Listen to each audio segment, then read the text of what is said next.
In the kingdom of Qinyuan, a battle was taking place in the eastern wasteland of the prefecture. The attackers fiercely attacked their opponents, shouting that their clan could do nothing against this phantom bloody formation. They claimed that times had changed, and that these lands would belong to their Moyun clan. One of the defenders shouted that they were not talking nonsense. He had already told Brother Sam about everything, and when he came, none of them would hide. A member of the Moyun clan asked if there was anyone named Sam among the top 10 students of the Qinyun Sword clan, but none of his brothers knew of anyone.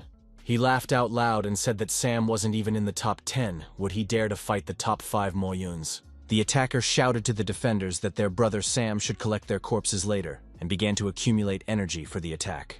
The whole sky to the horizon quickly turned red, and a giant fist of fire was already flying in the direction of the defenders. Suddenly, another guy appeared between the defenders and the attackers. The entire space around him was lit up with blue light, and he flew decisively toward the enemy's fist to repel the attack. The head of the 5, Moyun, didn't even realize what was happening at first. But Qinyun's disciples knew that their savior had arrived in time, and were very happy that they would survive. It was indeed Brother Sam, who was flying to help and was afraid of not being in time. The irritated head of the 5, Moyun, said sarcastically that Sam had shown up after all. And in the next moment, he rushed to attack the newcomer with all the strength he had. But Sam calmly waved his sword, and a blue light cut the fiery energy of the attack in half. The members of the Moyun 5 flew in different directions from the shockwave, bleeding to death. At the same moment, the black clouds that covered the sun began to dissipate over the heads of the defenders. The defeated attackers were lying on the ground in the craters of the shockwave, no longer a threat. A crimson pearl shimmering in the sun lay next to the dead head of the Moyun 5. The students of the Qinyun Sword clan ran up to Sam, thanking him for saving them. But Sam turned to the main one, calling him Kevin, and said that he had asked him not to fight, but he said he couldn't sit idly by. The attackers sacrificed the blood of hundreds of thousands of monks in Qingyu to perfect the Pearl of the Bloody Soul. But Sam replied that they should do what they can and live ordinary lives. This is the way to improve the generation. A pearl activated behind Sam's back. A moment later, the elder of the Moyun clan appeared in front of them and attacked Sam. Furious that his students had been defeated, Kevin shouted that it was the elder of the Moyun clan, Killian, a 7th-level cultivator of the Purple Palace. Killian attacked them with a hand of ghostly understanding, but Sam was already drawing his sword from its sheath. He was not afraid of any techniques. He just wanted to put an end to it all as soon as possible. His technique of Sam, an ordinary student, met Killian's deadly technique. Killian was impressed. The guy really managed to block his attack. He praised Sam's skills and said that he would even be sorry to kill him. Killian said that their clan had always respected the strong, and Sam could join them. He would make the boy their #1 apprentice. They lived in prosperity. Killian replied that on their way to perfection, students do kill each other, because they care only about their own benefit. He said that the main principle is that the harder you work, the more you get, and Sam was amused by this phrase. He said that he has been working there for a long time, and enjoys his time there. And now Killian wants him to join them. Sam decided to end the chatter and use the Qinyun sword technique against Killian. The self-confident head of the Moyun clan could not believe the impudence of an unknown guy. Sam calmed down when everything he saw in front of him became a continuous explosion. He turned away and went down to the ground with relief. Kevin happily asked if he had done the right thing by calling Sam to the fight. The other students had already become fans of Sam. They didn't understand how a beginner's level of swordplay in their clan could be so powerful. The head of the Moyun clan was lying in a crater on the ground in the purple flames of his own attack. He did not understand why it happened. Sam turned to him and replied that he had worked hard for many years, so he knew in advance what Killian would say to him. He had the courage to hang noodles on Sam's ears, thereby condemning himself to these humiliations. But Killian was interested in more than that. He wanted to know why Sam was so strong. The Cillian Pearl flew into Sam's hands, and he realized that it was time to finish off the head of the Moyun clan. There was an explosion, and the hole in the ground became even bigger, and purple light came out. The boy realized that this was the way the spirit of the clan head left his body. Killian's spirit was fleeing the battlefield. He still had a chance to survive, and did not want to lose it. The guy realized what his opponent was up to and reached for his sword. But at the last moment he stopped. Remembering something, he could not continue the fight. He sheathed his sword again, first making sure he had time to do so. Sam took a pocket watch from the inside pocket of his kimono. He opened it and looked carefully at the dial, humming thoughtfully. And the next moment, he took off, saying that it didn't matter anymore. The main rescue mission had already been completed. The defenders who remained on the ground expressed dissatisfaction with Sam's allowing Killian to escape. But Kevin, who knew Sam better than anyone else, said that they just didn't know something about the guy. He turned to them and solemnly said that Brother Sam was practicing the 9 to 5 method. And pointing to the sunset, he shouted in their faces that this meant that Sam's workday was over. Confused and disappointed, the defense lawyers realized that it was the end of Brother Sam's workday. Sam flew calmly into the sunset, reflecting on his capricious fate. Most of all, he was annoyed that at the end of the day he still had a lot of work to do, and was practically working overtime. In the eastern wasteland of the prefecture, Qinyun, the Qinyun sword clan was having very intense and long training sessions, just like every day. Some students were flying, standing on their swords, above others who were practicing on the ground.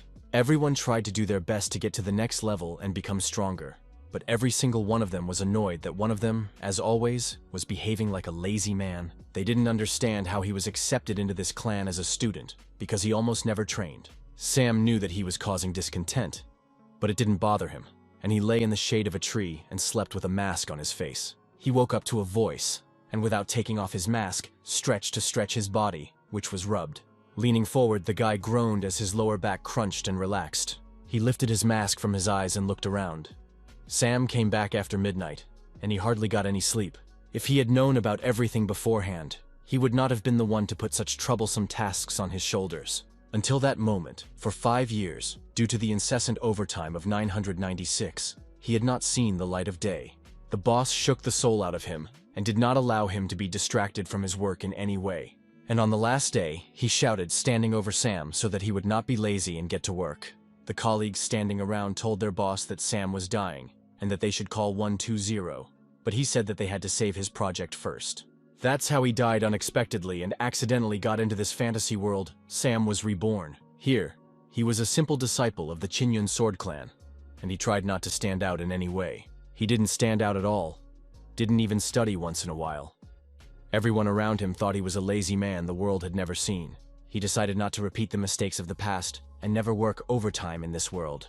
But Sam did not expect that he would stand out so much from the crowd in this world. Kevin approached him from behind and said that an elder was looking for Sam and wanted to ask him about the details of yesterday's mission. Sam asked Kevin if they had told the elder anything about him, and he replied that of course they hadn't told him anything about his power. Sam calmed down, said he was leaving, and added that the next time he had time, he would teach Kevin a few tricks. Kevin forgot everything about the news, and all he could hear in Sam's wake was, "Thank you." Sam took off into the air, whipping up a strong wind around him, and Kevin waved after him, saying that they would see each other again. When he reached the main hall, Sam went down to the bridge and walked to the stairs. In this world, perfection is divided into 6 stages, from the lowest to the highest: the perfection of Qi, the realm of the spirit. Then they proceed to the formation of the soul and the boundary of the palace of the immortals, that is, the ceiling of their power. And behind them is the purple palace, and like Cillian, the ascent to the truth. Each of these stages of improvement is divided into 9 more levels, Sam was thinking about as he entered the main hall. But there was something more serious now that he needed to focus on. In front of him on the throne sat the head of the Qinyun clan, whose name was Jason. He had the 6th level of ascension to the truth, and the most powerful of this world called him the god of the Qinyun sword. Sam, as usual, played the fool and greeted the elder cheerfully, wishing him good morning. But the sergeant major seemed to be in a bad mood and ordered Sam not to forget where he was. Sam, pretending not to pay attention to Jason's bad mood, said that the tea he had planted had already ripened a couple of days ago. Before his eyes, Jason's face began to change from anger to mercy, and he knew how to improve the elder's mood. The next moment, Jason ran up to the boy and asked him to taste his ripened tea. Who would have thought that the sword god Qinyun would turn out to be a tea addict? Sam used his old knowledge of growing succulents and other plants to develop the best tea variety. This helped him build a good relationship with the elder, but it is a must for any self-respecting employee. Jason brought Sam out of his thoughts by asking him how yesterday's mission went. He had heard that Sam had saved everyone, but Sam, cunningly hiding his eyes, replied that it was an accident. He took a crimson pearl out of his pocket and said that he had taken it from one of the students of another clan. Stunned, Jason looked at the object in the boy's palm and recognized the blood pearl. He walked up to Sam and took the pearl in his hand, asking if the boy knew what it was. The blood pearl began to hiss in Jason's hands and radiate red lightning around it.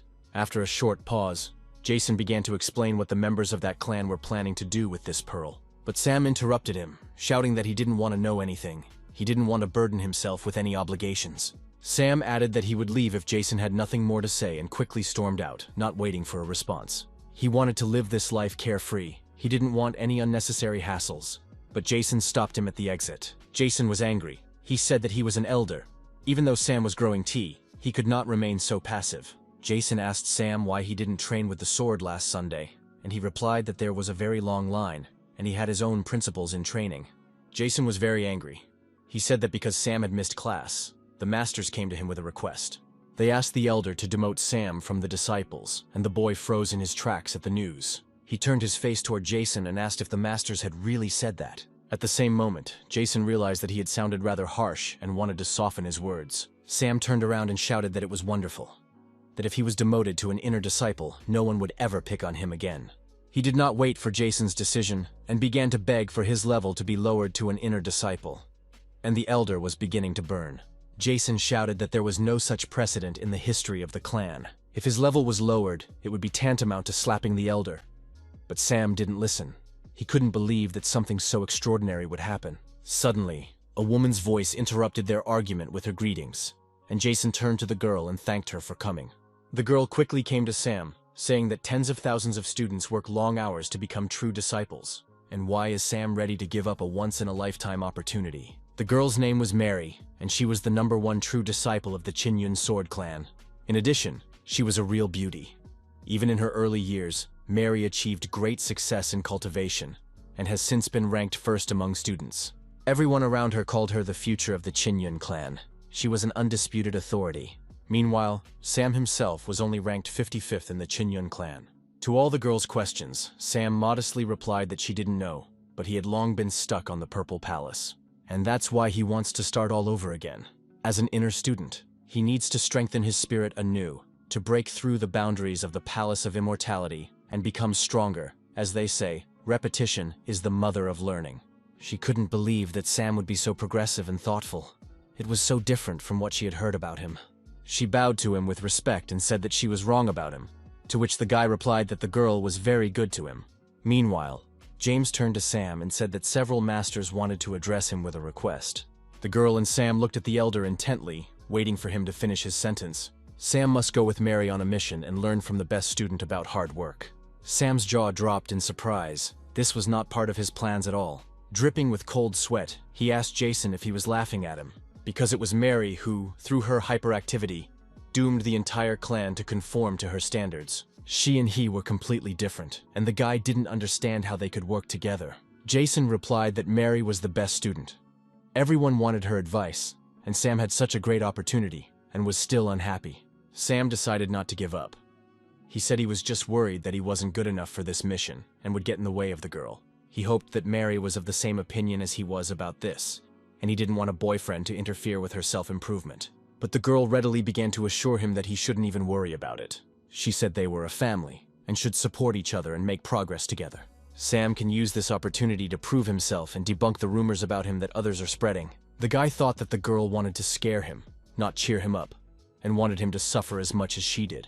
He turned to Jason one last time and said that if he took part in the mission, his tea leaves would be left unattended. Sam understood that the elder had invited Mary so that he could not refuse the mission. But the boy did not want to go with her. He wanted to hang around here. But Jason also had strong intentions, and he announced that he would give the boy 3 days off if he successfully completed the task. The guy couldn't believe his ears. Now this offer didn't look as horrible as it seemed at first glance. Sam just started to come alive. Happiness overwhelmed the guy. He would have 3 whole days off. He grabbed Jason's hand out of an overabundance of emotion and squeezed it in his palms. The boy asked the elder to immediately inform him about the content and place of the mission. He swore that he would go through water, fire, and copper pipes to fulfill it. A quarter of a day later, Mary was practicing with her sword on the training ground.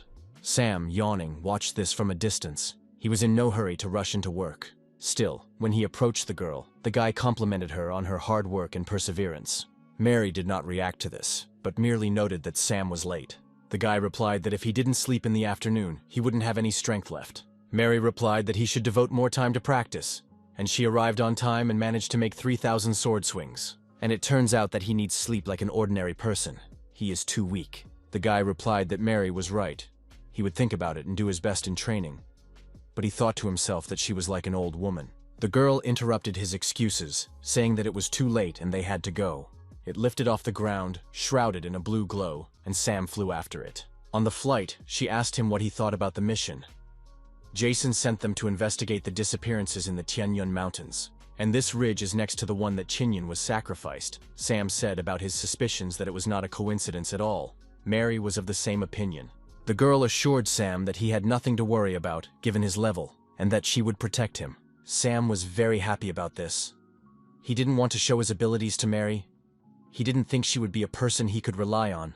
After thinking about it for a while, he came to the conclusion that he had hit the jackpot. He would become friends with Mary and get 3 days off. And now the sun itself was shining on him. He was so happy with this prospect. Sam mentally thanked Jason. They arrived at the place, and under their feet they saw the same Tianyun Mountains. The girl's foot touched the ground first, and green leaves from the trees whirled around her. She asked Sam to start by asking the locals about everything, but she saw that Sam didn't hear her at all, just looked at his pocket watch. Mary heard the guy counting down from 5, and she realized that it was a countdown of seconds. The boy looked at the sun setting over the horizon, shrouded in clouds on both sides, and counted down to the next few minutes. He closed the watch with a click and exclaimed that the time was up. A moment later, he was running away from Mary, finally saying that he was going to rest and leaving everything to her. The town was tidy, but not very lively, although you could meet locals going about their business on the street. He was looking for a place to stay for the night, and soon his search was successful. Sam went to the inn and asked the owner at the reception for a room. The owner was in a very sad mood at first glance. He asked for 1 liang in silver for the room. The boy handed him a liang, and the owner gave Sam the key, saying that his room was on the 2nd floor, to the left and to the end. Sam picked up the key, but noticed that the innkeeper had a strange tattoo under his clothes. But he didn't want to think about it now. He was on vacation, and nothing should interfere with that. Sam found the stairs and climbed them to the 2nd floor and found his room. He lay in bed and thought about how Sister Mary's investigation was going. The next moment, he woke up to the fact that there was some noise downstairs about the vacant rooms. He realized that he had indeed fallen asleep in his thoughts, and he heard a woman's voice from below saying that she would pay for the room. He had definitely heard that voice before, and it was, of course, Sister Mary. The girl stood in front of the owner and did not understand why he refused her a room, even at an inflated price, insisting that there were no vacancies. Suddenly, she heard a familiar voice behind her, and it was Sam, of course, calling her name. Sam said that the owner had already told him that there were no more rooms, and there was no need to keep torturing him. He asked the owner if his younger sister could spend the night in his room. The owner grudgingly agreed to this proposal, but the girl blushed, not knowing what to say. All Mary could do was look at Sam and repeat, barely intelligible, something about 1 room. The guy ignored her embarrassment and was already climbing the stairs to his room, telling her to follow him if she didn't want to sleep outside. The girl decided that this was a significant argument in favor of listening to the guy. She began to climb the stairs after Sam, secretly looking at him as if for the first time. Mary reasoned that they would not do anything shameful, so she had nothing to fear. Besides, she is much stronger than Sam and can defend herself in a pinch. With these thoughts in mind, they went into the room and the guy asked if Mary had eaten dinner, and she said no. There were deliciously fragrant pastries on the table that beckoned to be eaten as soon as possible. The boy took 1 cookie and, chewing it, offered some to Mary. The girl replied that they should learn to abstain from food in order to harden their hearts. But she did not have time to finish her thoughts aloud about the wisdom of existence. Sam took 1 cake from the plate and shoved it into the mouth of his restless companion. The girl instantly forgot everything she had shown a second before the cake was in her mouth. For her, it was such a long-forgotten and incredible taste that it was hard to describe it in words. This pastry is sweet but not greasy. It melts in your mouth and gives off a little bit of color. It penetrates her heart, and now she wants to drown in it. Mary suddenly woke up from the explosion of her feelings and realized that she had lost control. She attacked Sam with a claim that he had snuck up on her with that cake. Sam looked at the girl tiredly but still slyly and asked her if she had eaten. She replied that she did, but that such food was of no use, so it was better not to eat much, and Sam disagreed with her statement. He asked her if she had ever thought about whether it was possible to walk 7 miles, avoiding 5 vegetables, 3 flowers, and worldly vanity. The girl replied that she could not know, to which Sam said a clear no and no again. He said that they walk in this world and, even with a great desire, you cannot shut yourself off from everything in the world. It will only make you physically tired. A person will be afraid, and this will make the practice difficult. Mary could not understand how one could practice without giving up human desires. The guy replied that true monks are not afraid to face temptation and experience it. As in this case, if Mary is afraid that the taste of the cakes will disturb her mind, she should try to get used to them. When she learns to treat it as something ordinary and remain indifferent, this will be her first step towards real practice. Only with a pure heart can he see the truth, and only the truth will help him to manifest himself. And then he will feel free and natural. Mary sat silently and listened to Sam's wisdom with her eyes wide open. After finishing his inspirational sermon, Sam looked at the girl and winked at her. He realized that he might have said too much to Mary, and that her brain had overheated, because she had even forgotten how to blink her eyes. But suddenly the girl jumped up and ran to the boy with her whole body, saying that she understood Sam's wisdom. Only by facing desire face to face and then giving it up can we return to our true nature and cognize Tao. Having said that, Mary turned to the plate of cakes and began to eat them with appetite on both cheeks. And Sam was amazed. That's not what the guy meant at all. All his efforts were in vain. His heart was in his throat. Sam went to bed and told Mary that she would have to sleep on the floor tonight. But she said she would not sleep, but just meditate. Night fell on the town, and the bright moon began to compete with the streetlights. Mary was sitting on the floor meditating, all enveloped in a blue glow. Sam was lying in the only bed in the room, covered with a blanket, and had 10 dreams. But someone in the inn was awake. The silhouette of a man was approaching the guest room. Standing next to the door of the room, the man said that he was ready to let the girl go. But it was her fault because she insisted on doing so. Now she shouldn't blame him. The man had put an incense stick in front of the guest's door and set it on fire. The smoke from the incense stick began to penetrate the room Mary and Sam were renting. He gradually reached the meditating girl and tightly enveloped her from all sides. Mary was brought out of her meditation by a new unfamiliar smell she smelled, and she wondered where it came from. When she opened her eyes, she saw that everything around her was full of smoke, which made her worried. She looked at the door of the room and saw smoke seeping into the room through it, and she realized that they were being poisoned. Mary had already begun to choke and was covered in cold sweat, and she didn't even have the strength to warn Sam about the danger. The girl fell to the floor, her strength completely gone, and with the last of her strength, Mary tried to call for Sam. She turned her head to the bed where the boy was lying and barely managed to say his name and tell him to run away. But Sam was no longer asleep. He woke up to strange, dull sounds, and when he turned around, he saw Mary lying on the floor, and the room was filled with smoke. He knew that there was nothing he could do to help the girl now. He could only wait for the poison to dissipate. Already losing consciousness, Mary saw the boy's face, looking at her intently. A gust of wind rushed through the broken trees, blowing wilted leaves in its wake. The stranger who had poisoned the couple in the hotel room was hurrying to the meeting on shaky legs. When he saw that the person he was going to see had already arrived and was sitting on one of the fallen trees, the man fell to his knees and reported his actions. He said that he poisoned Mary, the best disciple of the Chinyan sword clan, with the scent of a broken spirit, and that he did not know the identity of the second disciple, Sam. The stranger in the tree was genuinely surprised to hear that the man had managed to deal with Mary alone. And as for the other one, this brother Sam, he had never heard of him either, so he must be someone insignificant. The man said he couldn't find Sam. He must have used some kind of talisman. And the stranger in the tree laughed and praised the man. The owner of the inn fearfully asked the gentleman in the tree about his wife and children. He replied that the man shouldn't worry, that his family was fine, and that he would take him to them right now.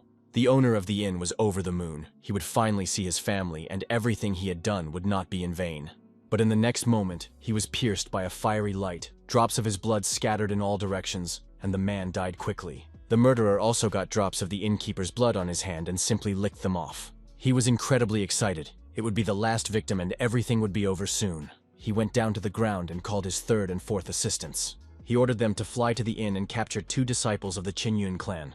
Meanwhile, Mary was gradually regaining consciousness, and she opened her eyes with a groan. She saw Sam's face in front of her, staring at her, waiting for her to wake up. She was lying on the bed, and the guy was sitting patiently next to her, wondering how long she had been unconscious. Suddenly, Mary remembered everything that had happened before she lost her and jumped up on the bed, screaming that they had to run away. It was dangerous here. Her thoughts were panicked. She didn't know where to start, but Sam didn't seem nervous at all. He just looked at her calmly, and suddenly she realized that she was the only one who had suffered. Mary asked Sam why he was okay, because he should have passed out before she did. He replied that unlike her, he did not use spiritual power when he slept, so the scent of the broken spirit did not affect him. But he had to stay still for a long time for the scent to dissipate and for the girl to come to. He also found the source of the smoke in front of their room door and extinguished it. The girl was amazed because it is difficult for monks below the 5th level of the Purple Palace to resist this poison. The boyfriend turned to her and said that the girl's social experience was too small and she needed to be more careful. If she had gone on the mission alone, the consequences would have been catastrophic. While Sam was fiddling with the kettle in which he brewed his specialty tea, The girl was filled with gratitude. The guy poured some tea into a porcelain cup. He liked the smell of it. He handed the cup to the girl, asking her to discard this politeness and to drink some tea to warm up. The girl was so grateful to Sam that she was ready to do anything he asked. As she picked up her cup, she thought about the gossip about him.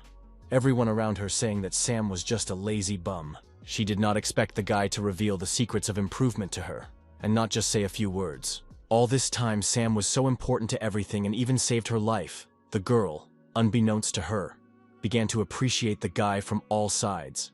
And suddenly, after a while, she caught herself wondering what she was thinking about. Unsuspecting, Sam asked how Mary was feeling, and the girl almost choked on her tea.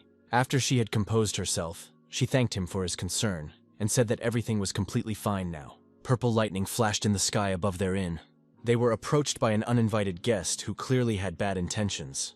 Mary felt that danger was approaching, and she had to immediately summon all her strength. She pulled out her sword and shouted to Sam that an assassin was approaching them. Turning to the boy, she told him to be careful, because the enemy could be won. But Sam didn't even think to defend himself. He crawled under the covers of his bed, saying that his workday was already over. Mary thought it didn't matter, because these two she felt were much stronger than Sam, and if he was with her, there would only be more problems. The girl flew out to meet the attackers, determined to repel them. She pulled out her sword, and blue lightning lit up everything around her. Now she thought even more that it was no coincidence that the attackers had come here. Mary decided to strike first. Her strength was greater than their resistance. When the attackers touched the ground, there was a powerful explosion. When the fire was out, she decided to go down to the ground to see if there were any survivors. And she saw on the ground the students of the 4th clan of the Eastern Wasteland, the clan of the Purple Spirit. Surprised, Mary asked the girl and the boy what they were doing here. But a moment later, she saw that they were no longer standing in front of her. Their eyes frozen, like those of dolls. They were bloody puppets, their souls consumed by magic that turned the boy and girl into unwilling dolls.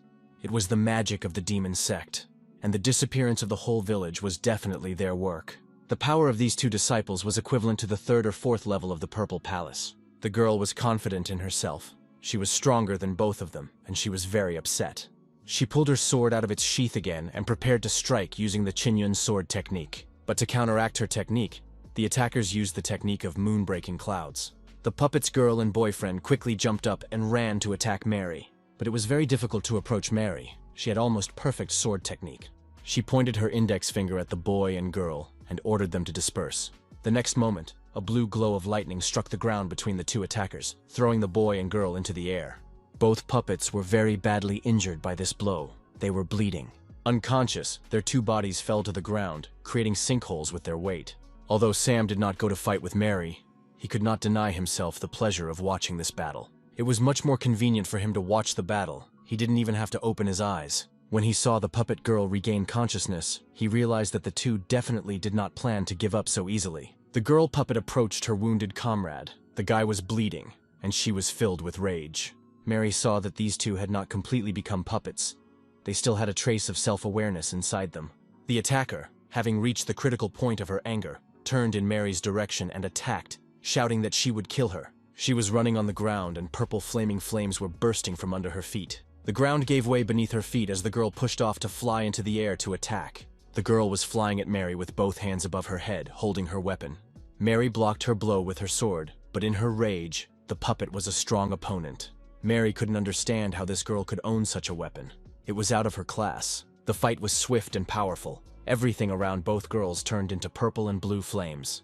Even the stones, due to the concentration of force in the air, began to fly up to the sky. Mary was confused, trying to figure out what kind of force was opposing her, because her hands were numb. But the puppet girl did not let her breathe between her attacks. She wanted revenge. Swinging her weapon over her head, she released a powerful purple energy column of light in Mary's direction. Although Mary expected something like this, she still couldn't hold her ground and flew further away from her position. She felt that everything was about to end, and she needed to focus on her technique. Sam's entire room in the inn was illuminated by the blue light of Mary's energy. Sam didn't expect anything else from the clan's best student. She had already managed to study her opponent in such a short time. Despite the fact that they are on the 4th level of the Purple Palace, they are now puppets, and their consciousness is sealed. Therefore, puppets can only fight with the help of their instincts. Mary entered a meditative state to achieve the highest concentration and power of her sword. Everything around the girl was completely engulfed in blue flames that rose to the heavens. But the puppet, of course, was not deterred at all by what she saw. Sam began to realize that Mary didn't even seem to be aware of the danger lurking nearby. Leaves from the trees began to fly into the boy's room, and he realized that this amount of energy should be enough to strike effectively. Now the girl will show the attackers the real Chinyun sword technique. Finally, Mary, full of energy, took her sword out of its sheath and released a column of blue flame towards the puppet girl. The attacker saw the force coming at her and tried to defend herself with some kind of counterattack. But it was all in vain. Chinyun's sword technique demolished the puppet girl and everything in her path like an avalanche. Everything was baked in the place where the puppet fell, as if a meteorite had hit the ground. Mary came down and stood beside the girl, who was shaking her body in agony from the blow. But she did not see that behind her, the puppet boy had already regained consciousness and was preparing to strike. He shot a column of violet energy at the girl's back with his weapon. Mary realized too late that she was being attacked. She turned around and saw how she had failed in her defense. At the last second, she tried to defend herself by creating an energy field that should not have been penetrated by this insidious blow. But Mary's hopes were in vain, and the defense, like fragile glass, began to fall apart before her eyes. Suddenly, a green, powerful glow flashed across the attacker's purple beam of energy, redirecting the attack. The blow of the puppet boy was redirected to a nearby mountain, and the explosion that occurred was very powerful. Mary looked at the aftermath of the blow in fear and could not understand how it was possible.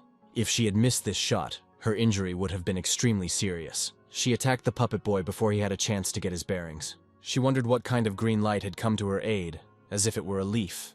Someone saw the fight and decided to come to her aid, she reasoned as she dealt with her attacker. Sometime later, both puppets were lying with their spiritual powers blocked in chairs in Sam and Mary's room. Sam, as if he had just woken up, began to crawl out from under the covers, congratulating the girl on how she had done everything. Mary began to wonder if Sam could have helped her and saved her life. But the guy replied that he had been lying in bed and dozing all this time. He could see Mary's doubts and asked her what was wrong. Mary said that it was nothing, she was just overthinking it. A guy of his developmental level could not have done something like that. She said that the puppets should be returned to the clan while their spirits are still alive, that the elders should be asked to cleanse their hearts and expel the formation. But then the members of the demon clan will flow and do their dirty deeds elsewhere. The guy decided that he had to act for the sake of ordinary people, and the 3 days off he was promised. It seems that he was the only one who could do it. The guy approached the puppets and blue energy started coming out of his hands. Shocked, Mary asked him what he wanted to do, and she looked at him again with wide eyes. The boy replied that he was using his divine sense to penetrate their minds and expel the formation. The girl rushed to dissuade him, saying that he did not know how to penetrate the soul of a true monk. The slightest carelessness could lead to the complete destruction of the soul. But Sam calmed her down and stretched his arms over the puppets' heads. When the girl saw that he wanted to convert them from puppets at the same time, she was even more frightened, because he was not at all Sam's level. Sam answered that saving a person is equivalent to putting out a fire. The faster the better, while the girl believed that the main thing is not speed but safety. The girl opened her eyes, struggling to come out of oblivion, and she sighed when she saw the familiar face of her fellow soldier. The guy stood by the girl's chair and was frantically rejoicing that she had woken up. Lisa rubbed her eyes and wanted to ask Kyle what had happened, but suddenly realized that they were not alone in the room. She looked around and saw strangers, a guy sitting in a chair and a girl standing next to him. Mary happily introduced herself and Sam and said that they were students of the Chinyun Sword Clan. Kyle turned to Lisa and said that his sister Mary was the best student in their clan and that this boy and girl had saved them both. After these words, Lisa immediately remembered everything they had both experienced. She said that they had been captured by an elder of a demon clan and put a spell on them. Sam asked Lisa to tell him more about what exactly happened and how they got into trouble. The girl said that on Sunday, she and Kyle went to investigate the disappearance of the villagers on orders. They arrived at their destination and began to explore the area. Later, they followed up and found out that the elder of the demon clan used the blood of the villagers for sacrifices. They saw it with their own eyes. He made a lair for himself in the forest near the village. In the end, the boy and the girl fell into a trap that the demon elder had prepared for them in advance. He suppressed their consciousness, and no matter how much they resisted, it was all in vain.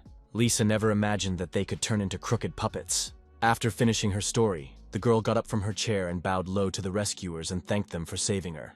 Mary replied that she was not responsible for the rescue and that she did not need to be thanked, because the person who saved them was Brother Sam, and the girl pointed to the guy who was silently drinking tea from a porcelain cup. Lisa turned to Sam and repeated everything she had said earlier, addressing him. Lisa said that they would definitely pay back this debt. The guy replied that he shouldn't even think about it. He has just managed to free 2 people from the curse of the bloody puppet. Sam recalled Mary's reaction when he completed the process of freeing their minds. The girl said that this spell usually affects the deepest corners of consciousness, and that breaking free from it is like finding a needle in a haystack. And not even all elders managed to get rid of it, Mary asked Sam when he mastered this technique. He replied that he had accidentally found a fragment of a set of practices for manipulating spiritual thoughts, so he studied it because he was curious. The guy told Lisa that to save them, he needed to use resources and artifacts worth almost 30,000 high-quality spirit stones. Mary did not believe Sam's statement and thought that he must have done it by accident, because the guy could not have had so many resources. Lisa replied that they would make it up to her as soon as they returned to their clan.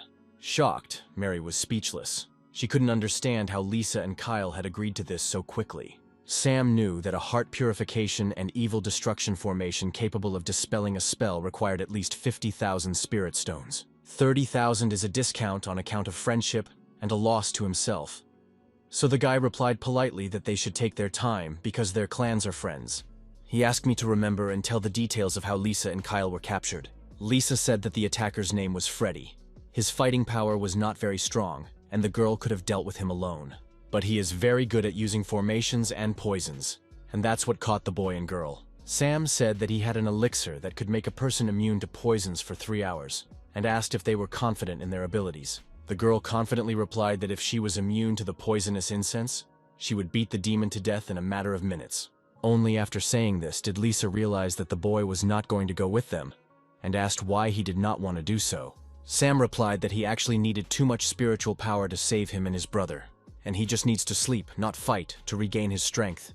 Lisa and Kevin began to apologize for being so blind and not seeing his hard work. All 3 of them told Sam to have a good rest and to leave the case to them, and he was relieved to say that he was relying on his friends. In the night sky, 3 comets could be seen flying in the direction of the forest from the village. Lisa held a blue pearl in her hands and examined it in the moonlight. Was it really the same magic elixir that Brother Sam had talked about? Mary interrupted her doubts, insisting that they should trust Brother Sam, who had never let her down. All 3 simultaneously swallowed their friend's magic elixir, trusting him. Lisa said that this elixir was no different from ordinary pills, and Kyle also had doubts because Sam didn't have a high level of improvement. Suddenly, the bright moon was covered by clouds on all sides. Mary felt a chill run down her spine. Something suspicious was going on and she had to be on her guard. She turned to her friends and told them what was happening. Something was not good. They should be careful. Lisa turned to the girl and said suspiciously, "Isn't it strange that there is not a single living soul here except for them?" And it was at that moment that the friends realized that they were far from alone, that they were being watched. And literally, they were watched by dozens of red huge eyes that hovered in the air around them. Mary wasn't going to wait for the demon to strike first. She wanted to be proactive. The girl drew her sword and tried to dispel the ghostly eyes with her technique. Everything around them turned red and blue, as if the enemy was mocking them. Suddenly, all of those eyes turned into red fire, which fell to the ground. Again, Mary was stunned and did not know what to say. Everything was transforming before their eyes. There was no more land under their feet. It was a solid swamp that came from nowhere. The girl said that it seemed to be the parts of dead creatures that had been treated here. It was a horrible sight. Mary asked the others if they had seen the man who had just spoken to them. But before she could finish her question, she heard a man's voice behind her asking if he was the one they were looking for. When they turned around, they saw a gray-haired young man with fiery eyes. And now, all 3 of them were looking at the new guy. It was him. It was definitely Freddy. He asked Lisa and Kyle how they wanted to get rid of his curse so quickly. Freddy suspected that the best student of the Sword Clan had secret treasures that he did not know about. He looked curiously at the girl with blue hair, who was already holding her sword at the ready. Freddy asked why there were only 3 of them, if the 4th one was afraid when he found out who was behind everything. But Lisa, rushing into the fray, shouted that she could handle such an empty place herself. She struck her first blow at the enemy, who raised all the stones around her from her strength. At first, she couldn't see anything in the smoke around her. She froze in place, waiting. A few seconds later, Lisa realized that Freddy was still alive. The smoke from the impact dissipated and was replaced by the smoke accumulated by Freddy, saying that the girl was trapped by him. Kyle did not wait for an invitation and rushed at the enemy, demanding that he shut up. The guy attacked Freddy from behind, and he was genuinely surprised at the treachery. He repelled this attack as well, saying that although they were the best students of their clans, they were still fools. Smiling slyly, the demon asked if his friends liked the smell that had already filled the entire clearing. Lisa and Kyle realized that this smoke was poison smoke, and all they could do was rely on Sam's elixir. Mary decided to join the fray as well and took her sword out of its sheath and struck out. At first, this made Freddy laugh, as he thought his defense was a safe haven. But he underestimated his opponent. Her strength surprised the demon, and he had to come up with something new. The blue glow broke through his poisonous smoke with ease, and he saw that he had only a few seconds to escape. When it reached the ground, the blue glow caused an explosion that sent puffs of poisonous smoke flying in all directions. His friends took to the air to get a better look at whether Freddy had survived, or whether it was over. There was a large smoking funnel where he stood, and nothing else. No body. Mary gritted her teeth in frustration. They had missed Freddy, and victory was so close. Suddenly, all three of them felt the air around them change. Poisonous odors rose up. Freddy really had his own tricks and no rules. The friends went down to the ground and saw Freddy in the sky above them, emitting red fire and poisonous smoke around him. He laughed and shouted that resistance was futile, and they could not escape his poison. All he had to do was take 10 breaths, and they would immediately become his property. His friends stood in the clouds of his venom and did not move, looking at Freddy. Suddenly, the demon realized that something had changed and was definitely not the same. But he could not yet figure out what it was. Mary and Kyle continued to stare unmoving into his eyes. And then Freddy realized that there were only 2 of them on the ground, and the third had disappeared somewhere. But Lisa was not going to run away. She flew up to him from behind and hit him on the back with all the force of her weapon. Freddy screamed in pain, spitting blood from his mouth, which was a very unexpected twist. The force of the blow was so great that he fell to the ground with a bang. At the same moment, Kyle opened his fan, preparing for another blow. His fan released 6 purple beams of energy that targeted the wounded Freddy. These rays enveloped the insidious attacker from all sides, preventing him from escaping. Soon, where he stood, there was only earth and fragments of smoking stones. Sometime later, a wounded Freddy emerged from under the stones, blood pouring from his mouth onto the ground. He was hit hard. He had no strength to get up, only to cough exhaustedly. Dripping with cold sweat and blood, Freddy looked up at his enemies. He asked why the poison did not work on them, no matter how hard he tried. It seemed impossible to him, but he had proof before his eyes that it was true. Lisa was happy that Sam's elixir worked, and being resistant to such tricks would help them deal with all the members of the demon sect. This poison was even stronger than the previous one, and even if you held your breath, it would be absorbed into your skin. And Freddy knew that nothing but his own antidote could dispel it. Did these stupid former bloody puppets and Mary have any secrets of their own? Mary could see that Freddy was taking his time to gather his strength and decide to strike one last blow. She took her weapon out of its sheath and began to prepare to strike using the Chin-Yun sword technique. But this only made Freddy laugh. He grabbed his wounded shoulder and asked if she really thought it was over. The next moment, he pushed off the ground with force, and all the stones around him flew in different directions. He flew rapidly into the sky, laughing and shouting that his game had just begun. Standing over his enemies, he activated the bloody flames of the celestial formation. Everything around the friends turned red. They were in a bubble that they could not leave. And this bubble also burned the skin, causing discomfort. Freddy couldn't stop laughing, as he said that these fools had stepped on his territory. He decided to reveal to the first that he had dealt with his enemies. Kyle looked back and saw something that made cold drops of sweat pour down his forehead. Out of the boiling mud came a creature that seemed to be made of lava. The creature called the first got to its feet, not yet fully formed, and smiled. As soon as the first one's eyes formed and he saw his enemies, he opened his mouth and growled at them. The first one turned out to be a crooked puppet of the 6th level of the Purple Palace. And this was a big problem for his friends, as he stood in front of them and smiled predatory in anticipation of his meal. Freddy was laughing as he watched the faces of his enemies change. They would not be returning home today.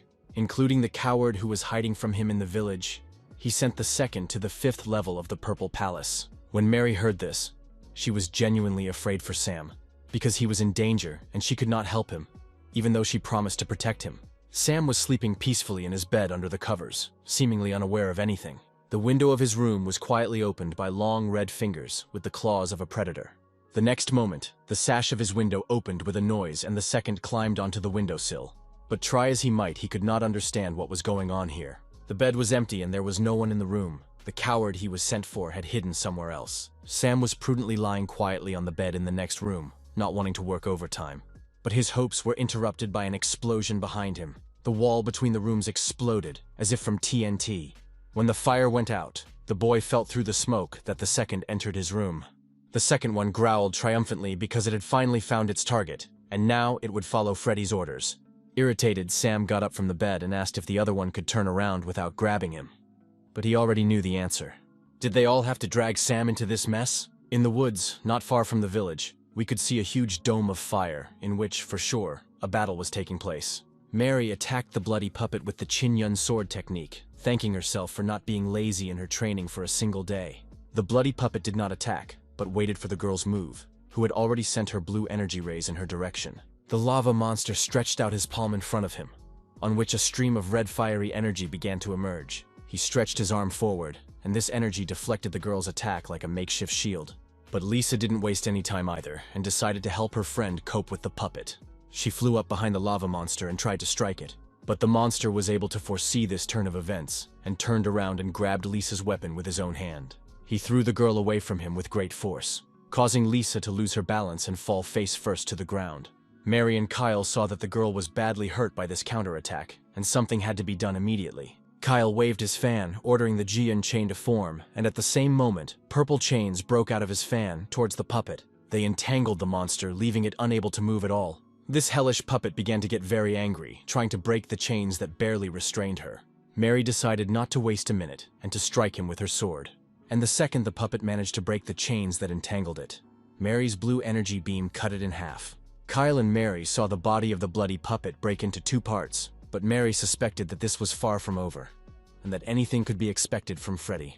The torso of the bloody puppet hung in the air above the ground, and the legs that were falling down were now trying to catch it with her hand. Picking up her feet, she ran her hand along the cross-section, which radiated fiery sparks. And then, quickly and forcefully, she joined her legs to her body, smiling with satisfaction. Mary could have expected anything, but not such a sight. The monsters could regenerate. A moment later, the puppet threw a fireball in their direction. Mary managed to bounce away from the trajectory of the shot, but Kyle was unlucky. The bullet hit him directly. Kyle flew a long distance away from the girl and fell face first and never moved again. Lisa, who had already managed to get up, saw this and called the guy's name in fright. But Kyle could no longer answer her. He was bleeding heavily from the head and was unconscious. The girl was beside herself with rage. She shouted that the monster should not have dared to touch the boy. And a second later, she was already off the ground with the intention of attacking the monster from behind again. The puppet didn't have time to react to the unexpected attack, and was hit in the back by Lisa's weapon. The blow was so strong that it threw the monster into the air, and from there, it fell swiftly to the ground, kicking up a pile of stones around it.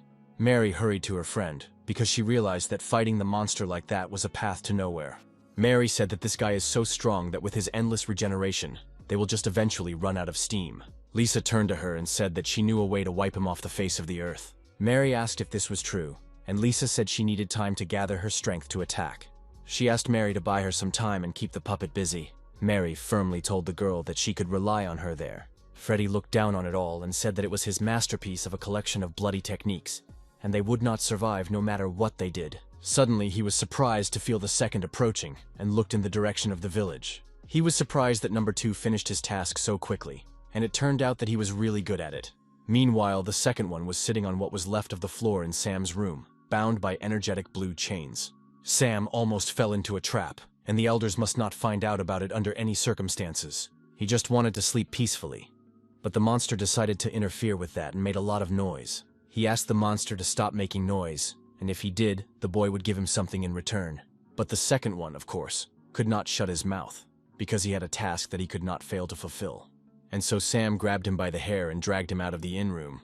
Pulling the second to the hole in the wall, the guy began to look at the fire dome in the distance. He needed to choose a clear target. He found Freddy with his eyes and raised the puppet with his hand, showing where it should go. The puppet looked at the guy, bleeding, but still smiling.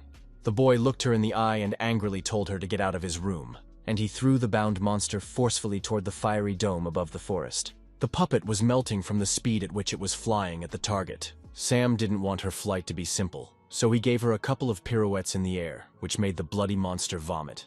Turning around and facing the room, he took hold of his head. He still had some time to rest, and it was such a mess.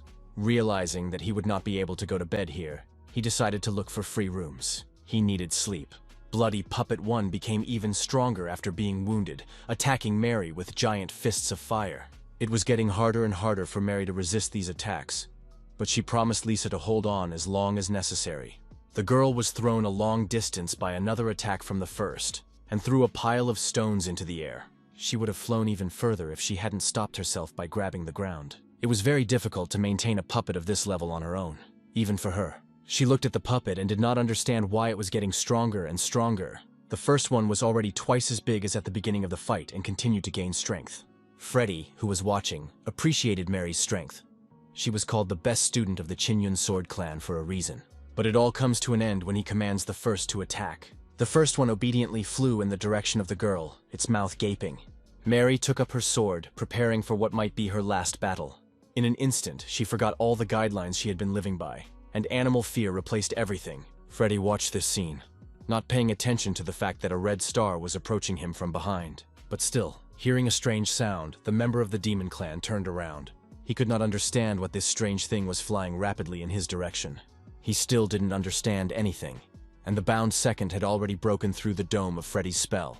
Mary, who couldn't move, stared in shock at the place where a second ago Pervy had been running at her, and now there was just smoke. It was impossible to see anything. Everything was shrouded in a fog of smoke and ash. Mary was overjoyed to see her enemy defeated, Freddy lying unconscious on the ground. Not far from him, both bloody puppets lay shattered to pieces. Suddenly, Freddy came screaming, "How is this possible?" He flew up into the sky, and the girl breathed a sigh of relief because she realized that her brother Sam was okay. One of the elders must have come to his aid. The counterattack was so strong. Freddy was furious. Is it possible that the oldest sword clan here is a very serious problem? He realized that in that case, he had to hurry up and finish everyone off. Freddy revived the puppets and increased their power many times over, and they immediately rushed to attack. Mary stood terrified with her sword down and looked at the almost endless wall of fire and lava that was moving in her direction. Suddenly, the girl felt something clinging to her legs and gradually rising upwards. She looked down at her feet and saw that the lava and fire were gradually consuming her. At the same moment, behind her, she heard Lisa's voice apologizing for keeping Mary waiting so long. Lisa was full of determination and radiated pillars of purple energy with which she was filled. Freddy was furious. The fourth level of the Purple Palace. And how could this Lisa ever resist him? Lisa ran ahead of Mary and brought her weapon forward, accumulating energy into the purple shadow technique. The entire horizon was illuminated by purple light, which completely destroyed Freddy's red bloody dome. Through the broken wall of Sam's room, he could also see all this beautiful landscape. But Sam didn't care about that. He covered his eyes with his favorite mask and snored peacefully, dreaming his 10th dream. Sam sat up on the bed, taking off his sleep mask, trying to figure out where he was in the world. He got out of bed and stepped on the floor, thank God, and managed to change the smashed room into a new one. The guy opened the window, wanting to breathe in the warm, fresh air. But when Sam saw what was happening outside his window, his mood immediately changed. Yesterday's day of battle turned into today's, an explosive one. Sadly, the boy thought that Sister Mary, Lisa, and Kyle had been fighting all night. So maybe this elder was not so simple after all. But Sam had his own habits that he could not break, and the guy reached into his inside pocket. He took his pocket watch out of his pocket and looked at the time. Thick smoke was rising over the clearing where the three friends were fighting Freddy's puppets, and the dome of his bloody spell had been broken. Only a huge sinkhole remained where the first was supposed to be. Lisa stood next to the remnants of energy left by the bloody puppet and waited for them to dissipate. Suddenly, the girl fell to her knees, leaning on her weapon, shaking all over. Mary was amazed. It was really very powerful, and she wondered how the girl had defeated the puppet with regeneration skills.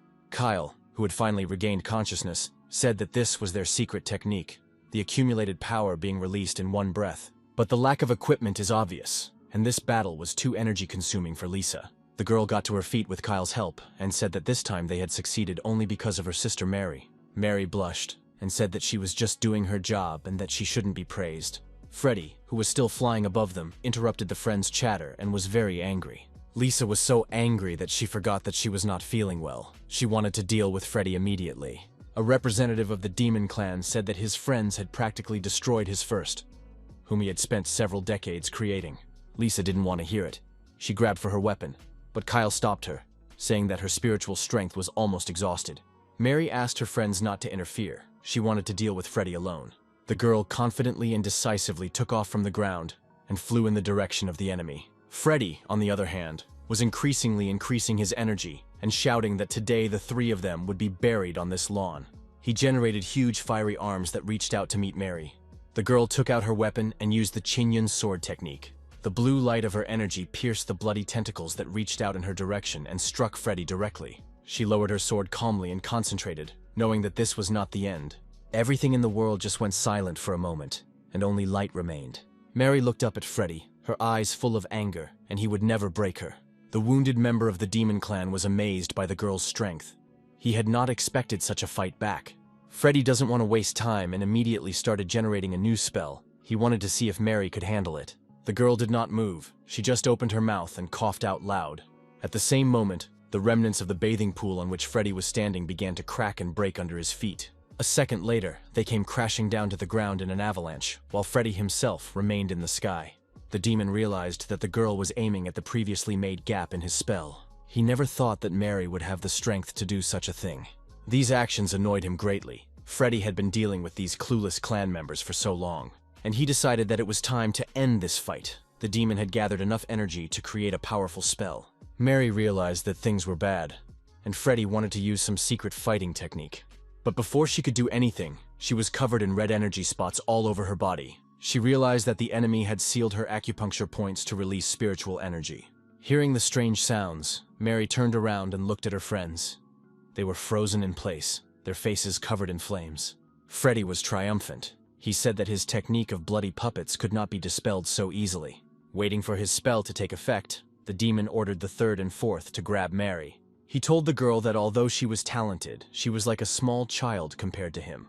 These brazen statements only made Mary angry, and she had already decided that Freddy would be her first victim. Freddy was furious. He wanted the girl's blood to become another beautiful offering. Mary hovered in the air, almost completely enveloped in hostile red tentacles of energy. She mentally apologized to the elder for being defeated by such an opponent. She also regretted being so careless, even though her brother Sam had warned her about it. Suddenly, this agony was interrupted by Sam's voice, which ordered the demon clan member to stop. The girl was no more shocked by the appearance of her brother Sam than Freddy himself, who turned around in surprise at the voice. The demon could not understand where this guy came from. He had sent his puppet after him. Perhaps he was the same elder who killed the second. The guy remained calm and told Freddy not to look around, because he came alone. Mary was intimidated by this statement. She screamed at the boy to run away because he could not defeat this opponent. Freddy smiled predatory, and it was even better. The sheep went to the wolf by itself. The demon attacked the boy, shouting that in that case, he would start with him. Sam didn't even draw his sword. He just stretched his hand forward and snapped his fingers, ordering the destruction. Instantly, everything around Freddy began to explode, along with his energy. He looked up at Sam, dumbfounded, not understanding how this was possible. Freddy's body was covered with cuts from the fragments of his own spell. He was covered in blood, but still alive. Looking down, he saw that number 3 had not grabbed Mary, but rather grabbed her own head and, covering her face, attacked him. This was impossible, because the bloody puppet formation he reactivated was several times stronger than usual. No matter how powerful the guy was, he couldn't dispel it that quickly. But Freddy's thoughts were interrupted by Kyle with his chain attack. Lisa grabbed her weapon and began to build up her energy, which flowed like a purple river. Freddy, wounded, irritated, and exhausted by the fight, was completely enveloped in Kyle's chains. Lisa struck from the top down, saying that it was time for Freddy to come down from heaven to earth. The friends stared in silence at the deep crater, from which a thick column of smoke rose, and it seemed to be over. Mary turned to face Sam with concern and surprise. She asked the guy what had just happened here, and Sam immediately had to come up with a plausible version. All his friends came to him and started asking him what he had done. Sam decided to stand his ground and replied that it was just a little trick. Sam began to explain that when he removed the bloody seeds from the boy and girl, he discovered that the roots of this bloody seed had already infected the souls of Lisa and Kyle. Sam was afraid of damaging their souls, so he decided to remove only the seeds. This meant that the boy and girl could still be manipulated at any time. That is why he decided to leave several energy threads of swords in their minds. And as soon as the elder of the demon clan tried to activate the seed again, the threads would interrupt his attempt. Impressed with Lisa and Kyle, Sam said that at a critical moment, such measures can turn the tide of battle. The boy and girl said they understood Sam's idea and admired him. Mary asked Sam why he hadn't told her about it in case the plan failed. The guy didn't understand why she was asking this, because the girl had already succeeded. So why these strange questions? He told the girl not to think that without him she would not have succeeded, because she is the person who can overcome the elder of the demon clan. The shocked girl looked at him with wide eyes, asking if Sam really thought so. The boy wondered if Mary's acting skills would be enough to fool the elder if he told him everything. Lisa and Kyle immediately echoed Sam's praise, saying that they would not have been able to deal with Freddy so easily without Mary's help. These conversations made the girl think about the chronology of events and gradually believed in herself. She also thought that despite Sam's low level, his wisdom was unsurpassed. He also had unrivaled strategic thinking and insight.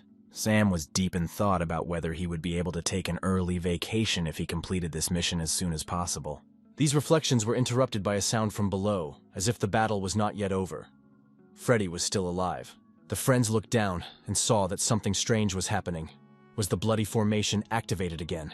After looking a bit, they realized that it was Freddy himself, absorbing the bloody energy that had concentrated around him in a ring. Sam thought with regret that the thought of an early vacation looked too good to be true. Freddy was on all fours, unable to get to his feet, with almost nothing left of his clothes and his body covered in cuts. His bloody creatures scattered into pieces of fiery energy and spun around their creator. Suddenly, Freddy got down on his knees and all the energy around him began to concentrate in his abdomen. Sam watched everything that was happening and did not understand what the demon was up to. Right in front of his friends, Freddy's bloody energy turned into a portal in his stomach, and a spear began to emerge from there. Mary realized that watching this was not an option. She had to do something urgently, so she pulled out her sword and used a secret technique. Freddy was already standing on his feet and laughing out loud. Some new, powerful energy was bubbling up around his spear. Mary struck Freddy's side with a smashing sword technique, but he didn't even move. The demon only laughed harder, saying that they were too late. They could not defeat him now. Freddy raised his new weapon above his head and easily blocked the girl's attack. Its formation has finally been completed, and now these clumsy opponents will come to an end. Mary was disappointed. She had missed her last chance for a possible victory. Kyle shouted that he was advising everyone present to retreat because their strength was almost exhausted. The friends decided to follow his advice and turned around to fly to the village. Sam was not in a hurry at all. He told his friends to go first, and he would catch up with them later. Mary asked what he was waiting for. The guy should run away as soon as possible. Freddy also had no intention of letting his opponents leave the battlefield. He wanted revenge. Each of the friends felt some kind of force holding them in place. Freddy generated a huge, crooked monster that grabbed each of his enemies with his hands. Freddy considered them miserable insects, and he wanted to show them the power of real poison. Lisa and Kevin were desperate, and Lisa blamed herself for being caught because her strength was exhausted. City Hall did not understand this paradox. Freddy was definitely only on the 5th level of the Purple Palace. But what was happening now corresponded to the 8th level of the Purple Palace. Lisa was afraid that the demon would simply finish them off with his bloody formation. Kevin guessed that Freddy had absorbed his puppets. The demon said that the 1st and 2nd were the best in his collection, and he didn't think they could beat them. Lisa noted with horror that now the 1st and the 2nd were united with their creator, and their friends had no chance against him. But Freddy told the girl that he was not a creator. He was also a victim. It was from him that a bloodthirsty soldier was raised in a violent way. Stunned, Lisa and Kyle looked at this monster, not knowing what to say. Mary heard Sam counting from 5 to 1 again and turned her head to ask him what he was doing. Kyle mentioned that ancient books say that the first demon warriors appeared 10,000 years ago. Countless people were killed and most of the land belonged to the demon clan. When the 5 clans united, they were able to defeat the demons. Freddy told Kyle that he had seen a lot, and that such events help shape warriors like him. And today the friends were honored to become an offering for Freddy's bloody formation. Suddenly, Freddy's angry tirade was cut short because he heard a strange sound. Sam stared at his pocket watch, not engaging in dialogues. After counting to 1, he closed his watch, resigned to the fact that he would have to work overtime. Freddy didn't understand what the guy was talking about. What kind of overtime? But even here, he was interrupted by a rapid and powerful attack of blue light. Freddy received a blow like he had never received before in his life. That's how Sam decided to free himself from the demon's captivity, he said, because his death hour had come. Not only Sam, but also his friends were freed, and Mary immediately rushed to him to ask if it was his movement that was responsible. The guy told them to run away. They had to get out of here as soon as possible and protect the village, and he would handle it himself. Mary asked Sam to call the elder who had helped him defeat the second's puppet, because they couldn't do it alone. Lisa said that thanks to this formation, Freddy's power grew to at least the 8th level of the Purple Palace, and even with joint efforts it would be very difficult to overcome him. Sam shouldn't be pimply, but the guy insisted on his own. He assured his friends that everything would be over very soon and they could rest easy about it. Stunned by the strength of the attack that came down on him, Freddy couldn't understand how it could happen. This guy's level was obviously not enough for such power. This guy probably just used some trick to get himself released. But Sam asked Freddy if he really thought the guy needed tricks to beat him. Meanwhile, his friends were heading for the village, and Lisa was worried about Sam, whether they could just leave him on this lawn. Does he really know any way to cope with such a strong enemy? With Sam's level, this demon could destroy him with a single blow, she said. But Mary insisted that she trusted the guy, even without knowing what he was up to. She remembered all his explanations about how he had saved Lisa and Kyle. From the moment he left the mountain, all his decisions were absolutely right. Meanwhile, Sam extinguished Freddy's attack with a single counterpunch, and the guy was smiling. He was holding his sword and seemed to glow with a blue light. Only his eyes were red. Freddy looked at this sight in fright. He was scared for the first time and did not know what this guy was going to do next. Meanwhile, the friends flew to the center of the village. There was not a soul on the street, and the locals hid in their homes in fear. Mary landed on the street with a bang at high speed, kicking up earth and stones around her. She quickly generated a heavenly spirit castle to protect the villagers. She threw it in the air to activate it with all the strength she had left. The castle soared high above the village, and a blue protective dome formed behind it, from top to bottom. The village with its people was protected from enemy attacks for some time. Sam decided to give Freddy a head start, and suggested that he attack him. Freddy didn't even think about why the guy was so kind to him. He could not even think that he would not be able to cope with this little shit. Sam wanted to see what other aces Freddy had up his sleeve as soon as possible, because he wasn't going to give him another chance. The elder of the demon clan was speechless at the audacity of this stranger. He raised his spear, accumulating a huge amount of energy for a blow that the boy should definitely feel. But the bloody blow with the halberd did not have the desired effect. The boy did not even move. Freddy's energy was flying in the air, destroying everything in its path. The demon was not going to give up. He thought that if he increased the amount of energy and prolonged the attack, the boy's defense would break. But over and over again, the reflection of Sam, who was in the same place, remained in his eyes. To be honest, Freddy was already very tired. He hadn't had time to fully recover, but he wasn't going to give up on Sam either. The guy watched all these attempts to destroy him, and when he saw that the demon was exhausted, he asked him if that was all. It worked like an electric shock on Freddy, and he tried to attack the guy again. He wanted to kill this kid at all costs, and the demon could not understand how what was happening to him right now was possible. He accumulated the power of 10 blades against the boys, which was one of his most powerful spells. Immediately, without waiting for the previous one to act, he also accumulated the demonic light of the heavens, deciding to use his entire arsenal. From the village, a wall of fire was visible behind which Sam could not be seen. The friends' hearts clenched as they saw the full power of the demon warrior. Mary looked at this horrific sight and was sure that Sam was no longer alive, because she would definitely not have been able to resist such a force. Meanwhile, Sam's imperturbable voice haunted Freddy, who had already begun to run out of breath from the incessant attacks. He said that it's not easy to master a skill to the fullest if you can't control it completely. After these words, Sam fired several powerful blue energy beams in Freddy's direction. Freddy heard a sound, looked up at the enemy, and saw that he was under attack. He couldn't believe his eyes and thought he was dreaming. His spell was broken by the few rays Sam shot in his direction. Until that moment, Freddy believed that it was simply impossible to do this. It must have been some kind of illusion. Sam asked the demon if he had any idea how Sam, an ordinary guy who was improving, could resist him with such ease. Without expecting an answer to his question, Sam continued that it was quite simple. The whole point was that he decided to seal his kingdom. While fighting off Freddy's attack, Sam said that he had never practiced in front of other people. He was afraid that someone would find out his true level. In that case, a catastrophe would have been unavoidable, and it's not good for a clan member to flaunt his skills, because the higher your skills are, the more problems fall on your shoulders. And in order not to complicate his life, Sam was forced to hide his power. Listening to this confession, Freddy thought that he was just a man out of his mind. Sam decided to ask Freddy to come to his senses one last time and stop, so he could let him go. But he was already in a frenzy and was not affected by any suggestions. Freddy was in a complete rage.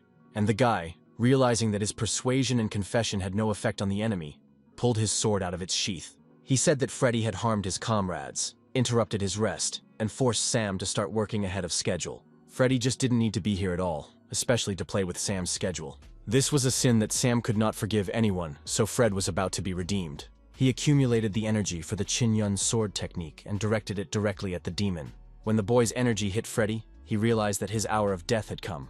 The demon flew to the ground already dead, spear in hand. The village was now safe. When the leaves followed Freddy to the ground, the sun was already shining brightly in the sky, surrounded by white clouds. Sam was no longer flying over the clearing, but over the new source of the river he had just created. He looked down thoughtfully because he realized that something had to be done with Freddy's remaining energy. At the sight of Freddy's fall, his lethal weapon still remained, emitting a bloody negative trail. His friends looked at the boy from a distance and asked Mary if she and Sam really only had the level of the Purple Palace, because the power of the sword they saw was comparable to that of a cultivator who had long since crossed that level. Maybe he was still the elder of their clan. Mary was also surprised. It turned out that Brother Sam's level had long since surpassed that of all the students in their clan. Compared to Sam, Mary seemed to be unable to do anything at all. Mary's thoughts were interrupted by sounds coming from the protective dome over the village. The friends looked back at the village and saw that the dome was beginning to crack. The force was too great, and soon everything here would be blown to pieces. Mary asked Lisa and Kyle to evacuate the villagers, and she would take care of the rest, trying to stop the dome from collapsing. She thought that at least she would be able to save these lives. But next to her hand, someone else's hand suddenly fell on the dome. The girl looked around in amazement, for she had clearly formulated her request to her friends. But the words were stuck in her throat. Sam was there to help her. The villagers heard that the sounds of fighting from the forest had stopped, and decided to go outside to see if everything was okay. Sam turned to Mary and said with a smile on his face that they should try to fix the dome. When the boyfriend and girlfriend finally succeeded, Mary turned to Sam, deciding to yell at him for making her feel so bad. The friends went down to the village, where they were already met and greeted by the inhabitants, thanking them for their rescue. While Lisa and Kyle were distracting the locals, Mary decided to ask Sam what had happened.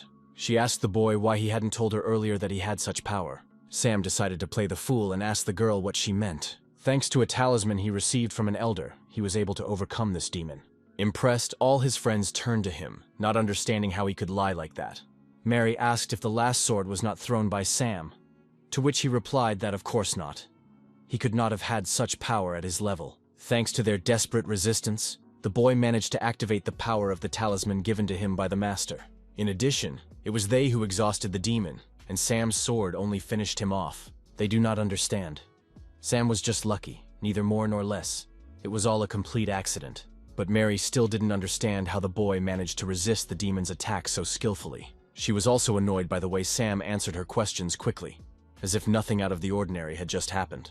And then the guy replied that, in fact, his main specialization was avoiding attacks, so dodging was not such a big problem for him. She, of course, knew who their master was. He was the best in the whole clan. But the girl decided to press on and asked what Sam had to say about the blocking array, because stabilizing such a formation is not something that a student of his level can do.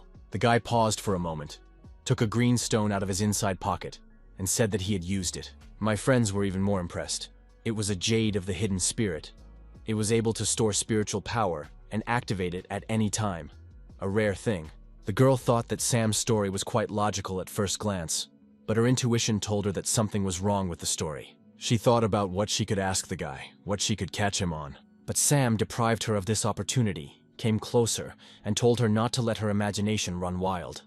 Why didn't the elder know about his power, if he had it? Mary was the best student in the clan, and there was no doubt about it. Mary blushed so much at these compliments that she turned away from the guy, unable to look at him. Lisa and Kyle asked Sam what had happened to the demon. The boy replied that Freddy's body was full of magical power, and that he could not even be touched now. Sam had to create a formation that could suppress this force. He led his friends to the place where Freddy was killed, and the demon clan was so angry that they began to train similar soldiers. They should tell the other clans as soon as possible so that they can take precautions in advance. But first, they had to deal with this story, which had no intention of ending.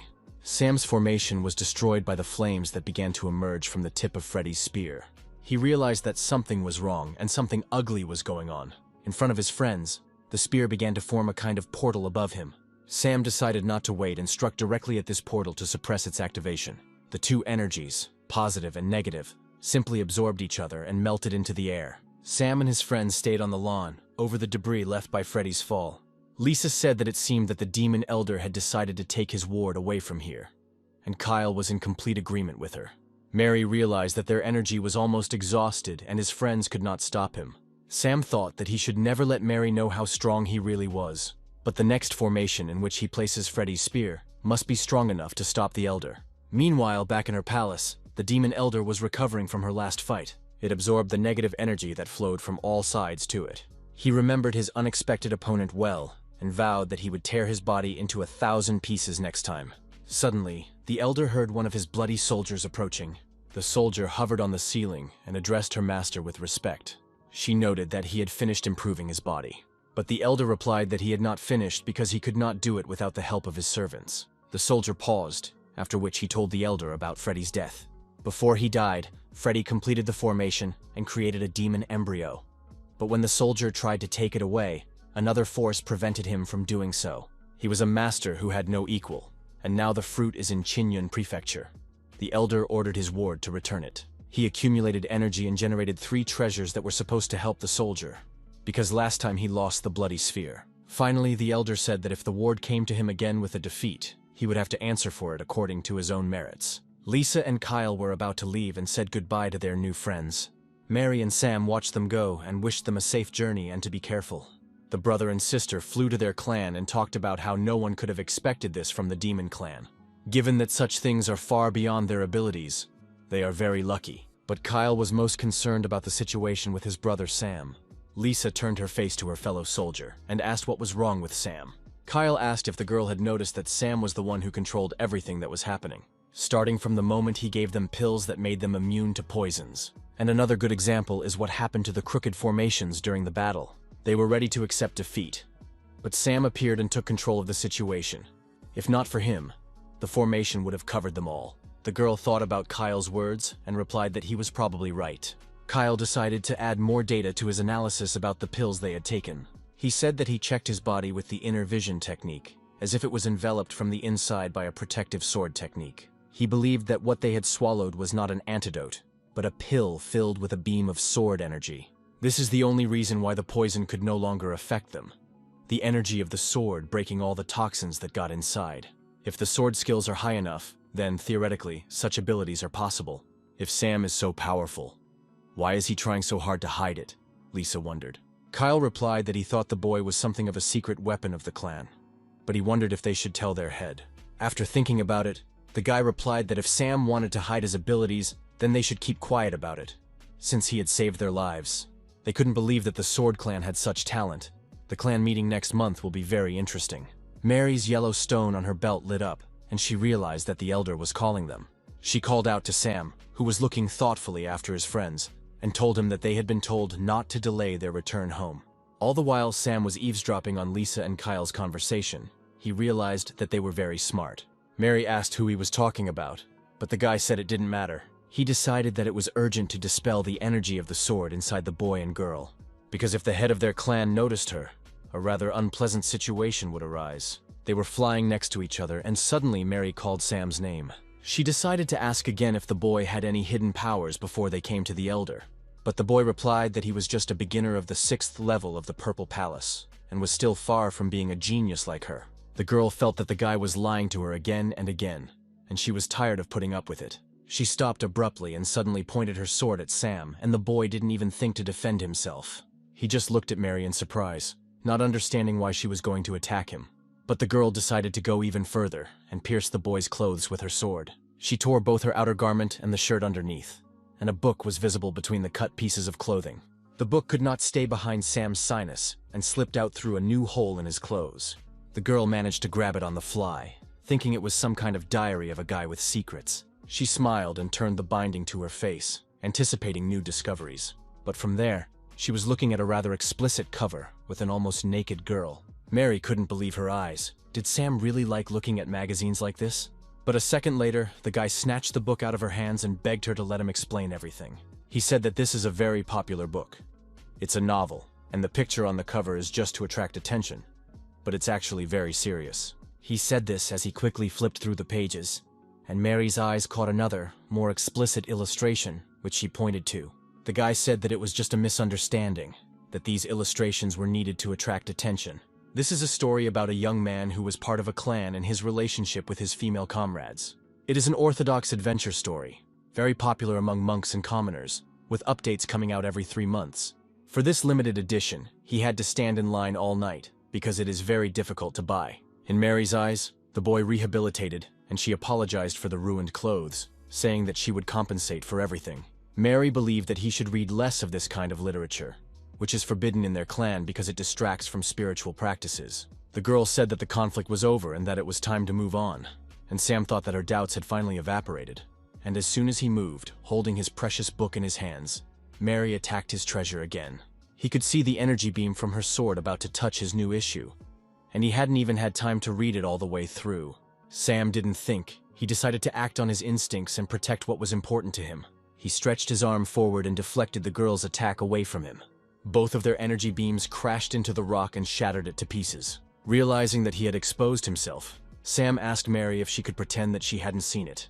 But Mary replied that despite her level, she could not turn a blind eye, and Sam admitted that he was hiding something. The girl flew up to the guy, demanding to know whether his skills were much stronger than hers, or just a little bit higher.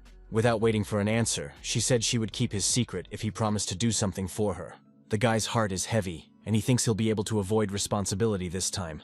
Mary folded her arms across her chest and asked me to teach her sword techniques. Sam thought that this mission would help him improve his relationship with his sister Mary and get the 3 days off he was promised.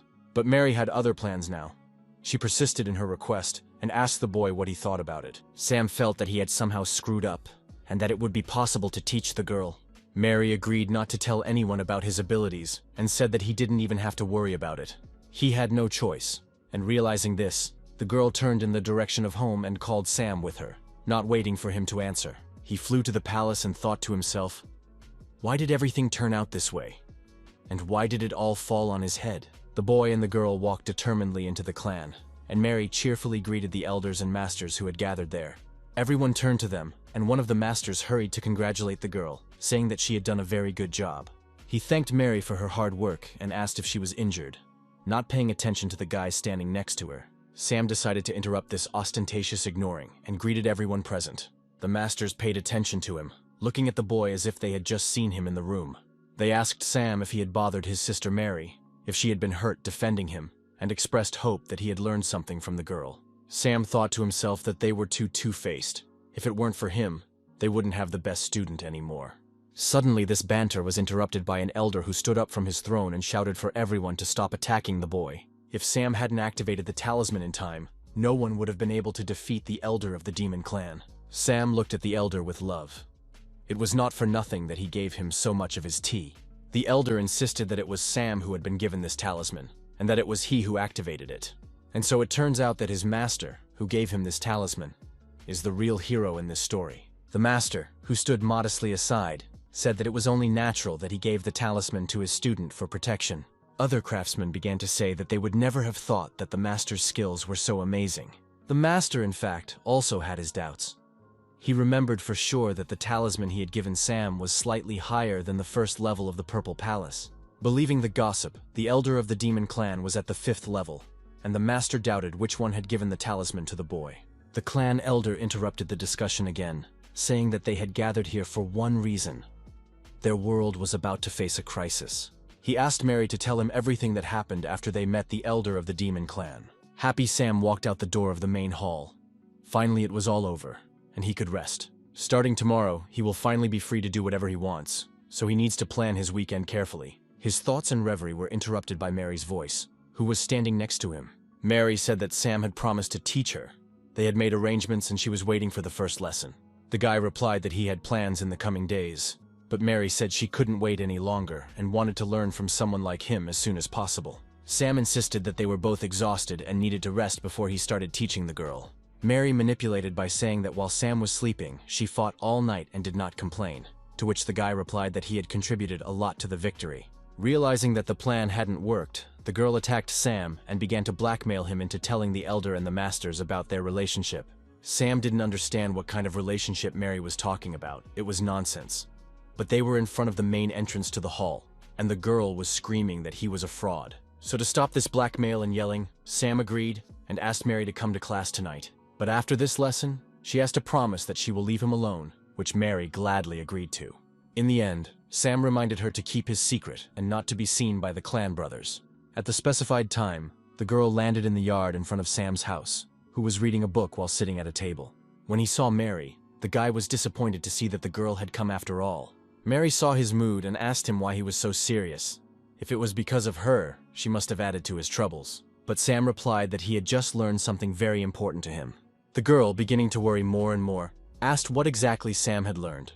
The guy replied that he had found out that a new edition of the book he liked to read was coming out the day after tomorrow. He heard this information on the street from his brothers from their clan, and he will probably have to stand all night for the new issue. That's why Sam has to leave tomorrow. So there will be only one lesson for the girl right now. Mary was willing to do even that. So Sam held out his hand and told her to look closely. He asked Mary to attack him with all her might. The girl was scared. She said that if she tried too hard, she was afraid that the boyfriend's house would not hold. But Sam calmly replied with a smile, telling her not to worry, because she wouldn't have the strength to do so. Mary calmed down and, drawing her sword, shouted to Sam to take care of himself. She generated energy for the spell Heavenly High, which was quite powerful in her performance and illuminated everything around her with a blue glow. Sam looked at the girl's technique and evaluated her choice of spell to attack. He waited until the glow of Mary's energy was close enough to him and put his hand forward, generating a counterattack. The light of Mary's energy almost touched his hand, but did not strike the boy. Colliding with Sam's hand, the spell of the Heavenly Hill just started exploding in the air between the boy and the girl. Mary looked at this phenomenon with wide eyes. She could not believe what she was seeing. The girl lowered her sword in confusion, watching Sam's counterattack absorb her powerful attack. All this abnormal phenomenon, for Mary, ended with Sam launching all the energy he had accumulated to repel the girl's attack into the sky.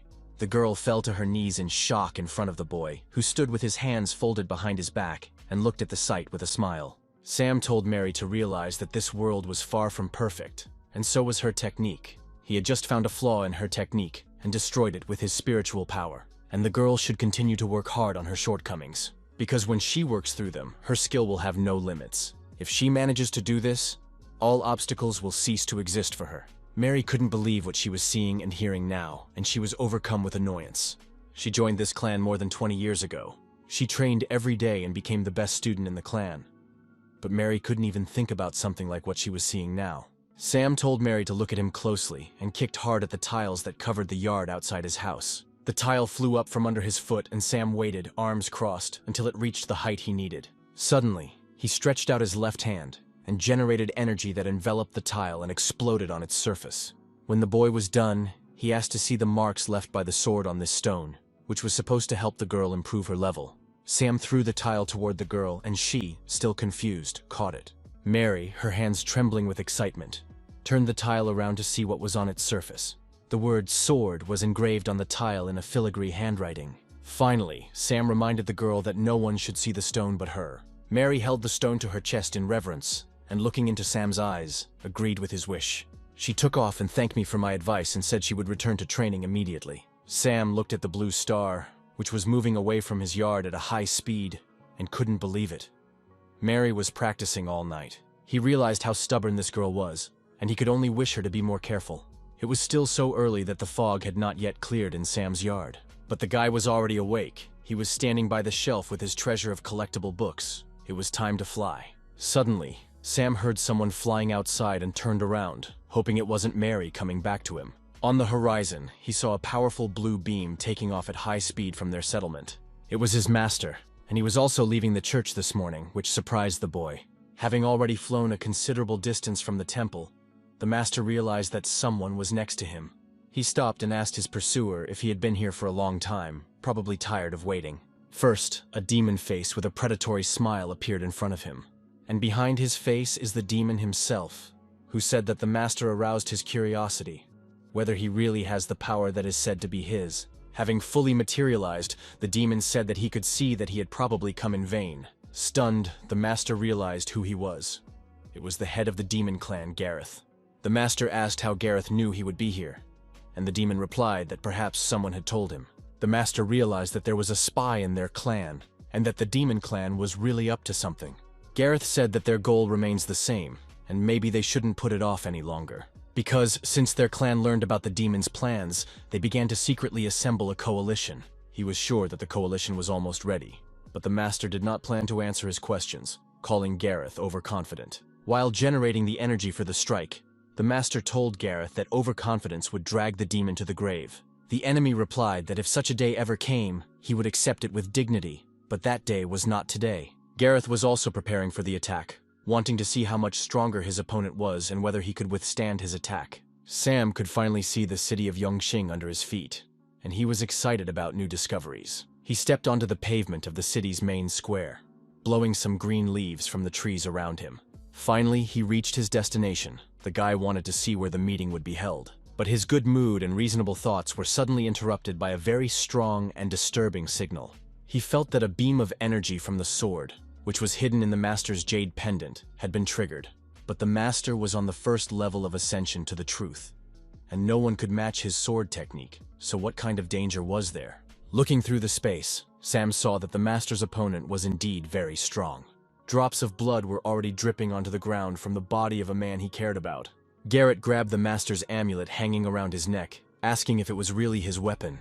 The energy of the sword actually helped to restrain his attack and left the master alive. The demon was very surprised. He sincerely appreciated the skill of the creator of this amulet, noting that it was a good trick. The master's clouded consciousness caught Gareth's words about the amulet, and he couldn't understand how the pendant Sam had given him could be so powerful. The master recalled how the boy had given him this amulet with words of gratitude for his care for him. He himself said with a smile that it was his small manifestation of care for the master.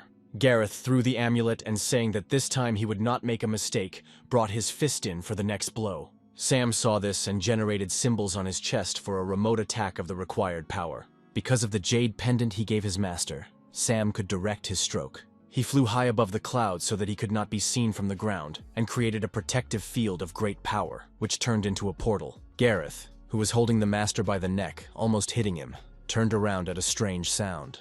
And from the other side of the portal, Sam's voice sounded. He was creating an attack with the Qin Yun sword technique. At the same second, a powerful beam of unprecedented blue power cut through the heavens and descended on Gareth. The frightened demon had never felt such a powerful force in his long life. He did manage to survive the attack, but was unable to fight anymore, and Gareth assumed that this technique belonged to Master Jason. All the amulets that the Elder gave him to fulfill his mission turned into solid fragments, but they saved his life. Gareth, filled with rage, promised that the next time he would be the last to be defeated. Sam saw the hole in the ground that he had made with his energy flow, and realized that he had hit it, but the demon survived. The enemy's strength was most likely much higher than the level of the Purple Palace. And why did someone from the Demon Clan need to kill the Master of the Sword Clan? And the guy was happy that, fortunately, the Master managed to escape. He decided that when he returned home, he would have to go and visit him right away. Sam went down to the venue and saw that the street was crowded. There were 2 lines of buyers for the new volume, and everyone wanted to purchase it. Sam, standing in line, didn't even think it would be like this, but he had nowhere to go. The queue moved quite quickly and finally reached him. The sellers announced that the last copy was available. Everyone who stood after Sam was desperate. They had been waiting all day, but still wouldn't be able to buy their copy of the book. The guy, on the other hand, was delighted. At last, luck was on his side. But as soon as Sam reached out for the book that was rightfully his, he saw someone else's hand trying to grab the coveted object. The guy looked at the owner of this hand. He was very impressed by the impudence of the competitor. She was a very beautiful girl with blue eyes who looked at him with a mute question. Both men put their hands on the book, and there was an awkward pause between them. The girl turned to Sam, calling him handsome, and asked if he could give her the last copy of the book. She probably hoped for her feminine charms, but they definitely didn't work in this situation, and Sam was very outraged and refused. She did not flinch and offered to pay him twice as much for the book if he sold it. When she saw that Sam was going to reject her offer as well, she said that it was a very cool arrangement. She wouldn't offend him with money. Each of them needed this book, and none of them was going to give up this copy. The booksellers asked the Taoist buyers to calm down. They could see that the situation was heating up. The girl suggested solving this problem in a different way, since there was, after all, only 1 copy left. If none of them wanted to give in, why not do what was right in their conscience? Sam asked what she was suggesting. The girl offered to play a game of rock, scissors, and paper. Whoever wins gets to keep the desired purchase. The girl said that this game, created by her personally using a special technique, is capable of reproducing human thoughts, and that there is no way to force it. They can use this method to achieve justice in their disputed matter. Sam analyzed everything the competitor had told him, and realized that cheating in this game would be quite difficult. At first glance, the offer seemed quite acceptable, and the guy decided to accept. The girl, shuffling the cards, offered to continue playing until 3 wins, and Sam agreed to this condition. The guy decided to choose scissors in the first round to check everything more thoroughly. On the count of 3, they each put their cards on the table in front of the sellers. She asked the sellers to turn over the cards they were playing with to get an independent result. The sellers agreed, and Sam was unpleasantly surprised. His card was a stone, and the girl's card was paper. The girl was happy and jumped on the spot. She had won, and Sam thought that she couldn't have forced it. Maybe he was just unlucky. The time for the next round came, and 2 more game cards flew to the table. Sam decided that this time he would flip the cards, and his opponent didn't mind. His card was a pair of scissors, and the girl's card was a stone, and she won again. The guy was completely devastated. Everything had started so well, but at the last moment, his luck turned away from him.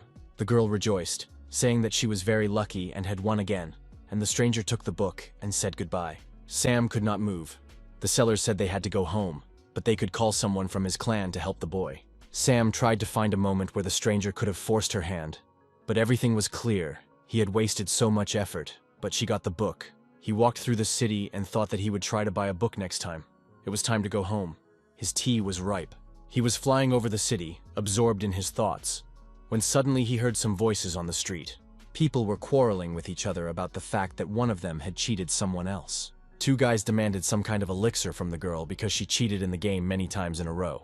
It was the same girl who told the boys that maybe heaven was punishing them for all the bad things they had done in this life. Realizing that arguing would not resolve the conflict, the girl began to run away from the embarrassed boys. One of the offended shouted for her to stop herself, because she would not be able to escape anyway. The girl looked back and saw him generating fire energy to attack, and realized that this guy was at the level of the Purple Palace. But behind her attackers, she saw her new friend with a book, and began to call out loudly for help. She pleaded with Sam to help her confront the 2, and the boys looked back and were unpleasantly surprised. The girl said that these 2 wanted to beat her, but the guys insisted that they had not touched her with a finger, and they asked Sam who he was. Sam replied that he and the girl hardly knew each other, and he would not interfere. The conflict could continue. The girl called him heartless and tried to remind him of their first meeting, but he remembered well enough that he had lost to her. And so, the 2 guys found out that they were not the first ones to visit her, and they demanded that she return everything she had taken dishonestly. Sam realized that if he didn't interfere in the couple's affairs, he would be able to get his novel back. But the girl seemed to read his mind. She realized that the guy would not come to her aid. She pulled out their controversial book and started threatening to tear it right now if the boyfriend didn't help.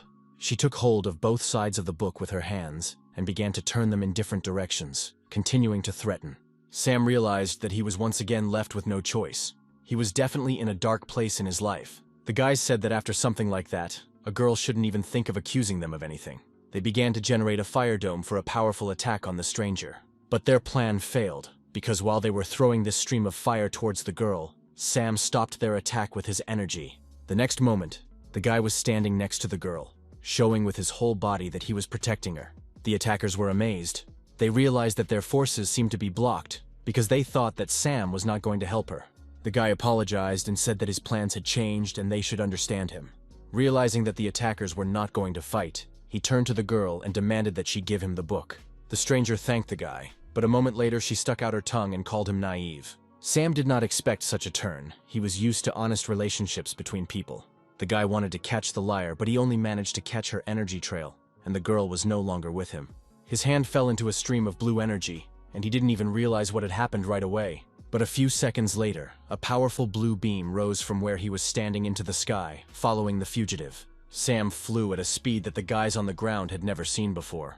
They didn't understand what clan this guy could be from. He had some kind of eerie energy. Suddenly, they realized that their treasure was still with the stranger the boy was chasing and decided to follow suit.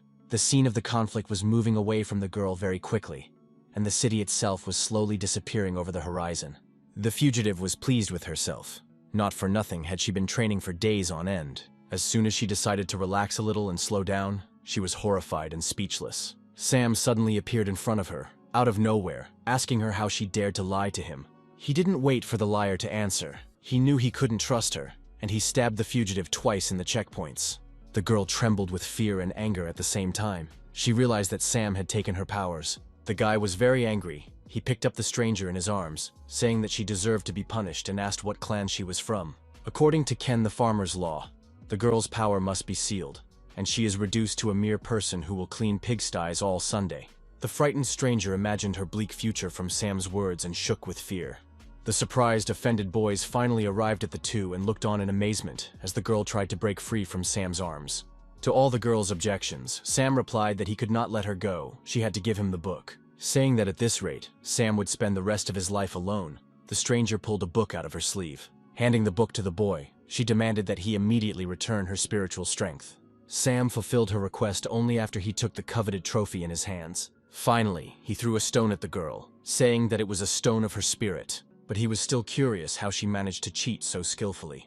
The girl was outraged by the guy's assumptions and shouted that she was not cheating. When she turned back, she saw two other offended boys in front of her, who were also waiting for her to explain.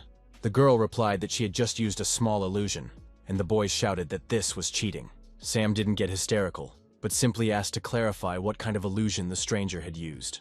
The girl pulled out a stone card from her pocket and asked me to watch my hands. She skillfully scrolled the game card between her fingers several times.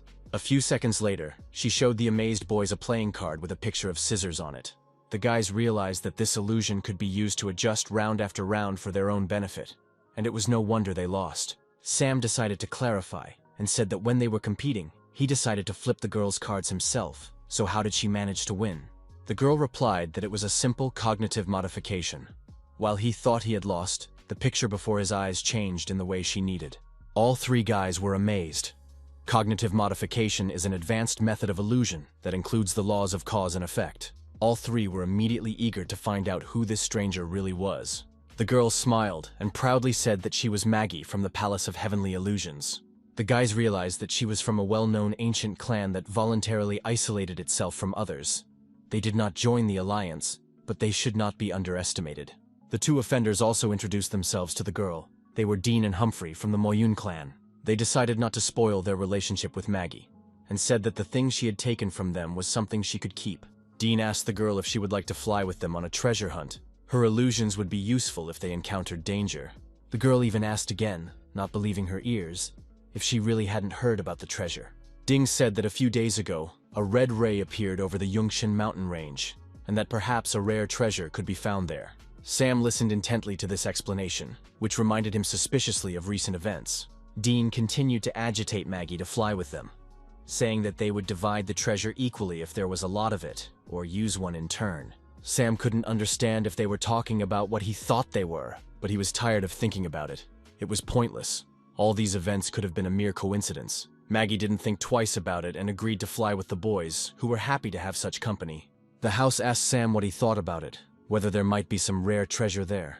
But the guy said he wasn't interested. He wasn't going to spend his vacation on it. Thinking that he would rather use this time to have a good vacation, he said goodbye and flew away. Maggie looked into the trail of the flying blue light, telling the boys not to worry because Sam would come back to them. The bloody spear of the demon Freddy stuck out of the ground and burned with red flames, burning all the trees around it. The soldier of the elder of the demon clan was flying straight to him.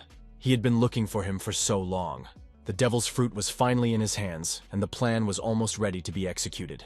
The giant magical creature growled fiercely, raising its head to the sky. It saw a girl in front of it and wanted to tear her apart at any cost. No one could walk freely on this territory except it. The girl did not move, despite the fact that the monster rushed right at her. The monster's big paws tried to grab Maggie, but they only managed to grab her projection. Maggie flew up into the sky and commanded the boys to join the fight right now. Dean instantly sprang into action, casting a fog spell on the monster, his yellow energy spiraling across the clearing. The monster, seeing the yellow fog above him, crouched down to the ground. Humphrey joined Dean with the 9 Misty Shadows technique and cut across the work. He landed triumphantly on the body of the already motionless beast, holding his sword behind his back. Humphrey complimented Maggie on her magical powers. In his opinion, the Mirror Flower Water Moon technique was unsurpassed. He agreed with his fellow soldier. They believed that even if they faced a beast of the highest level, they could handle it in a flash. The girl haughtily listened to all this sycophancy and did not even think to deny anything. She loved being praised. Dean decided to encourage his friends to continue on the road.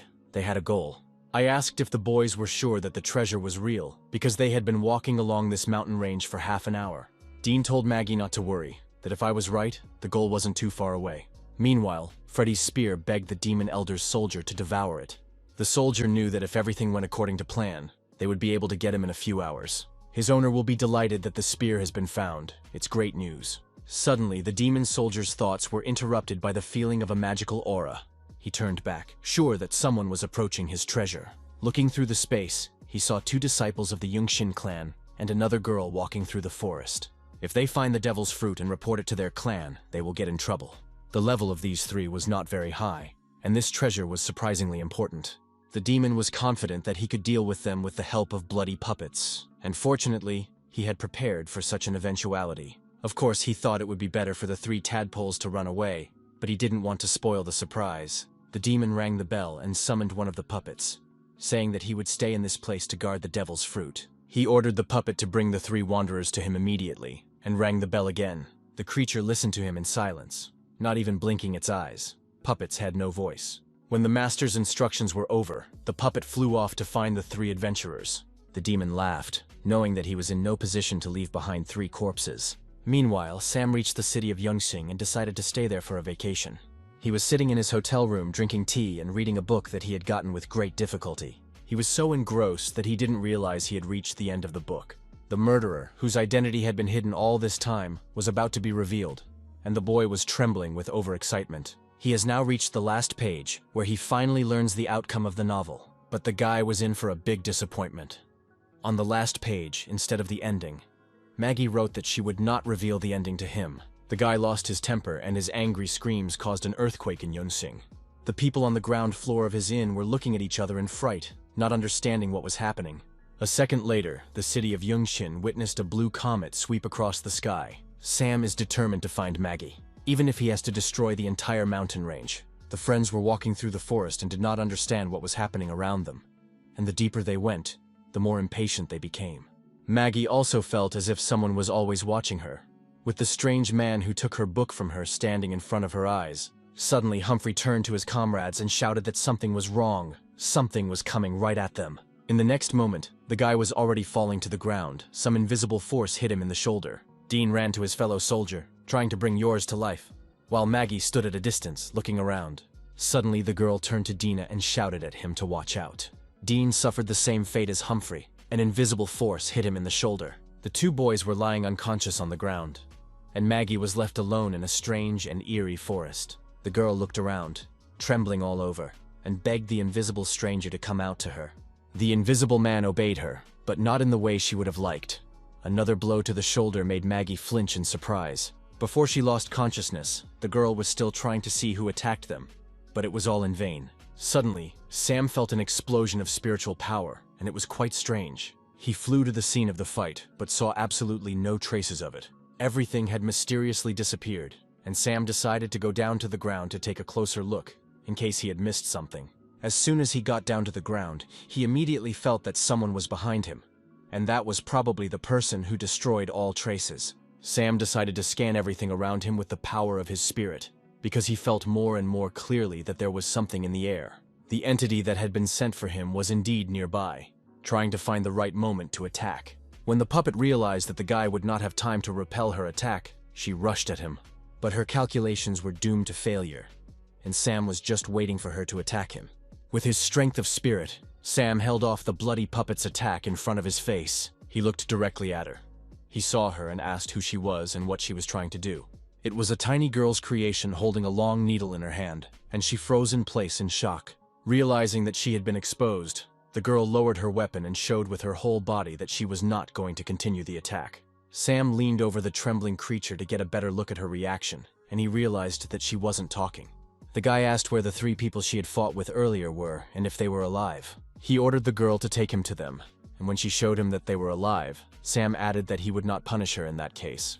Suddenly, both interlocutors heard a bell that was getting closer to their lawn.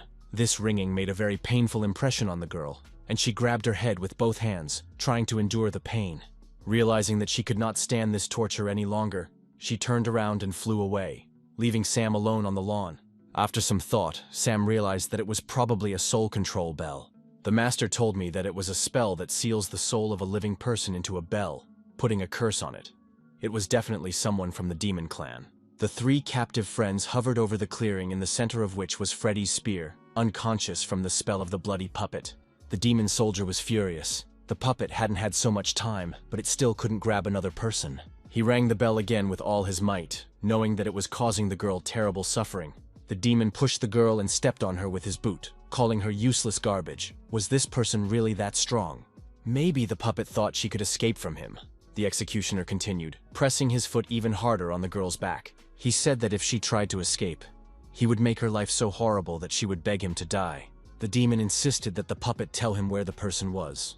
Suddenly, behind me, I heard a voice asking why he had called him if he said he could handle it himself. The demon turned around, immediately recognizing the voice, and Sam asked who had helped him recover so quickly, because he definitely did not do without help. This time, the demon soldier decided not to engage in idle chatter, but to attack the enemy immediately. He released a powerful spell in Sam's direction, generating enough bloody energy. But the guy easily repelled this attack without even moving. Sam openly mocked his opponent, saying that he still didn't understand how he was still holding on. These taunts did their job. The demon lost her vigilance and concentration. He grabbed the magic bell and ordered Linda, the bloody puppet, to kill Sam for him. The guy seemed to be waiting for this. With his lightning attack, he hit the demon's hand holding the magic bell. And while the wounded soldier was writhing on the ground in pain, the boy turned to the girl, asking if her name was really Linda. Deciding to free this magical creature, Sam once again generated an energy beam that finally shattered the magic bell. He told the girl that she no longer needed to be a puppet of the demon. From that moment on, she was no longer a bloody puppet. The girl was free. The girl's eyes instantly filled with tears. She didn't have to say anything. The boy understood all her feelings without words. The former mountain meadow took off into the air, trying to get away from its former owner.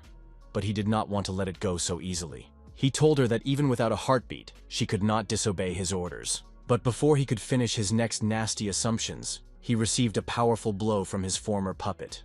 After knocking out her former master, the girl rushed to Sam, trying to make him run away. But he reassured her, saying that Lisa could safely fly home. He told the girl not to worry, that he could handle everything himself. He understood very well what was done to this child. It was exploitation and coercion. Meanwhile, the soldier regained consciousness after being hit by his captive and decided to use the bloody hell technique. A gigantic bloody portal formed from the earth to the sky, through which hundreds of predatory eyes peered into the clearing. Suddenly, a giant hand reached through this portal and the voice of a monster was heard asking who had challenged its master. Following the hand, the giant hell beast itself appeared, and the soldier ordered him to kill Sam immediately. The beast said that Sam was a small pawn, and that the owner should not personally get his hands dirty with him. The next moment, a giant hand formed a fist and aimed at the boy. Sam, seeing the danger, immediately drew his sword, and everything around him glowed with a blue glow. A ray of his pure blue spirit energy simply tore the attack of the giant hell beast to pieces. The beast realized that the boy had very great strength and was sorry that he could only show 1/5 of his strength because of the seal. It tore Sam's energy to pieces, and finally, the beast said that he would return someday, and there would be a good battle between them again. He asked the boy to memorize his name, but he never had time to say it, because a moment later, he fell apart. The girl, who did not have time to fly home, hid behind Sam's back and watched in amazement as he dealt with his enemies. The demon soldier was shocked to find out who this stranger was, who was able to overcome all his powerful spells with such speed. Sam turned to the demon soldier and said that this time he was not going to let him go alive. The guy generated energy and pointed his hand toward his opponent, and a powerful blue beam flew out of Sam's fingers. The wounded demon shouted at the boy to wait and not to do it, because he had not yet had time to fulfill his mission. But his protests were drowned in the Qinyun sword technique, which Sam mastered perfectly. He did not understand why he had to wait and postpone killing the demon. As he looked at the captured treasure hunters lying on the ground, still shrouded in the spell, Sam rightly believed they were very lucky. He generated energy to revive Maggie and dispel the bloody sleep spell. The girl opened her eyes. She was lying on the ground and at first did not realize where she was. Sam stood by her side and told her that everything was fine. She had just used up too much spiritual energy, and he would help her get to the city. Suddenly, a bloody flame broke out behind him, drowning out his last words. The girl saw a bloody spear rising up at high speed. The treasure they had been chasing for so long soared above the clouds as a red comet, radiating a powerful energy field. But the spear was won. The demon was holding it in his hand, saying that Sam was one step away from killing him. And it was Sam who actually forced him to sacrifice his last magical weapon. And now the person the demon soldier wanted to kill was Sam. The guy listened to all these threats and did not understand what the bastard was saying, even though he didn't understand what was happening. If one sword wasn't enough, Sam would use another. The boy sent another powerful beam of his sword energy toward the demon, but the latter deflected his attack by putting his spear forward. Repelling the boy's attack, the demon soldier rejoiced as never before. Now he was much stronger than Sam. A surprised Sam and a shocked Maggie looked at the column of bloody flames rising into the sky right in front of them.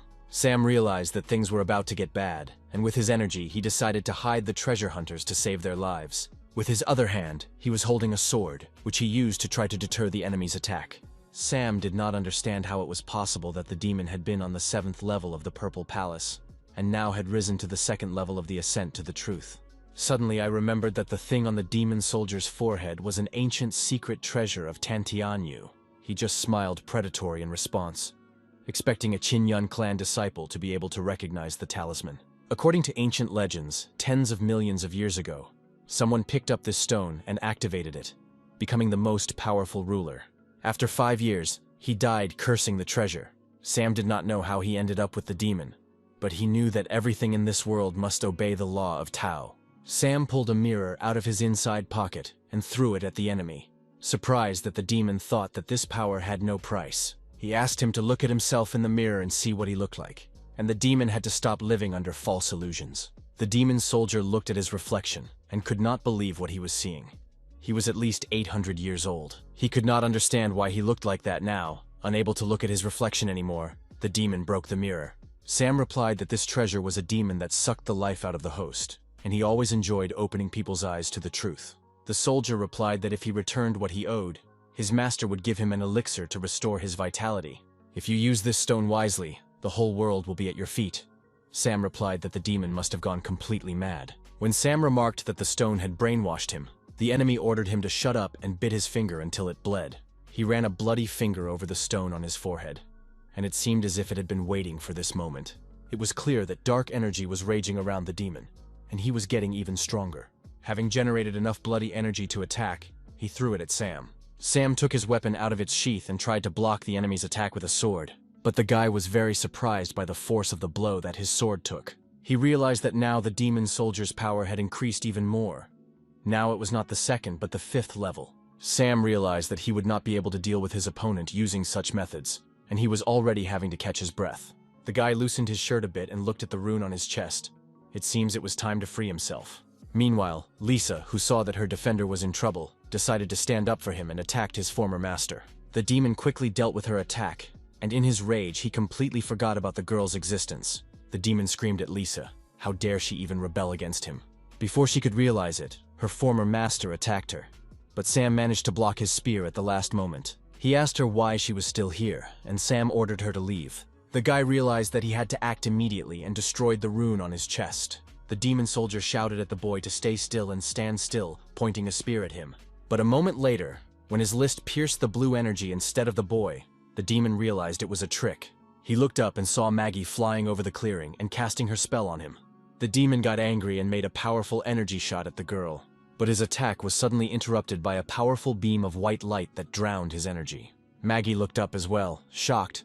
She could not believe what she was seeing. Sam hovered in the air above them, but he was completely different now, more powerful. The guy was enveloped in white and blue energy, and his eyes glowed with blue light. The demon shouted that the boy had decided to meet his death instead of running away and flew towards him. His spear collided with the boy's hand, and an explosion of powerful energy exploded between them. The demon stopped in shock. Now he saw that the boy was not the same as 2 minutes ago. He asked Sam how it was possible that he was able to block his attack. Maggie looked at it and couldn't believe that this guy could be so strong. The son replied that only 1 drop of spiritual power was enough to deal with a demon soldier. The demon trembled with rage that he could no longer contain. He could not believe that this bastard could talk to him like that. The last shreds of reason left his head, and wishing him dead, he rushed at the boy. But Sam just laughed, saying that the demon had lost the moment the guy took off his seal. He grabbed his weapon and generated the Qingyun sword technique, which was the most powerful this time. From his sword came a yellow firefoot, which turned into a giant flying dragon. The boy brought his sword down and the dragon flew straight at the demon, who instantly lost his temper. He looked at this fascinating, beautiful, and frightening phenomenon at the same time, realizing that these were his last seconds of life. In the next moment, the demon drowned in yellow fire and flew down, dropping his spear. Before he even reached the ground, his body turned to ashes, dissipating into the air. Sam remained in the same place, the remnants of his powerful energy gradually dissipating into the air. It cost him a great deal of effort to tame his unbridled energy again and seal it up. The girl saw that the boy had returned to his previous level of ability. Suddenly, she noticed a stone from the demon soldier's forehead, a treasure that lured her. He was so beautiful in her eyes. Maggie saw her reflection in him and wanted to take him for herself. But her thoughts were interrupted by Sam's voice, which advised her against touching the stone. The boy took out a pouch from his pocket and energized the treasure Tantianyu, avoiding touching it. As soon as the stone was hidden in the bag, the girl regained consciousness and realized that the treasure was trying to bewitch her. He himself agreed with her conclusions, saying that this thing was surprisingly dangerous, and he had to be careful, otherwise he would say goodbye to his life. The girl looked to the side and saw a magical creature rapidly approaching them. She realized that it was this little girl who had attacked them, and Lisa looked at Maggie in fear. Sam replied that the girl's name was Lisa, and she did not want to offend them at all. She was just obeying the call of her soul. Maggie was surprised and asked what had happened to this soul bell, and the guy threw it away and replied that he had destroyed it. The son turned to Lisa and told her that she was safe now and could go, and let her not fall into the hands of the bad guys anymore. Maggie was even more surprised at the whole scene. She was surprised that the guy wanted to let such a creature go. She said the girl was strong enough that Sam could have kept her instead of letting her go. But the guy asked Maggie why she was comparing him to a man from the demon clan. This question stumped Maggie, and she had no idea what to say. After thinking about it for a while, the girl said that the guy used her as a weapon, with the help of a soul bell. And after thinking about it a bit more, she realized that she must have been very wrong about the guy before. Sam replied that if Maggie was wrong about him, she could give him back the page that had been torn out of the book. The girl thought that this idiot only cared about his novel, but she returned the page to him, thanking him for saving her. The guy was over the moon, finally holding the torn page of his favorite book. Turning to Lisa, who was nearby, he thanked her for her work, finally asking that no one find out about the incident. Maggie was confused. Killing the elder of the demon clan was a great achievement, but the guy asked her not to ask too many questions. She asked Sam what he was going to do with the spear, and he said he would probably take it with him and dispose of it. He added that he hoped she would take care of those two guys, and that he and the spear would go first. The girl was dissatisfied with this order of things, but the guy was no longer listening to her. He was reaching for the dangerous find. Suddenly, a portal appeared on the other side of the spear, through which a giant hand reached for the spear. A voice from the other side of the portal said that he had not allowed Sam to take the magic spear, and the boy wondered if another taker had arrived. The giant hand quickly grabbed the spear and began to disappear into the portal. Finally, he heard a voice saying that he would protect this artifact at any cost. After that, the portal finally dissipated, and only Sam, Lisa, and Maggie remained conscious in the clearing. Maggie shook her whole body, asking the guy what it was because she felt a very strong aura, and Sam said it was another elder. Maggie asked if the guy was going to pursue him, but Sam replied that the enemy was very strong, and he was not interested in destroying the list. The third reason he refused was that he was on legal leave, so he was already saying goodbye to Maggie. He wanted to return home as soon as possible and find out how the novel ended. Maggie didn't want to see Sam again. So many bad things had happened to her since their first meeting. Her thoughts were interrupted by Lisa, who, flying past the girl, pushed her, standing up for her savior. Maggie couldn't believe that it was all the same person. Incredible strength, good character, and a face of nothing. Suddenly, she stopped the flow of her thoughts. This guy left to deal with the consequences of what had happened. Maggie brought the boys to their senses in her own personal way, with a slap on the face. Dean immediately asked the girl what had happened and where the eldest of the demon clan had gone. Before waking up her friends, the girl had already thought of a plausible version, and she just had to voice it. Dean was amazed. The treasure turned out to be the weapons of the Moyun, a clan of demons, and it turns out that Maggie and Sam saved them. The girl agreed with this conclusion and added that they were very lucky. This elder died of exhaustion of spiritual energy. The only thing that bothered Dean to the core was that Sam had left, and they hadn't even had time to thank him. Humphrey called Dean over and asked if the ceremonial meeting had already begun. Given Sam's power, he should be there as a representative of the clan. Dean was excited. Yes, it was at the meeting that they would thank their savior. Maggie asked the boys what kind of gathering they were talking about, and what event the gathering was in honor of. He replied that her town was isolated from the world, so it was no surprise that Maggie didn't understand what they were talking about. Most of the clans from the east are members of the Alliance, and every 10 years they send a representative to Tianjiao, where the clan ranking is determined. The place in the ranking in the future affects the distribution of resources among all clans. The girl asked if she could join the gathering herself, and Dean replied that, given her clan's reputation, it was quite possible. Maggie was happy to hear this answer, so she could fight that strange guy. Suddenly, she felt like she was being called home, like it was time for her to return to her clan. Sam flew home and thought about who had taken the spear. Casting such a spell required extraordinary skills and great spiritual strength. The power of this elder was very great, and if the boy did not break the seal by at least a third, he would not be his opponent. But now that the demon clan had gotten down to business and dared to attack, even the master, he had to decide whether or not to join the game. They needed that powerful spear for a reason, and there must have been great power in this weapon. Even if Sam tried to return the weapon, it would likely lead to more attacks and a major crisis. He counted on the help of his clan elders, and he could have contributed to solving this problem himself. Suddenly, Sam's thoughts were interrupted by someone's presence, and he realized that someone was following him. He realized in a second who was chasing him, and asked the girl why she had come. Lisa was very happy to meet her savior again and flew over to hug him. The boy realized that the girl had nowhere to go, and she wanted to go with him. Although Lisa could not speak a word, it was not difficult to understand her. And the guy broke down in front of her pressure and cute face. He said that the girl could join him. But if she wants to leave in the future, she doesn't have to ask his permission. Sam never thought he'd ever get a magical companion for nothing. He was glad that the girl's strength looked like a gust of wind from the outside. It was a good conspiracy. Sam promised to solve her language problem in the future, but now it was time for them to fly home. They flew to the towers of the Chinyon clan, and the boy told Lisa that this place would be her home from now on. A very beautiful woman stood on the threshold of Melody's palace, waiting for the honored guests. Jason, an elder of the Chinyon clan, quickly landed in front of Melody and asked what had happened to the master. Melody replied that he had many fractures and organ damage, and if they had been a little later, no one would have been able to save him. Jason was very angry, and at the same time, fear for his friend was taking over. Melody said that she had used the heavenly pill, and now the master's life was saved. When Jason heard this, his anger burst out, and he promised that he would make the attackers answer for what they had done to the master. A little time passed, and Jason arrived at the secret meeting of the Alliance, on the border of the Dark Moon.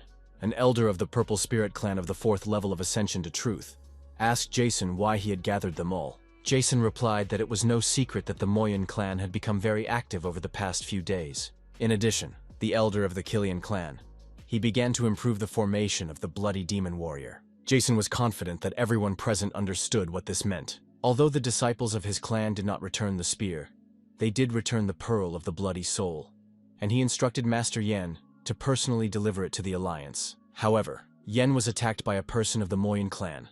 The sphere was stolen, and the master himself was seriously injured. His Dao was also damaged. Everyone was shocked.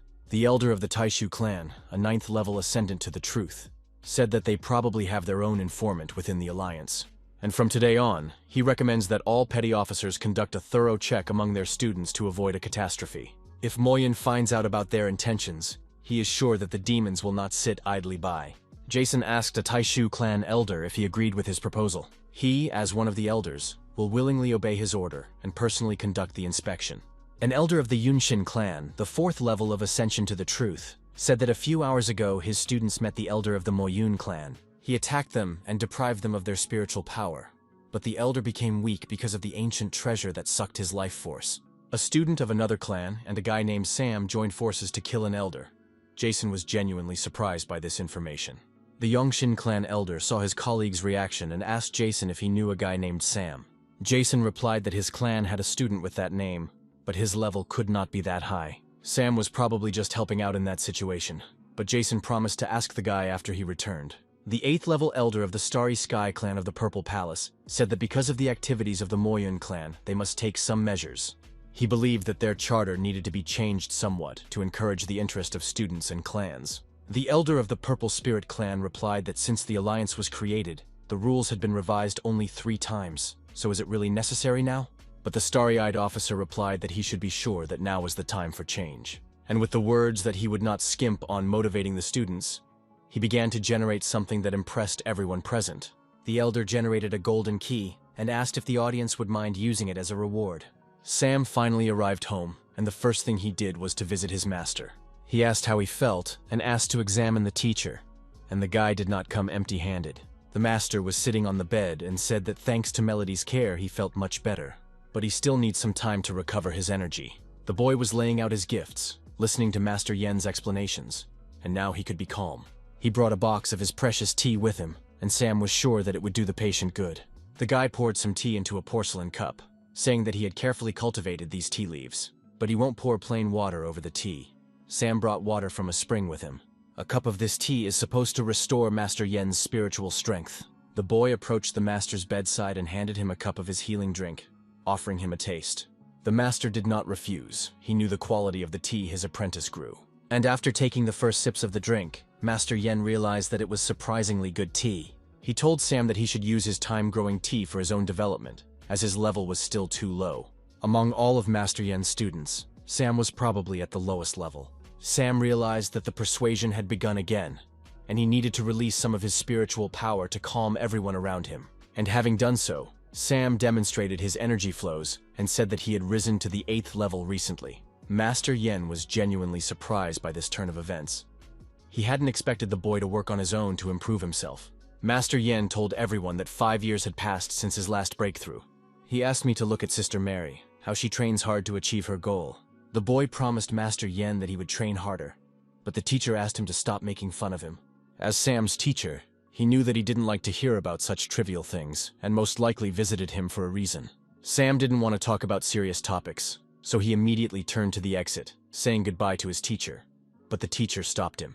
Master Yen said that he had been wounded by one of the people of the Moyan clan, and almost died.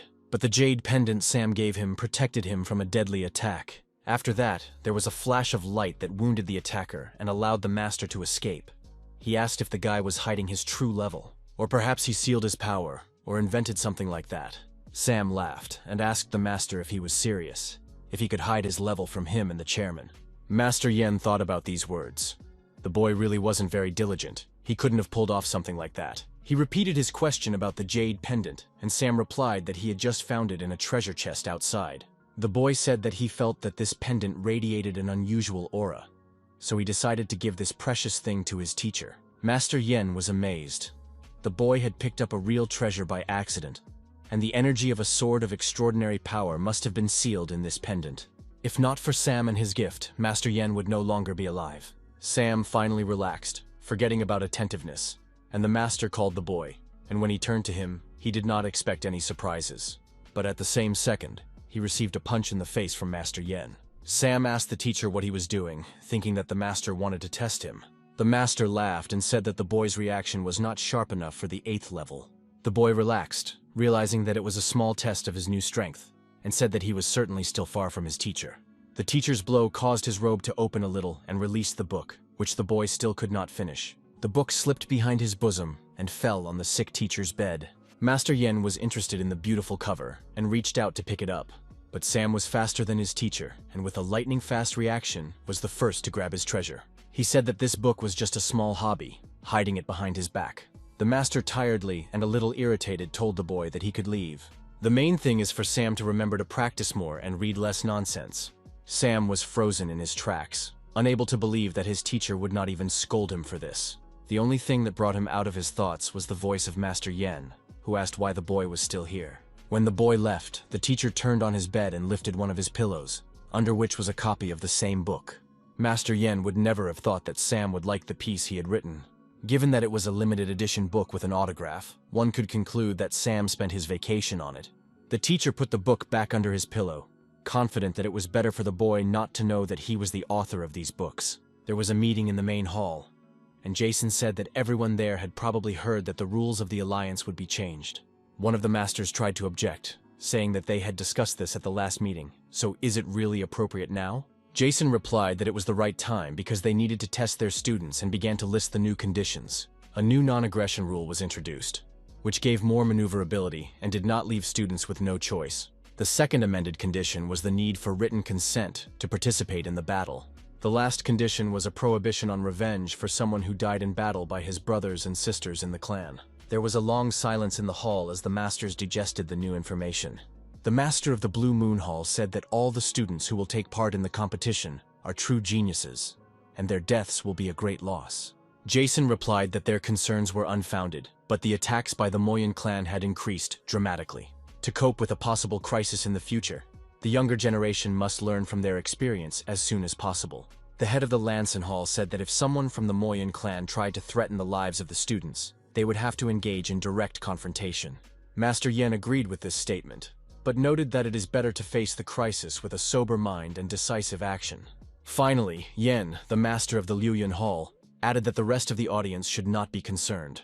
Jason supported Ian's point of view, saying that moreover, this time they planned to take first place. They were to receive the key to the Emperor's tomb for their victory. and all the masters present were amazed by this news. Master Yen noted that the emperor was the first person to come to the truth 5 million years ago, and he left behind many treasures. His tomb was found near the sea, and it took 5 key fragments to open it. To date, 4 of them have been found, but he could never have imagined who would end up with the last fragment. Jason replied that this was great. If they got it, they would open the tomb, which is why their clan should take first place. Finally, Jason made an announcement that the selection process would begin on Sunday. All the participants were excited to hear that the rules had changed. Now it was possible to use not only talismans, but also some forbidden spells, despite the fact that it could be dangerous. All the heads and elders will be present at the competition, and the top 5 will receive awards and represent their clan at a large gathering.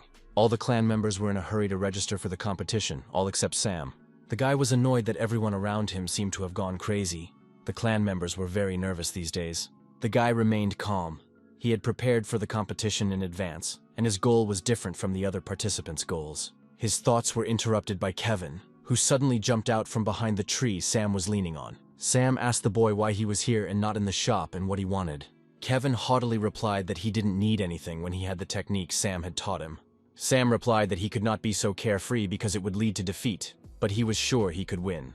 According to the rules, the top 3 can challenge special students, and if they win, replace one of them. For Sam, this was great news. Kevin said he had heard that ordinary students were lining up to challenge Brother Sam.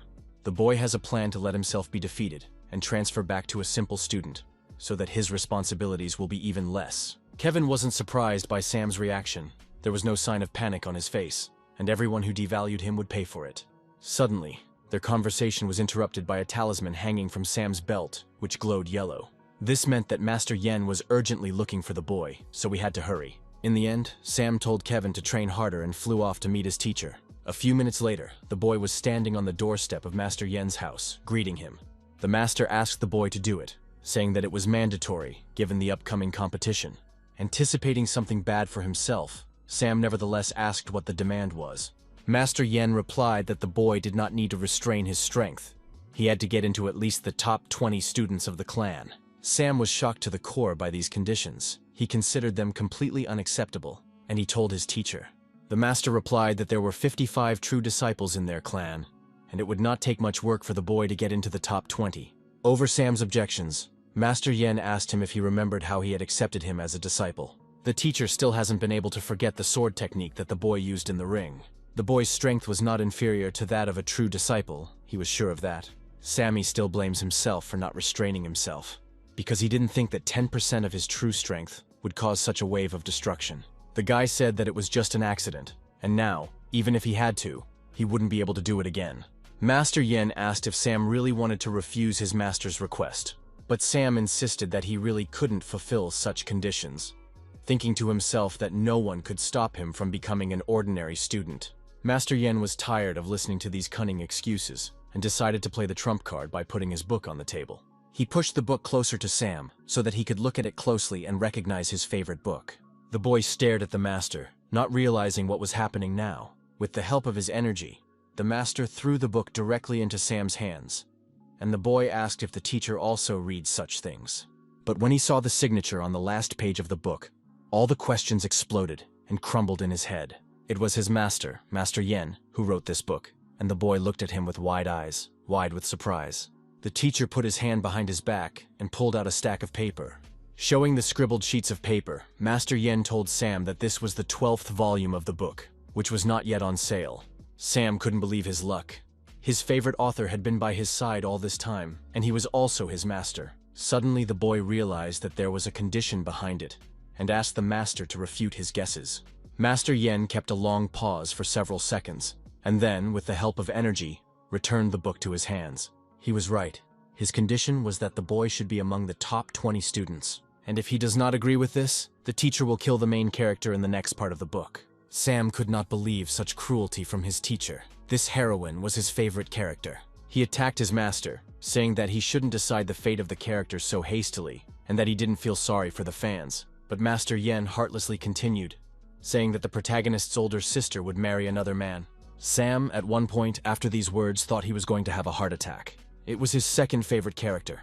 He could never have thought that his master could be so cruel. Suddenly, an idea came to Sam. and he asked if the master was afraid that he would tell the elder who the author of the novel really was. But the teacher calmly replied that then he would make sure that the protagonist's beloved died right in front of him. If the boy makes it to the top 20 students, he will definitely be good with Sam's favorite characters. And as a reward, he can even show Sam a small sketch and give him a couple of collector's editions with illustrations. Sam could not resist such pressure. He was blackmailed with his most precious treasure, and of course he agreed. The angry boy left Master Yen's house in a very bad mood. He did not pay attention to anyone he met on the way home. The amazed comrades looked back at the guy. They had never seen him so angry. The master, on the other hand, was in a very good mood when he received his next student, anticipating a very interesting competition. Master Yen asked one of his students to fly to Jinyan Peak and look for their permanent missing person, Miss Mary. She plunged back into self-improvement and missed all the latest news. The boy gladly agreed and immediately went to Jinyan Peak. It was his chance to see his beautiful sister again. He quickly flew to the place and stood at the gate, called Sister Mary, saying that the master was looking for her. Not hearing any reaction from the other side of the gate, the guy thought that the girl was really busy because there was no one there. As he thought this, the gate suddenly opened with a bang and a stream of Mary's energy flew toward him. The guy was almost blown down the mountain by the wind that was flying towards him. Thinking that something terrible might have happened, the boy decided to run inside, calling out to his sister Mary. In the middle of the training yard, the student saw a stone plaque with an inscription floating in an energy field above the ground. The guy felt a strong aura nearby and trembled all over. Mary was approaching him from behind. Flying up to the guy, the girl asked what he was looking at. Mary was in a large force field. The guy replied that he wasn't looking at anything. He had come to pass on news of a big meeting. She was invited to take part in the competition. Instantly, Mary changed before her eyes. She recognized her brother's younger friend, Sam. She took the boy by the shoulder and pressed him hard, asking if he really saw anything, and he answered in the affirmative. The girl immediately released the messenger, and he quickly fled from her training camp. She was so focused on training that she forgot about everything else. Brother Sam was really amazing, and in recent days she felt that she had become much stronger. If she had to fight those crooked puppets now, she would have chopped them into small pieces. Mary took off decisively from the ground heading home. She needed to devote more time to practicing and would soon catch up with her brother Sam. Meanwhile, Sam stood in the yard of his house, still resentful of the master for the way he had threatened him. In a normal battle, Sam would have quickly revealed his true strength, but this time the rules were flexible, and he could blame everything on props. Therefore, if he wins, he won't be given new responsibilities. He will definitely win a couple of rounds with these items. Suddenly, Sam saw a blood jade on the table and thought it would be a good option. The stone also saw Sam and began to tell him to touch it, promising to give the boy everything he wanted. The stone persuaded him to pour the boy's spiritual power into it, and in return, it would give him a good fortune that would reach the heavens. He just had to touch this stone to get infinite power. The demon did not stop persuading him. The guy threw the stone to the ground with an energy beam, saying that he should get away, or it would be broken. But a second later, the stone flew back into the air, and asked if it had failed to seduce the boy at all, which was the first time in so many years. Sam, smiling, replied that jade was like a pop-up spam window, knowing that he would not understand the analogy anyway. Sam wondered what was really hidden behind the face of the bloody jade. Jade flew even higher and announced that he was a venerable lord, a demon of heaven, a great master. Sam asked the jade who the great master was because he had never heard of him. Nephrite replied that he had come here with the devil himself, but he had left and remained, so all the monks of the world should address him as a master. The guy, mocking the demon, was surprised to note that he had been abandoned. The crooked jade was indignant and said that Sam did not dare to insult him. He asked to pour some spiritual energy into himself, then he would show what he was worth. The guy asked if the stone had a secret, and he was curious what it could offer. The crooked jade tried to provoke the boy into action, saying that he probably just couldn't decide to do it. But a moment later, he was ravenously excited because Sam's finger touched him. Sam wasn't afraid of the consequences. It was the demon who didn't know who he dared to contact.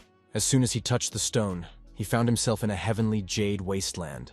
Looking around, Sam felt someone watching him and turned around. He saw a giant head with a bloody jade in its forehead next to him. The demon laughed and said that all people are so stupid.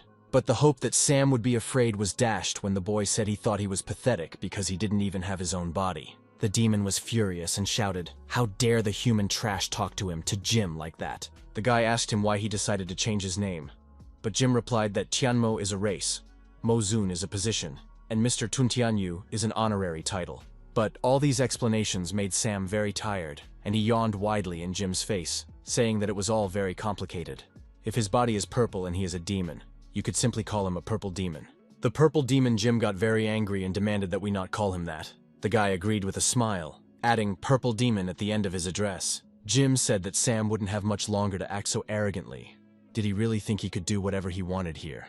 Sam finally decided to ask how he could get out of here. Jim replied that the first option was to get his permission, but in his case, it was impossible. Another way was to bargain with him. Wealth, beauty, land, position. He asked the guy what he might need, and Sam pretended to think about it. After some thought, the boy asked to give him 100 years of life. The purple demon replied that he couldn't do that because he didn't know how, and the boy dismissively called him garbage. Jim asked if the boy had any other wishes that he could fulfill. The boy asked if he could get him a couple of volumes of his favorite novel so that Sam could be the first to read everything. Jim asked what kind of novel he was talking about, and the boy replied that it was a very popular book. He pulled out the last volume of the novel he had bought from the pocket of his robe and said that it was written by his master. Jim got angry. He asked who should fulfill these wishes, and Sam replied that he was a nobody because he couldn't cope with 2 small wishes. The demon didn't want to stand for it and said that if Sam refused to say his name and didn't want to bargain, he would stay here forever. He started shouting that the boy would die of fear and hunger, and his body would be completely destroyed. But the purple demon could not finish his angry tirade. A giant blue hand clutched his head. The guy was holding the demon with his energy very tightly, and it could not escape. So Sam asked if he could touch it. He knew that if he touched Jim, he could get out of this terrible wasteland. The demon shouted that until the boy mastered the law of the Great Tao, he would not be able to do him any harm. But the boy, already generating energy in his hand, smiled slyly and told Jim not to be so overconfident. Coincidentally, he knew the law of the Great Tao, and the next second, Jim saw a sword. Sam told the purple demon that somehow he was not that simple. After a while, the guy materialized again in the yard of his estate. Sam was pleased that thanks to Jim, he was able to harvest a good crop. The demon in the wasteland offered him a variety of weapons for his life, and he did not refuse the offer. With the treasures of the purple demon, Sam can now finally relax. There were still 2 days left before the competition, and the guy needed to have a good rest. Meanwhile, something strange was happening in a cave in the forest, not far from the Chinyun clan towers. There was a mirror on the ground of the cave that shone a purple light into the face of the boy sitting in front of it. The demon on the other side of the mirror asked the boy what his chances of winning were. He replied that with the secret treasure that the demon had given him, he would definitely be among the top 5. The demon was pleased. He said that thanks to the boy, he would finally be able to return the bloody sphere. The guy replied that he owed him his life because he had saved him, and that he was willing to go through fire and water for the demon.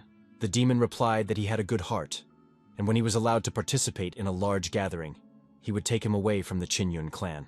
The boy asked his master not to worry. He could rely on him completely. He will fulfill his mission under any circumstances. The boy bowed respectfully to his master. Jason announced that they had gathered all the students from the last few years, and that this competition was to choose the most deserving student of the clan.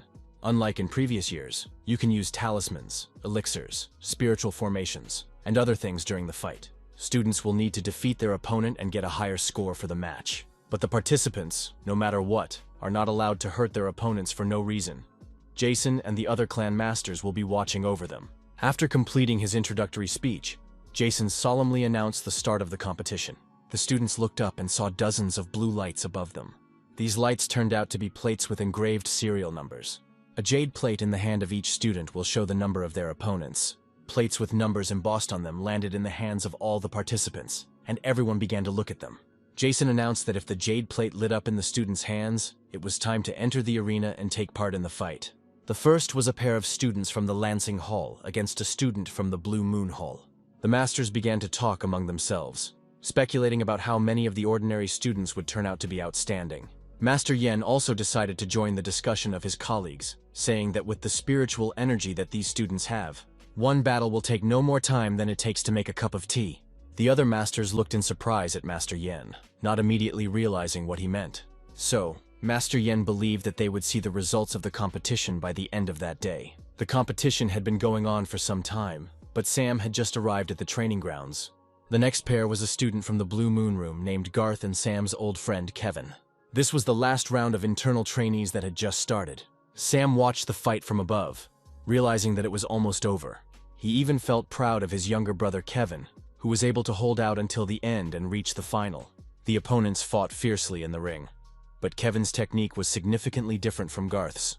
Sam realized that Garth from the Blue Moon Hall was already on the 5th level of the boundary of the Immortal Palace. But his younger brother Kevin did not even think of giving up. Although his opponent was a full step taller than he was, Kevin's sword technique was unsurpassed. He was already able to match a true student, and Sam had only taught him a couple of tricks. The boy definitely had talent. If Kevin does a good job, he will most likely be taken on as an apprentice by one of the masters. Garth suggested that they stop trying to wear each other down and actually find out who would win this fight, here and now. Kevin, removing a strand of his hair from his face, replied that he agreed to such conditions. Garth decided to use a magic item and took a piece of paper out of his pocket. He activated it, using the power of his energy, and everything around him glowed with blue light.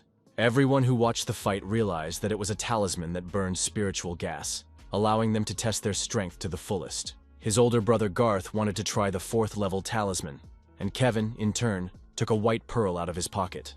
The boy looked at the pearl carefully and, closing his eyes, put it in his mouth. It was a pill of explosive energy. Although it was of the 3rd level, given its effect, it was equal to a spiritual gas talisman. Before the attack, Garth warned Kevin to be careful, and to use the Moon Spirit Sword and the Moonbender against him. Kevin, in contrast, activated the energy of the Air Spirit Sword and the Silver Dragon. The fight was short but spectacular, with 2 streams of energy blinding everyone around with their power. Sam heard the referee announce that there was a winner in the fight. The explosions in the arena were still going on, and all the spectators began to turn away because the force of the impacts was so great. A little later, when the smoke began to dissipate, everyone present saw the silhouette of a man on one knee. It was Kevin, leaning on his sword and sadly saying that he had lost. He was better only in terms of spiritual energy, and even then, not much stronger. Brother Garth reassured Kevin, and said that if he had been at the same stage of the climb, he would have lost without a doubt. Kevin, in disbelief, raised his head and looked at his former opponent, asking if he really thought so. He remembered his brother Sam. If he hadn't taught him, Kevin would never have been able to lift a sword so well, even if he had worked all his life. The internal apprentice competition was completed, and Garth from the Blue Moon Hall was declared the winner. Jason was happy with the first stage of the competition. The last pair was really good. One had a good spirit and the other a great talent. Both of these guys have the ability to become true disciples. He asked Melody to disturb her, but she said it was her duty. She directed her energy to heal both boys, and they were surprised to see their wounds healed and their spiritual energy restored. Garth was asked by the referee to choose a true disciple with whom he would like to fight, and if Garth wins, he will take his place as a true disciple. Garth didn't think much. He had long ago decided who this student should be, and announced that he wanted to fight only Sam. The audience knew that Sam was a true disciple, but the weakest of all, the best of the inner disciples, would fight the worst of the true disciples. Sam was disappointed that it was his turn so quickly. He landed in the ring, and Garth asked for his help. Suddenly, a hand came down on Garth's shoulder, and Kevin stood behind him, warning him to be careful. Garth didn't understand what his younger brother Kevin meant, but for some reason he had a bad feeling about these words. The fight was announced as started, and brother Garth told Sam that he had heard about it for the first time a long time ago. Sam was very touched by this news, but inside he felt that he was about to hear a trick. Garth said, to be honest, he was terribly disappointed in Sam's behavior. Together with other inner disciples, he devoted all his energy to the ascent to become a true disciple, and he never thought about rest. Sam, in fact, had already guessed what his opponent was going to say. Garth had already shouted that Sam works a 9-to-5 schedule and never takes climbing seriously. Even outside of training, Sam spent a lot of time just fooling around. Garth believed that Sam's lazy actions had no place in the Qinyun Sword Clan and was ready to prove it to him. He shouted at the boy that he would destroy him and take his place among the true disciples. So Sam decided to use one of his talismans. He could never have imagined that his 9-to-5 schedule would become a source of such hatred. Garth didn't waste any more energy on speeches and rushed into the fight, warning Sam to be careful. With a flick of his fingers, Sam activated the power of his talisman, which created an impenetrable protective field around him.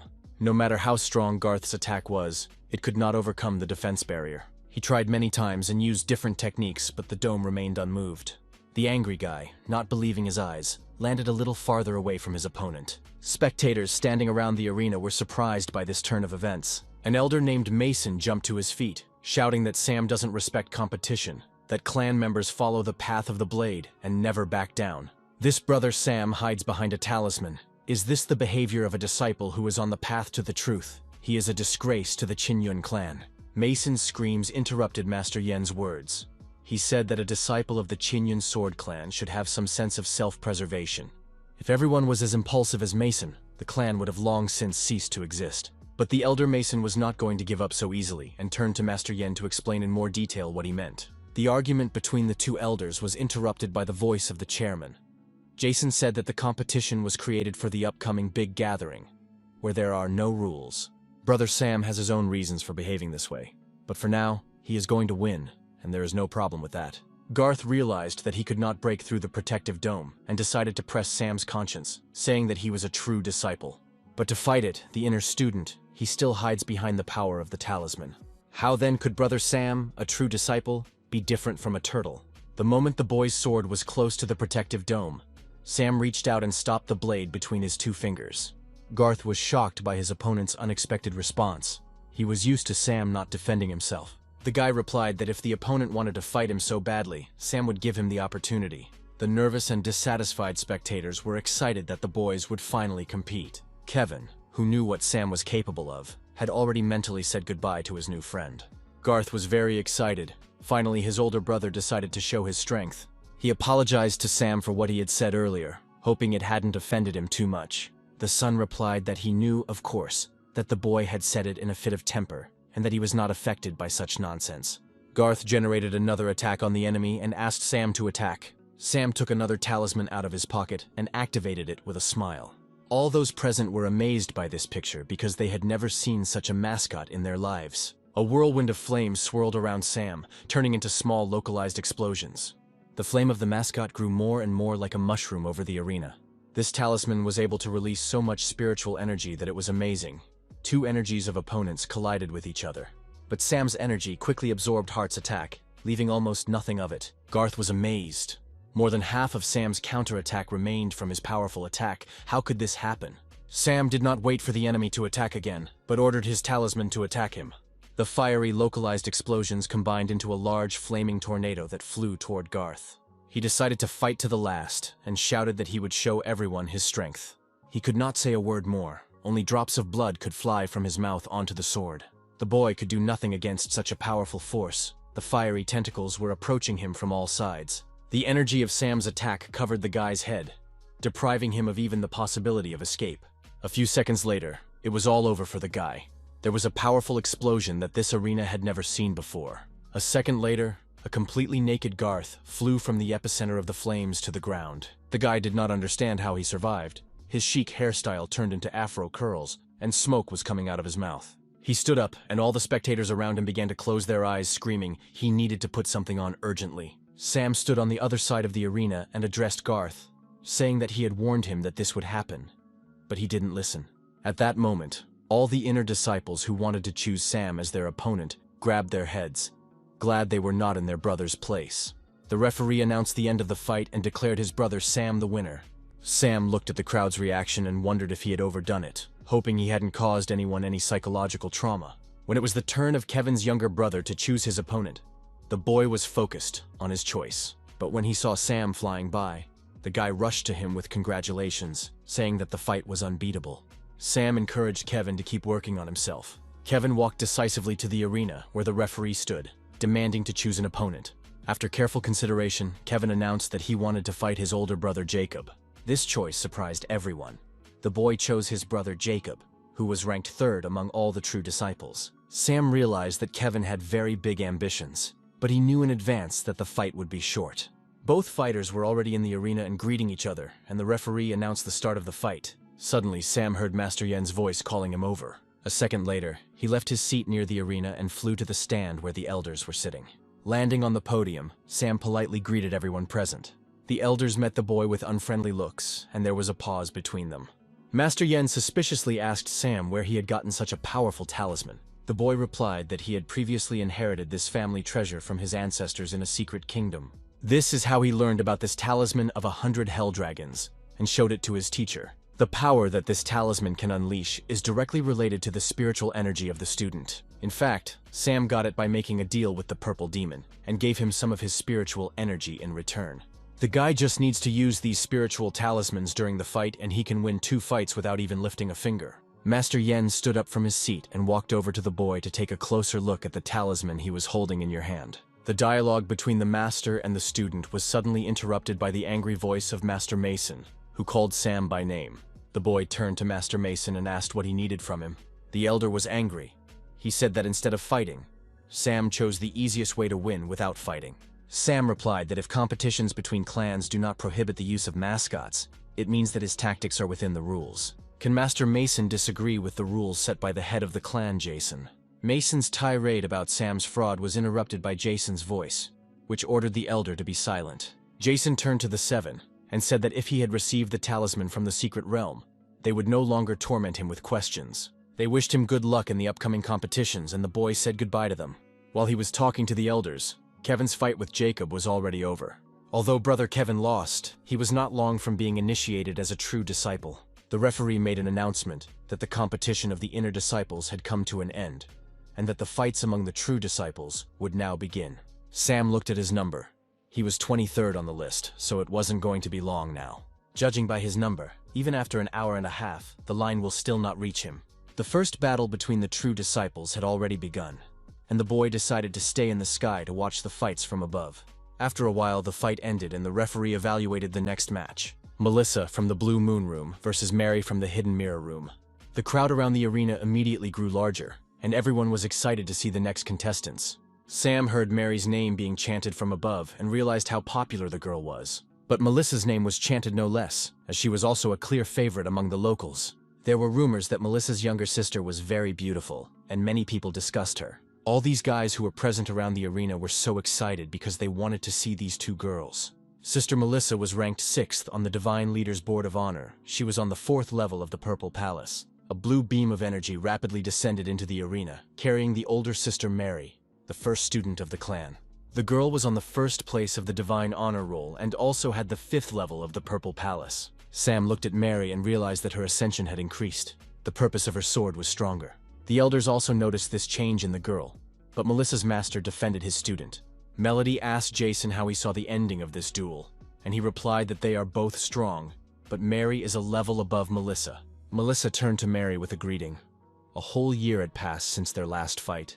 Last time they exchanged 133 blows and Melissa missed only one of them. Since then, she has been practicing climbing.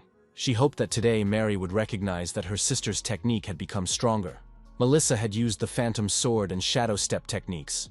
Mary didn't say a word. She just held her sword with both hands, her eyes glowing with yellow light. She quickly drew her sword from its sheath and illuminated everything around her. A moment later, Mary turned her back on her opponent and walked out of the arena, amidst shouts of incomprehension from the crowd. Behind her, Melissa was trapped in the energy field, unable to get out. The shocked girl dropped her sword into the arena and admitted defeat. Melissa stood there, looking down at her trembling hands, and said with regret that she had lost. Mary told the girl that she had only won because she had allowed her to do so. The students talked among themselves. One blow quickly destroyed all illusions, and Sister Mary's sword skills improved again. In addition, the younger sister Melissa came into contact with Sister Mary's sword 10 times in such a short time.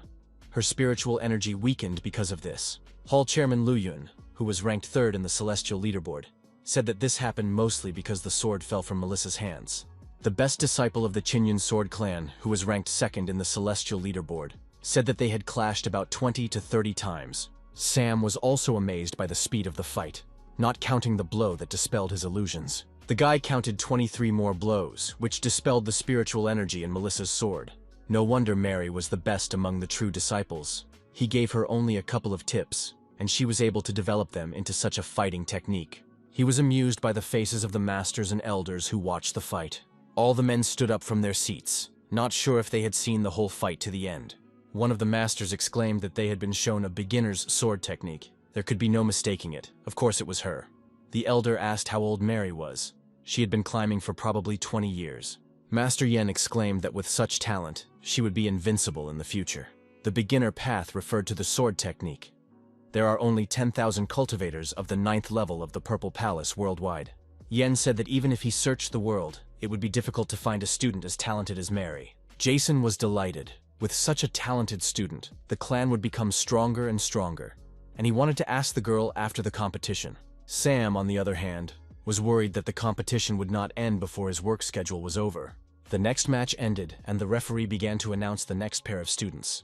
Finally, it was Sam's turn, who was opposed by a guy who was also from Luyun Hall. Swift as a gust of wind, Sam's opponent landed in the arena, waiting for the boy. He was the second disciple of Luyun Hall, Ben, number 13 on the Celestial Leaderboard, from the second level of the Purple Palace. Sam would never have thought that in his first fight he would face his older brother from his own gym, who was ranked 13th among the students. The guy easily landed opposite his opponent. He was in no hurry. The next moment, a blue dome formed around Sam, and Ben asked if his mascot had recovered. Ben said that as soon as he entered the Luyun Hall, he became more energized and wanted to become number 1 in the Qinyun Sword Clan. He had strict expectations of his brothers, believing that everyone in Luyun Hall worked hard to climb and did not allow themselves to rest. But not only does Sam not work at all, but he infects the entire room with his line. Sam was surprised. It seemed that Ben was much more serious than his teacher. Sam replied that he respected Ben's opinion, but that he could not impose it on him. That working from 9 to 5 was what he lived for and was different from being lazy. He had to pay a high price to realize this, and Sam hoped that the boy would realize it too.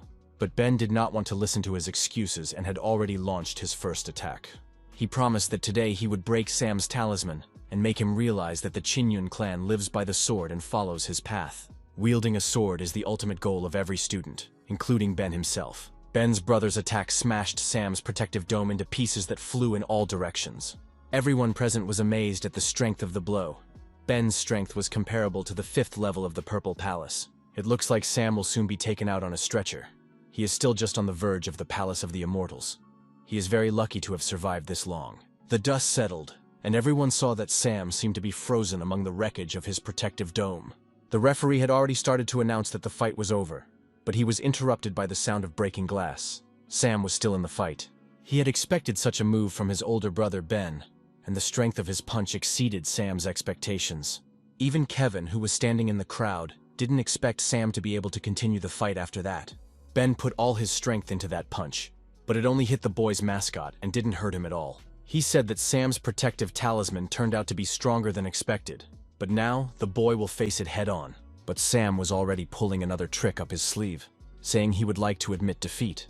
But it's simply impossible. He can't lose in this fight, and he apologizes to Ben for that. Ben promised that he would break the boy's other talismans as well, as he had just done with the first one. He advised Sam not to use these talismans against him, because they were not so easy to get. But the guy replied with a smile that the talisman Ben had broken was just a weakened version. The same version waiting for Ben was complete, and a whirlwind of talismans spun around the boy, forming a protective dome. Ben even forgot what he was going to do when he saw this accumulation of energy. Sam's voice was heard from the protective dome, asking his brother Ben to attack him. Everyone around us didn't understand what was going on, or if it was some kind of a joke. How did this weirdo Sam get so many talismans? Was it all his kryptonite? Ben was really angry and in one jump flew to the protective dome and hit it with force. A bright flash illuminated everyone around, and fragments of Sam's protective dome fell in all directions. The audience was talking among themselves that Brother Ben had used all his strength to break the shield of 10 talismans, which was like an iron wall. The elders were also surprised by Brother Sam's ability to use all these talismans so suddenly. Could he really control them using only his spiritual power when he was on the verge of the Palace of the Immortals? He probably used some kind of medicine or treasure to increase the amount of his spiritual power. Jason would never have thought that Sam would find a way to avoid work right in the middle of an interclan competition. From the very beginning, Sam used a standard shield talisman and deliberately did not show the full rune, which forced Ben to use his full strength to attack. And then, the guy revealed a full set of runes when the enemy had spent a lot of spiritual energy and he didn't have to worry if he would break through the shield again. If this weirdo Sam had thought it all through in advance, he would have been a great strategist. Brother Sam fought like this for the first time, and only because of Master Yen's condition. As his teacher, he was very pleased. Still, both opponents were his students, and he was rooting for both of them. Master Yen did not want to see either the first or the second student lose. Exhausted by the attacks, Ben landed in the arena and knelt down, leaning on his sword. In front of him, the protective dome made of Sam's talismans was still intact. Even though he used all his spiritual energy, he still could not destroy this protective shield. Resigned to his miserable situation, Ben decided to admit defeat. The referee made an announcement that the fight was over and that Brother Sam from Luyun Hall was the winner. Sam dispelled his energy shield and all the talismans flew back to his wide sleeves. He paid his respects to his older brother Ben and said that he only won because he allowed him to do so. But Ben did not want to accept these words. He considered Sam an unworthy opponent. He turned towards Sam and said that a cultivator above the 3rd level of the Purple Palace could shatter his shield just by concentrating. Sam realized that the same method of his strategy would not work with other students. Ben knew that he had lost, but he said that Sam would not get far if he relied on this shield alone. He hoped that the boy had more tricks up his sleeve to get Liu Yun higher in the ranks. Sam watched his brother Ben leave the arena, grateful for his remarks. Despite the fact that Ben's older brother's words were surprisingly harsh, his intentions remained very good. But Sam did not care about his rank. He just wanted to live an ordinary life in this world. He was the last to leave the ring and walked pensively past the crowd of spectators.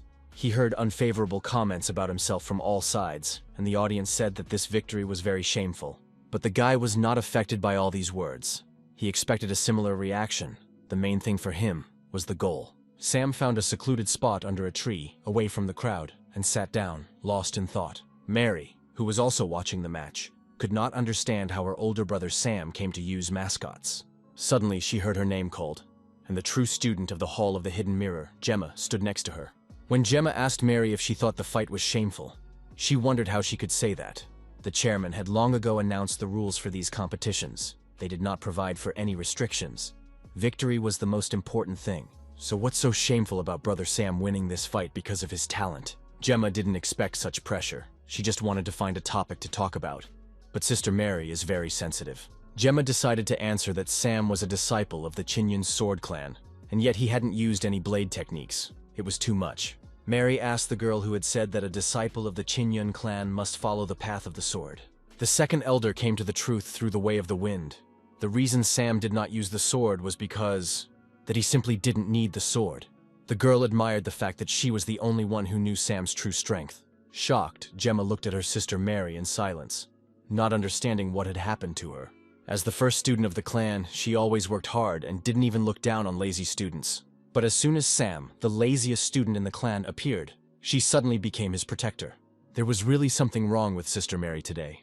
She just didn't seem like herself. Their conversation was interrupted by indignant shouts from the arena. The referee shouted at Ethan's student, accusing him of violence. These loud shouts from the crowd caught the attention of even Sam, who was almost dozing off. A dead student lay in the arena, bleeding from the sword that was sticking out of his chest. Next to him, enveloped in his purple energy, the boy was flying and smiling silently. This was the true disciple of Liu Yun Hall, Ethan, who was ranked 33rd in the Celestial Leaderboard. Sam was worried. Although the intra-clan competition this time was held without any restrictions, it did have a few strict rules, one of which was a ban on intentional injury. The outraged referee yelled at Ethan, who had already landed in the arena and could not believe what he was seeing. While the referee was restraining the boy with his energy, he replied that he was asking the elders who were responsible for the rules of the competition. Because once applied, Ethan's technique cannot be reversed, which is why the boy lost control and killed this student. The masters were also amazed. A single blow from this student was able to unleash the power of the 5th level of the Purple Palace, which is why no one had ever heard of its existence. Master Yen replied that it was Ethan, who had left the hall a year ago in search of the secret realm. Only 2 weeks ago he returned to the clan. Yen did not think that Ethan's level of ascension from the 2nd level of the Purple Palace would move to the 5th. Could it be that the boy received some very powerful treasure in the secret kingdom? Jason recognized the technique. It was a secret technique from ancient times called the explosive spirit skill. It consists in compressing all the spiritual energy of the body into one point, and then releasing it. This technique is very powerful, but it is also very difficult to control because it uses all the strength in the human body. Jason went down to the arena and told the referee that it appeared the student had done it unintentionally. He ordered to prepare everything necessary for the body of the fallen true disciple. The disciples shouted that the brother was not strong enough and was ruthlessly killed by Ethan, but the head replied that the path of the sword is inextricably linked to death. If students feel that their strength is not enough, the best solution is to admit defeat. Mary and Gemma decided to rush to join the crowd to hear the chairman's verdict. Gemma said that last time, there were also those who forced themselves to participate, and, despite their weak spiritual energy, fought to the death. But Mary said that last time the chairman and elders could have prevented the fight from ending fatally. Sister Mary looked at Ethan standing in the arena. She did not think that something like this could happen today. The boy lowered his curved sword down, and, as he walked, the blood of his opponent trickled down the blade into the arena. Ethan was not sad, did not feel remorse, and had a predatory smile on his face. Sam realized that he had been wrong from the beginning. He had just felt the demon's energy from Ethan. The incident had a great impact on the remaining students. In the following fights, everyone used their best techniques, but still restrained themselves. Half of the 55 true disciples were quickly eliminated. 28 people made it to the end of the second round, and Jason congratulated everyone on that. He said that the students will now receive plaques for the next round of the competition. Sam looked at his scorecard and calculated that if he won this round, he would be in the top 20. As soon as this happens, his agreement with Master Yen will be fulfilled. He just needs to naturally lose in the third round of the competition and leave. The break was short, and the referee has already announced the new pair. Alex from Nebula Hall against Ethan from Lu Yun Hall. The viewers tried to make predictions about who would win this fight, and the overwhelming majority of votes were on Alex's side. Alex was ranked 5th on the Divine Leaderboard, and was the 5th level of the Purple Palace, considered the best disciple of the Nebula Hall. Alex spoke arrogantly to Ethan, saying that he doesn't pay attention to anyone below the top 10, and said that's why he gives the guy a head start. The audience liked Alex's brother's tricks, and all of them began to wish him victory, but Sam was skeptical. Ethan gladly accepted Alex's offer and was already generating energy for his attack, warning Alex's brother to be careful. Alex was surprised by the speed with which his brother Ethan was able to generate energy for the attack. But at the last moment, Alex managed to generate a protective shield between himself and Ethan's energy beams. One of the beams managed to break through the protective barrier, but even here, Alex managed to repel the attack. After the first attack, Alex was unable to get out in one piece. He was wounded and blood spurted from his mouth. Cries of anxiety swept through the crowd, and the students did not understand how such an attack could have so much power. But despite being wounded, the guy continued to repel the enemy's attack, and it is worth noting that he did it very well. When it was over, Alex was finally able to wipe the blood off his face, and said that he had underestimated Ethan as an opponent. But Ethan himself was disappointed that Alex was still able to stand on his feet after such a powerful attack. Alex turned out to be smarter than Sam thought. He used disdain and confidence as a defense, although in reality, he was provoking Ethan to make the first strike.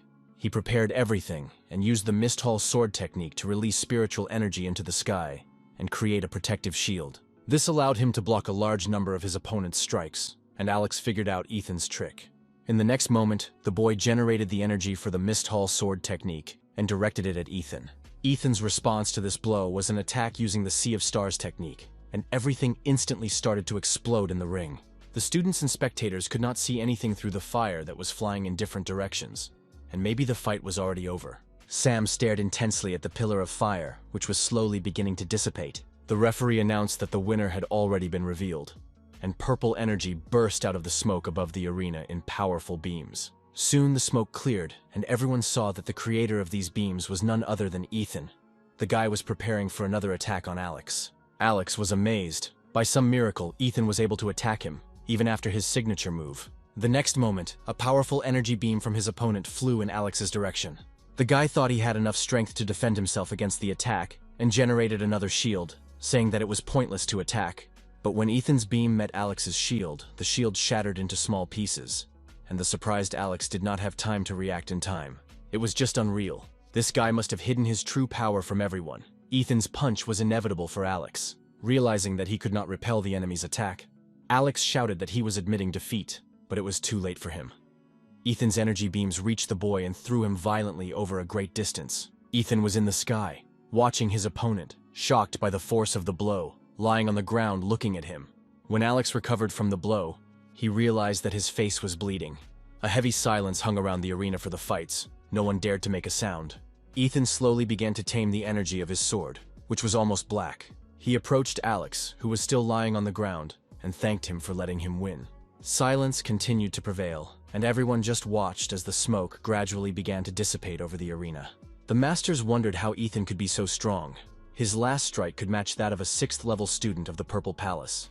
The master said that this student was very violent. This blow was very fast, and even Yen himself would not have been able to block it in time. If he had been a little stronger, the entire city of Qingshu would have been reduced to ashes.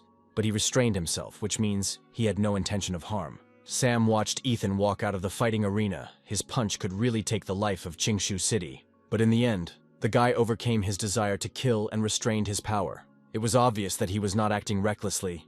Ethan was definitely pursuing a different goal. Sam wondered if it might be due to his demonic nature, if the boy had gotten involved with the Moyan clan. But Ethan is only on the 5th level of the Purple Palace. To the head and the elders who have come to the truth, he is like a bug. Even if the world were to end, Sam would not worry about Ethan. After a pause, the referee finally spoke and announced the next fight, and it was Sam's fight. The guy looked at his number plate. He was supposed to face Casey from Lansing Hall. Master Mason sarcastically apologized to Master Yen and said that it seemed his student had reached his peak. Master Yen thought that he was right. Sam was on the 6th level of the Immortal Palace's boundary. There was no way he could beat Casey. Sam asked Casey to guide him, but the latter arrogantly replied that the boy did not deserve his advice. This Casey was able to go far in the previous competitions, but he was unlucky to face Sister Mary. He was on the 5th level of the Purple Palace. Many of the clan's disciples believed that the cases were not being handed down by John, the second on the Divine Leadership Honor Roll. And the third on the Divine Leadership Honor Roll is Brother Noah. The referee announced that the match had begun. Sam formed a protective dome around him, and Casey said he was advising him to admit defeat. The guy accelerated for his first attack, saying that with one punch he would break Sam's unbreakable turtle shell. The green beam of Casey's energy weapon flew toward the boy's blue protective dome. The referee started to announce that the winner was determined early, but, unexpectedly, Sam's protective dome flew into the air and Casey's attack failed. Both Master Mason and Casey were surprised by this turn of events. And they were not the only ones. Everyone around them was looking at the sphere of energy flying over the arena and did not understand how Sam could do it. Miri knew that in order for the massive talisman to remain intact, it had to be stationary, because it needed to connect with the power of the earth and sky. But what she was seeing was different from what she knew. Brother Sam's talismanic ball could move so quickly and agilely. Mary didn't know that her older brother Sam had so many tricks up his sleeve, and that in addition to his sword technique, he was also good with talismans. She realized that she would never catch up with him. Meanwhile, Casey couldn't figure out where Sam had directed his barrier. The guy used the lance and sword technique and an ivory tooth against Sam's defense layer. At the same second, in response, Sam stuck his hand out of the protective barrier and attacked Casey with another talisman. Two opposing energies clashed against each other, flooding everything around with green and red light. All the spectators were momentarily blinded by the bright light that raged over the arena. Following his attack, Casey decided to use a secret weapon against his brother Sam. But at the same moment, Casey's hand, which threw the weapon in the boy's direction, was wounded by Sam's weapon. Casey cursed at his fellow soldier and shouted, "How dare he use a concealed weapon to wound him?" Sam couldn't believe his ears. Casey's brother's arrogance turns out to have no limits. He said it was the divine wilted flowers, one of the sword techniques of the Luoyuan Hall, a technique in which there is nothing questionable. Master Yen was smiling when this technique came to belong to their hall. Sam said that Casey, on the other hand, used the smoke to throw as many of those green aura weapons as he could. It was a sneak attack. Didn't he say he could take Sam down with one punch? Casey yelled back that Sam had started it. Mary was delighted, and her older brother Sam even knew how to use a concealed weapon. The masters began to tease Master Mason's words, that the clan's disciples should live by the sword and follow the path of the sword. He replied that Casey only thinks about winning, and that extraneous items give him a slight advantage. Double standards. Sam heard the foreman keep shouting to him from a distance, trying to hear his voice to find out the location. But he and Casey didn't take into account that he was also revealing his location. A complete idiot. Casey generated a large amount of energy towards Sam's defense layer, punching a hole in it. An excited Mason jumped out of his chair, shouting that it was finally over. But Casey had already seen that it wasn't that simple, and the fight continued. A moment later, golden chains wrapped around Casey's brother on all sides, blocking his movements, and Sam's voice asked if he was ready for it. Sam was next to Casey, and he said that this formation could restrain even a 5th-level student of the Purple Palace for 30 breaths.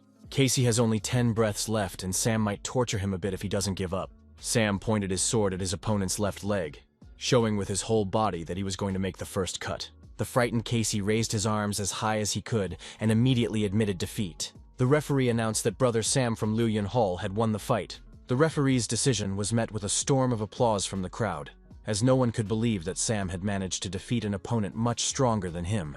John said that although Sam's luck helped him, he managed to defeat his student at the stage of the Purple Palace when he himself was on the verge of the Palace of the Immortals. The clan could be proud of such an achievement, the second in the list of divine geniuses rightly believed. Noah doubted that it was a matter of luck.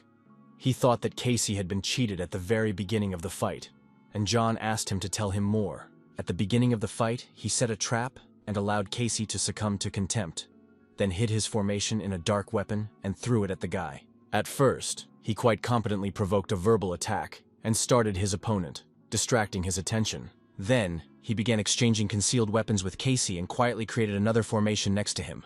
After that, he used his divine power and read a prayer inside the formation to change his position. He made Casey think he was still inside the formation, took advantage of the smoke, and found the boy's position by his voice. John said that if Brother Sam's climbing level had been a little higher, he could have been a big threat to them.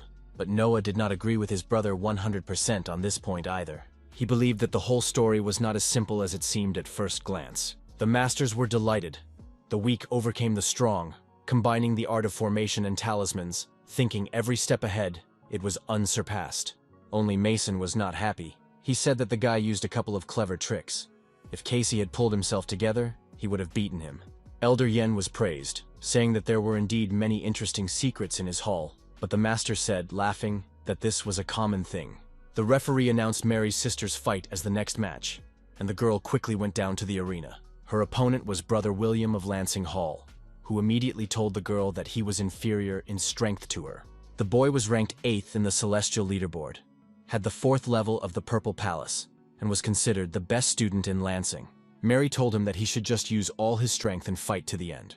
But the guy replied that he would use all means to destroy the girl and win the fight. Master Yen saw the blue flames coming out of the boy's eyes and realized that he had used a pill that releases divine power. This pill can increase spiritual power by 50%. But even if the guy wins, it will destroy his ascension. Jason realized that the guy wanted to enter the Tao with his sword and step onto the 5th level of the Purple Palace. To move to the 5th level of the Purple Palace, you need to have the appropriate training, which includes a clear outline and concept of Tao. Those who ascend must comprehend the purpose of the sword and, based on this understanding, attain the original Tao of the sword.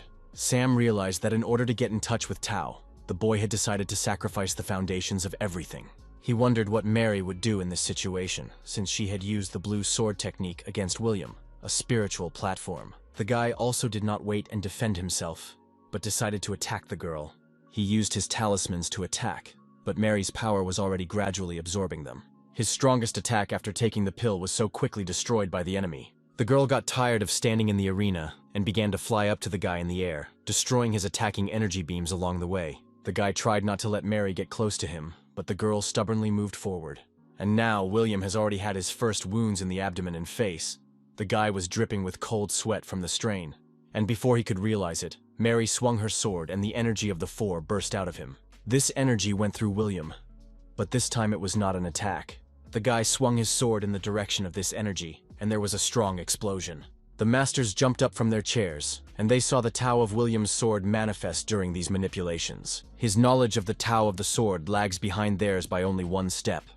William moved from one stage of ascension to another right during the fight.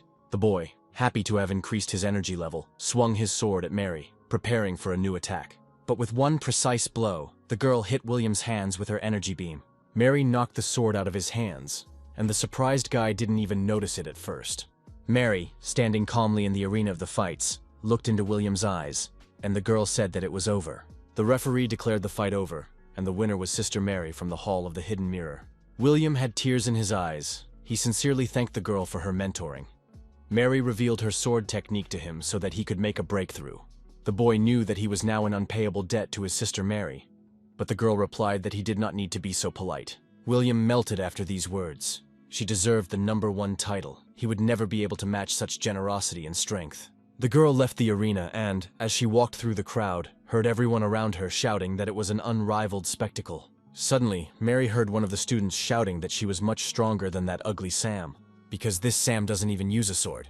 He only throws trinkets. He's only gotten this far because he was lucky. The girl did not tolerate such talk any longer. She turned to the person who said it and threw an energy beam at him. She asked the boy what he had just said, and the girl demanded that he apologize to his brother Sam. The guy who talked too much was scared to death, while the girl was looking right at him. Sam was shaking with tension. He didn't want Mary to add to his troubles. The student said that they only made a quick comment on brother Sam's fighting technique. Mary interrupted him, exploding in anger, and said that it was not a comment. It was an obvious insult. As disciples of the Qin-Yun sword clan, although they develop swordsmanship skills, they must first develop their hearts. And even if brother Sam doesn't draw his sword in battle, his strategy, as well as his understanding of the rules and subjects, far exceeds their knowledge. On the other hand, they failed at the first levels, and are also jealous of other people's achievements, and show their dissatisfaction. Students viewers have no right to criticize others with such an attitude toward their fellow students. Everyone around her began to talk, supporting Mary's actions, saying that the girl's wisdom made her protect other true disciples. Gradually, each of the viewers began to realize that Sister Mary was telling the truth, and that Brother Sam's achievements were undeniable. Hiding a grudge against another student because of someone else's pettiness was really low, and Mary's generosity knew no bounds. The guy with whom he had a conflict could not stand such pressure from all sides and shouted to Brother Sam to forgive him. The guy said that they spoke thoughtlessly and humiliated him. It was not on purpose. He should not take it personally. Sam looked at this public admonition and replied that there was no need to apologize. He didn't care. But deep down, he was still pleased that someone stood up for him. He was embarrassed by what Mary had done. The masters were also pleasantly surprised by Sister Mary's act. Even though she is stronger, the girl still maintains modesty and calmness. Guiding William with her own sword style, the girl increased his ascent. She also defended a student who was being humiliated. "A heart that only true immortal swordsmen have," said Master Yen. "From that moment on," Mary continued, "if anyone dared to defame someone else's honor again, they should not be surprised that she would be rude to them. As disciples of the Qinyun clan, they must all develop their souls, constantly learn swordsmanship, and comprehend the way of the sword. Instead of criticizing others, it would be better for everyone involved to train even harder." After finishing her speech, the girl flew off in the direction of Brother Sam in front of everyone. The girl asked Sam if he would mind if she stayed with him, and he replied that he had no objections to that. The boy, who had fallen out of favor with Mary, saw that she had stayed by her brother Sam's side to protect him, and felt ashamed of himself. Sam asked Mary what she wanted to show by this act, and she replied that after this, no one would dare to say nasty things behind Sam's back. The girl had reached the point where they could communicate mentally without opening their mouths, and she asked Sam if she had performed well. Sam was unhappy with what she did. He wished she hadn't done it because no one had asked her to do it. He hated to draw attention.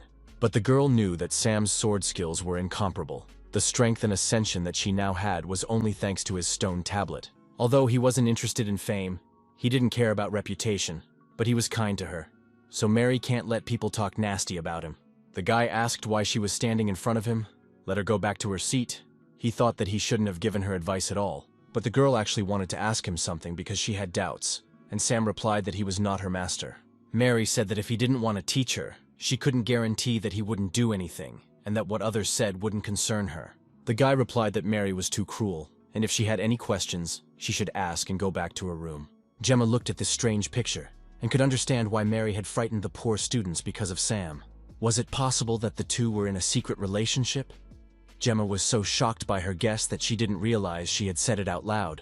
As one of the first students, Mary fell in love with the loser Sam, and to hide the gossip, she can see him in person using this method. Melissa suddenly appeared next to Gemma and asked if Brother Sam and Sister Mary really had such a relationship.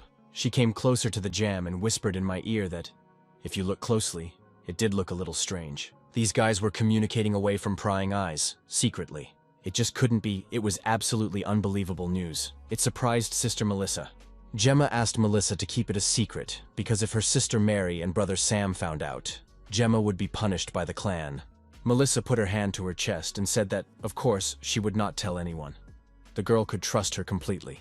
And before Gemma had time to respond to these promises, the girl had already taken off into the sky, saying that she had to go on business. Gemma's fears were not in vain, and a few minutes later, Melissa started telling everyone she met on her way the hot news. She said that she heard the news from another sister, but it was a very big secret, and the girls must not tell anyone. Sam predicted it. This crazy Mary immediately starts practicing as soon as she finishes all her business. Such people who can meditate anywhere and anytime really deserve respect. The referee announced that the second stage of the fights was over, and the crowd around the arena began to clamor for the end of the competition.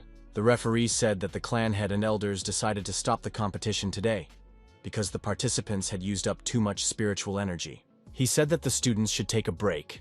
The third round would take place at dawn, and Sam looked at his watch and realized that it was time to go home. All the students were asked to leave the venue in order of priority, and the area in front of the main hall gradually emptied. But no one in the main hall was thinking of leaving, even at this late hour. Clan leader Jason was listening to a report from one of the masters, who said he had learned the current state of these students. Among all those who competed today, 5 true disciples were behaving rather strangely, and the most suspicious of them were the 3 from Luyun Hall. After a short pause, the master announced that these were Master Yen's students. Ethan, Noah, and Sam. Behind the master, who was reporting to Jason, Master Yen appeared and asked the speaker what he was trying to say with those words. Did he really mean to say that the traitor was one of the students of Lu Yun Hall? They gathered to identify the traitor, and when Master Yen was attacked, it was safe to say that there was a rat in the clan. Everyone was eagerly waiting for the identity of the traitor to be revealed. Jason said that the head of the ancient hall asked us not to worry. It's just that the traitor is most likely hiding in Liu Yun.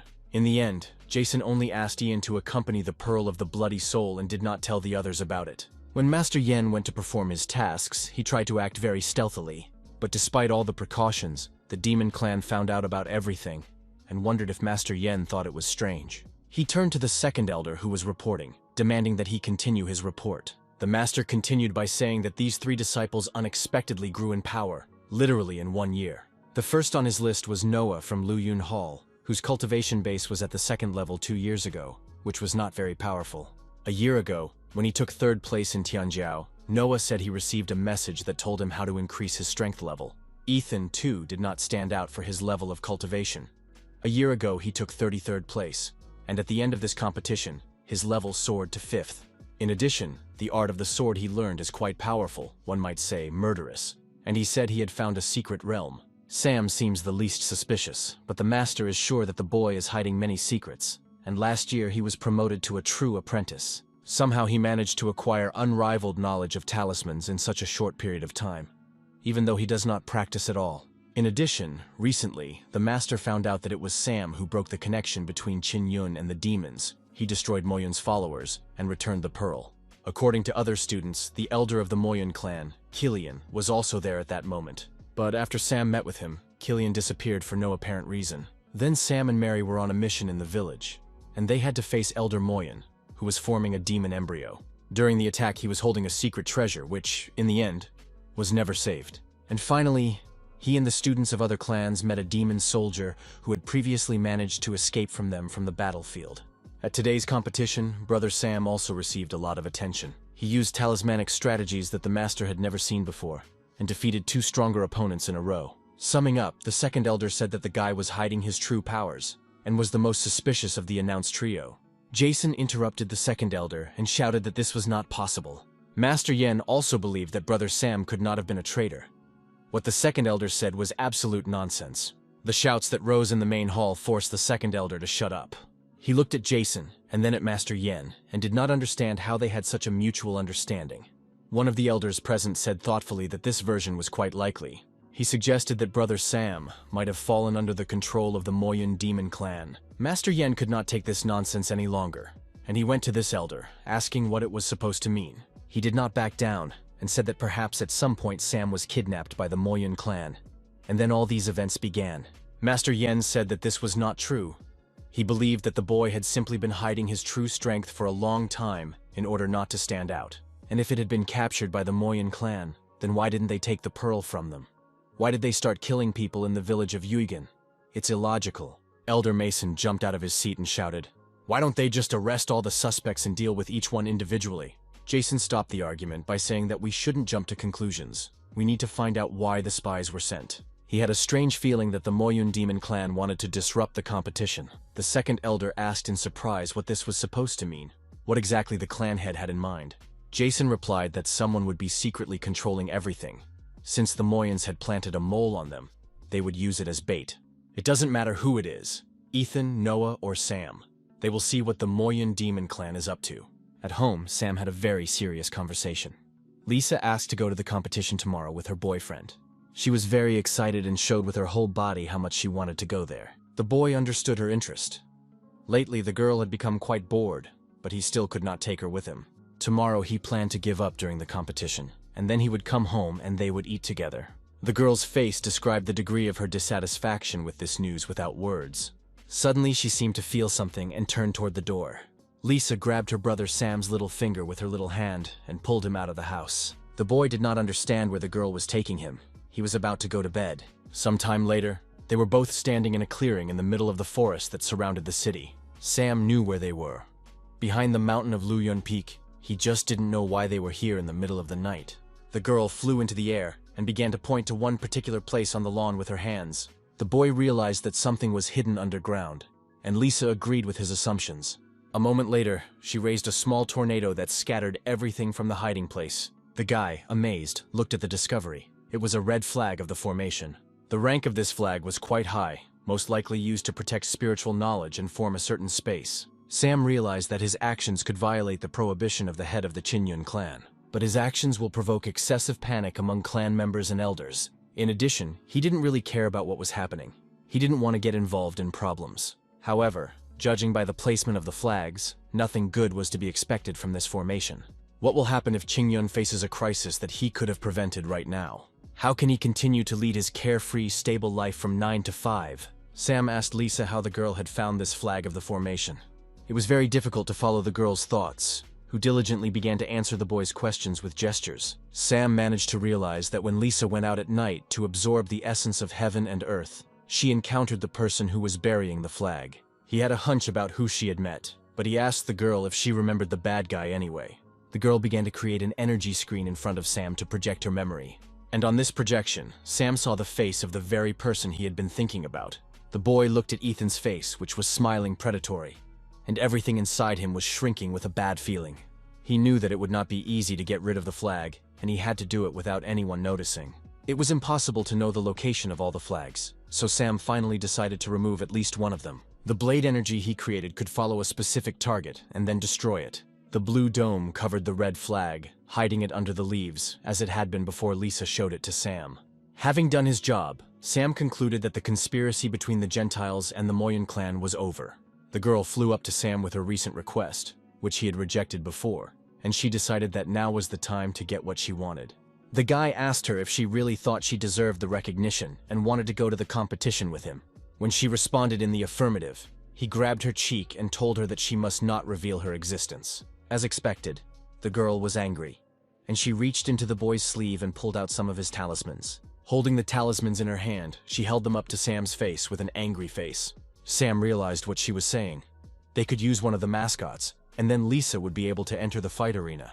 Clan competitions are not limited by any rules and will be able to use spirit spells, formations, and talisman strategies. After thinking about it for a while, Sam said that, in that case, there shouldn't be any problems if he had his spirit animal to help him. But tomorrow he planned to lose the match, and he scratched the back of his head. He said that even if the girl went with him, she would still not be able to have fun there.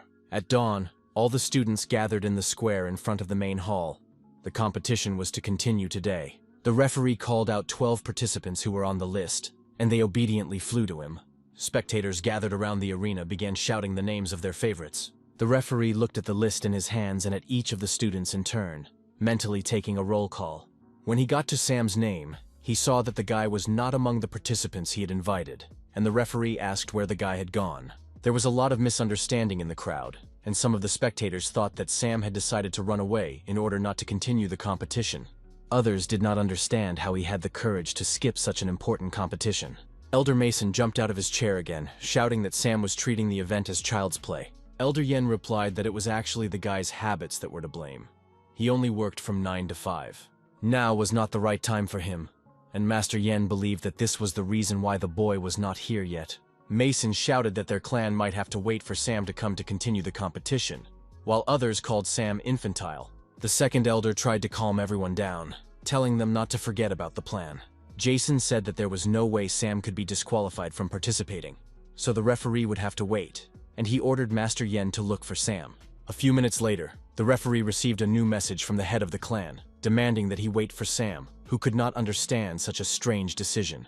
Still, he had no choice but to begin his new announcement by saying that since the venerable student Sam had not yet been in the arena, the referee asks everyone present to calm down and wait patiently for the guy to arrive. The crowd was very unhappy, and many students shouted their protest at the decision.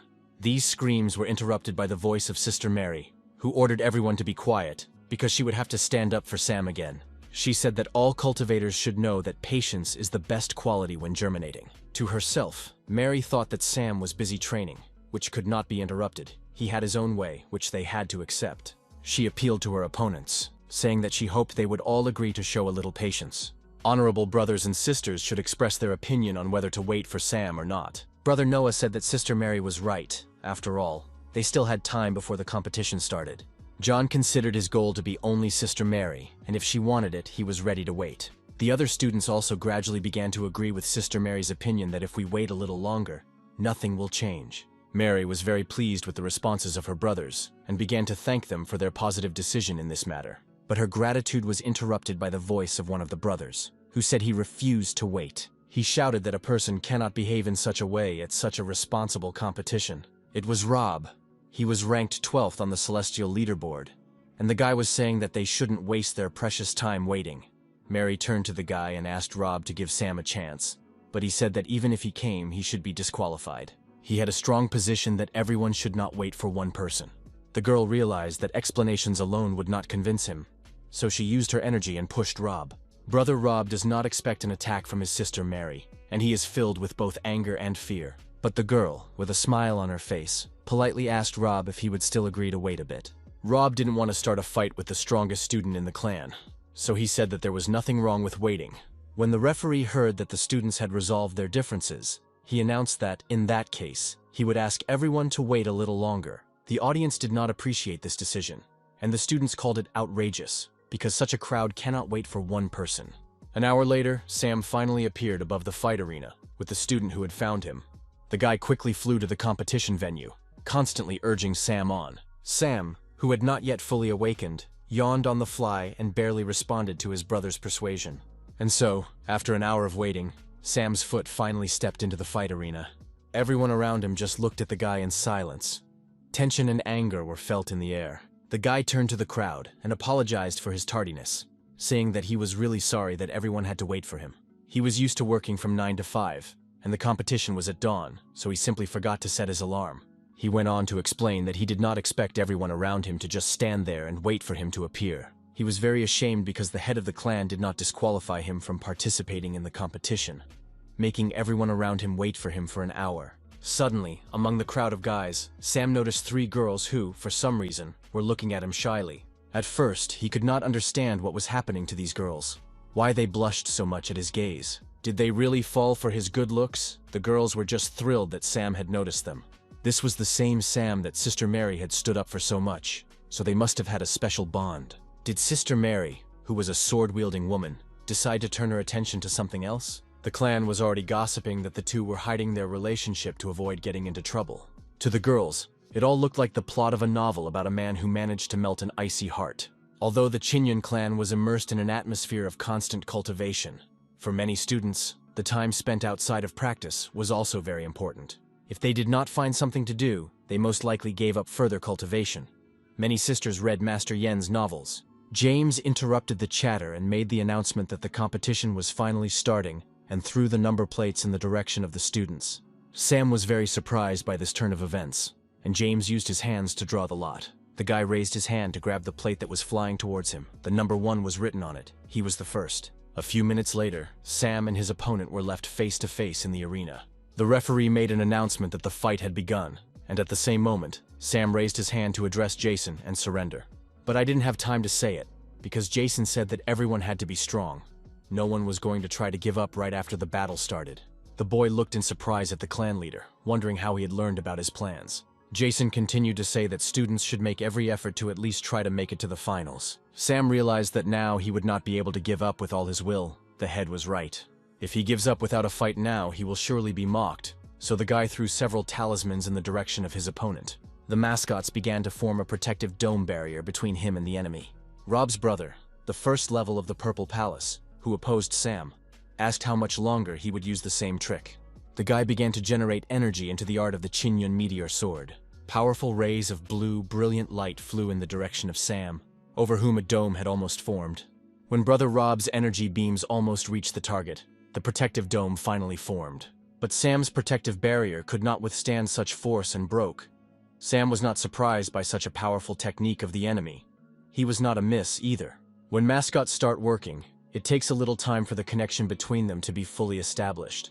Sam pulled out a few more talismans from his sleeve and, activating them, threw them at his opponent. At this point, Rob managed to generate a protective barrier to repel his brother Sam's attack.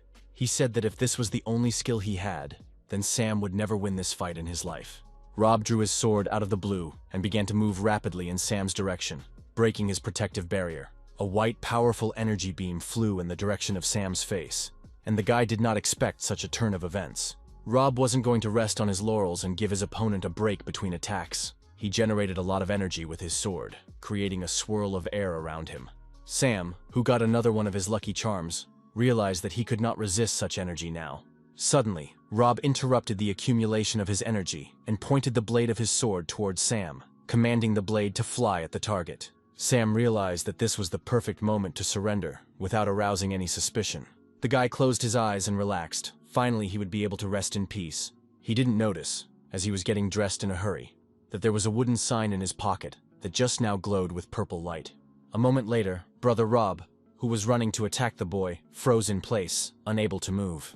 The shocked enemy could not understand what had happened to him at that moment, and all his efforts to free himself were in vain. Sam was also surprised, no less than his brother Rob. He expected a different ending to this fight, and it was supposed to happen right now. His whole body was shaking with tension, and he asked Sam why he couldn't move. Sam watched his brother Rob suffer, and sincerely did not understand what was going on. Brother Rob was gradually able to turn his head, but he still forced Sam to admit what was happening. Suddenly, Sam realized what was happening. It was definitely Lisa. She quickly enveloped both Rob and his attack with her wind energy, making them freeze in place. The only thing Brother Sam could not understand was how and when she managed to come here. This girl was full of surprises, which were now causing him problems on his head. He looked at his clothes and saw a wooden plate made of a 1,000-year-old tree in his pocket. It is said that Lisa's divine soul belongs to the yin spirits, and is kept in an ancient tree for the benefit of body and soul. When did this cunning girl manage to put this sign in his pocket, if not while he was sleeping? Rob managed to free himself from Lisa's captivity. He could move freely again. He realized that it was the yin wind, really, some secret technique of Sam. Just when Brother Rob thought he had finally managed to shake off this strange attack, a new gust of wind hit him in the back. The guy turned in the direction of the blow. There was smoke coming from his back, and there was no one behind him. Suddenly, Brother Rob saw a new gust of wind not far from him, which was coming within range of another attack. He decided not to wait for another attack and jumped into the air to avoid another fight. The guy managed to avoid capture or new blows, and landed in a fight arena with a sword in his hand. Rob turned towards Sam and shouted at him what was going on and what the guy was doing. But Sam stood in the same place as at the beginning and shrugged his shoulders, saying that he was doing nothing. When Lisa faced off against Maggie and her friends, she defeated them all in one fell swoop. Sam was afraid that his brother Rob would not be able to resist the girl's strength either, and she caught him again and began to hit him in the face. Sam saw Lisa pick Rob up in the air and start beating him all over his body, and he called Lisa over to him and asked her to stop. But the girl did not think to stop. She believed that her fight was not over yet. Her brother Rob was screaming in pain. None of the spectators standing around the arena could understand what was happening before their eyes. Rob was flying over the arena like a tennis ball. They asked each other what was wrong with this energy and why it was happening to Brother Rob. Rob managed to generate some sword energy during these insidious attacks, and shouted to Sam that he was fighting him. But before he could even direct his beam of energy toward the enemy, the tornado immediately picked him up and spun him in its arms. At that moment, Brother Rob was more afraid than ever in his life. He realized that he had absolutely no control over the situation. A few seconds later, the boy was thrown into the fight arena with such a strong wind that the arena's slabs cracked under his weight. Rob knew at that moment that he didn't want to fight anymore, and he shouted out that he had lost. Sam was angry. He grabbed Lisa on the fly and ordered the girl to stop immediately. The audience was amazed by this spectacle, not understanding who Brother Sam was talking to. If Lisa didn't want to, the others would never see her. The boy turned to the girl and said that they had agreed yesterday that she would not come here. But Lisa looked at him with eyes that were at once curious, resentful, and hopeful, and it melted Sam's heart. He could no longer be angry with her. The guy said how lucky he was to take a bear cub like her. Rob finally woke up from the powerful last attack on him and saw Lisa, realizing that she was a beast of a soul. A second later, he demanded a fair decision from Elder Jason because Sam was cheating. The crowd around them finally saw the dark shadow, which was probably the spiritual beast, and why Sam always caused so much trouble. Master Mason shouted that this was great stupidity, and this guy could not be considered a winner. The clan did not teach such techniques. He was a spy. But Master Yen replied that there were no prohibitions at these competitions, and the boy decided to choose his own way of fighting: talismans and spiritual animals. Jason interrupted them and said that he had deliberately set up the battle between the boys so that Rob could break the talismans, but he didn't know about the spiritual beast. This must be the same Lisa who used to be rumored, a rather rare divine beast. A supporter of the Moyun clan would not take such a risk. The masters couldn't believe that such a legendary creature had come to an agreement with such a student. But the second elder said that the victory could be counted. If the spirit animal is controlled, it is considered an assistant to the participant. This does not violate the rules. The consent has been reached. Jason instructed the referee, and he announced that his brother Sam had won the fight. Rob disagreed with the elder's decision and shouted that the next time he met Sam, he would finish him off. But I forgot about the girl Lisa, who was flying behind her friend's shoulder, and she did not like such threats against Sam at all. The next second, she rushed to attack Rob's legs, and the guy was not expecting it at all. He didn't want to fly in the air again, getting injured by an invisible creature, so he fled the arena as quickly as possible. Sam was very surprised by this decision of the elders. What was happening to the head of the clan? Was his act not considered cheating? The boy ordered the girl to return to her wooden tablet because the fight was already over. Lisa obediently fulfilled her friend's request, and the sign was enveloped in her purple energy. The guy came down from the arena under the scrutiny of everyone around him, while the referee was announcing the next fight. Many supporters of the Moyun clan gathered in the city of Qingshu, which was underground, at the same time as the Qinyun clan was holding a competition. Dozens of monks from the Moyun demon clan put their plan into action. They read a prayer together, creating a powerful portal of energy to the other world. And soon enough, the one they were waiting for the most began to pass through this portal. She was the true ruler of the Bloody Sea, the fourth level of ascent to the truth. As soon as the ruler of the Bloody Sea emerged from the portal, all the monks of the Moyun clan bowed their heads before her. But she said she didn't need a greeting. They all had a clear work plan. The people they sent to the Qinyun clan have already placed everything they need there to get rid of the obstacles. All that remains is to wait for the opening, and then they will destroy the Qinyun clan, taking a position much stronger than theirs. The monks doubted that they would be able to capture the clan, because Jason was at the 6th level of ascension, and with him, there were elders from other halls. But the ruler of the Bloody Sea assured her followers that they should not even worry about this. Everything was not as scary as it seemed to them at first glance, because they had support. As soon as the ruler said this, the head of the Moyun Gareth clan, the 4th level of ascension to the truth, materialized from the portal. And after him, the head of the Zhuanyin clan, Terry, the 3rd level of ascension to the truth, appeared through the portal. Everyone present was impressed by such distinguished guests. And today they had a chance to see 3 majestic clan lords. The ruler of the Bloody Sea said that the power of the demon clan's lord would be very useful to them today. Today, the Qinyun sword clan must disappear from the face of the earth, and the demon lord will return to this world. At this time, the Qinyun clan's competition continued, the finals began, and everyone who reached the finals was asked to come forward. Sister Mary and brothers John and Ethan climbed into the arena, amidst the cheers of the crowd of supporters. They were followed by brother Noah, brother Sam, and brother Lewis, and the crowd cheered for these finalists as well. Some viewers saw Sam's brother among the finalists, and began to resent how he could even make it to the final. Jason announced that the final exam would determine the final winner in this competition. He unfolded the scroll in his hand, and said that it was a map of the mountains and rivers of the universe, a treasure left by the ancestor who founded the Qinyun clan. It is a secret realm of special significance to the clan, but it will limit the scope of the fights to an area called Peach Blossoms. Every 2 hours, the battlefield is reduced by 10 miles. If they do not have time to move forward before it is labeled invalid, they lose. Jason asked if the finalists had any questions or comments, and they said they had nothing against it. The head of the clan threw the scroll in front of him, and it began to grow in size, with all the participants in different parts of the map. When the disciples were swallowed up by the secret realm, Jason rolled up the scroll and grabbed it with his hand. The head of the clan began to generate screens with his energy, through which everything that happens to the participants will be broadcast.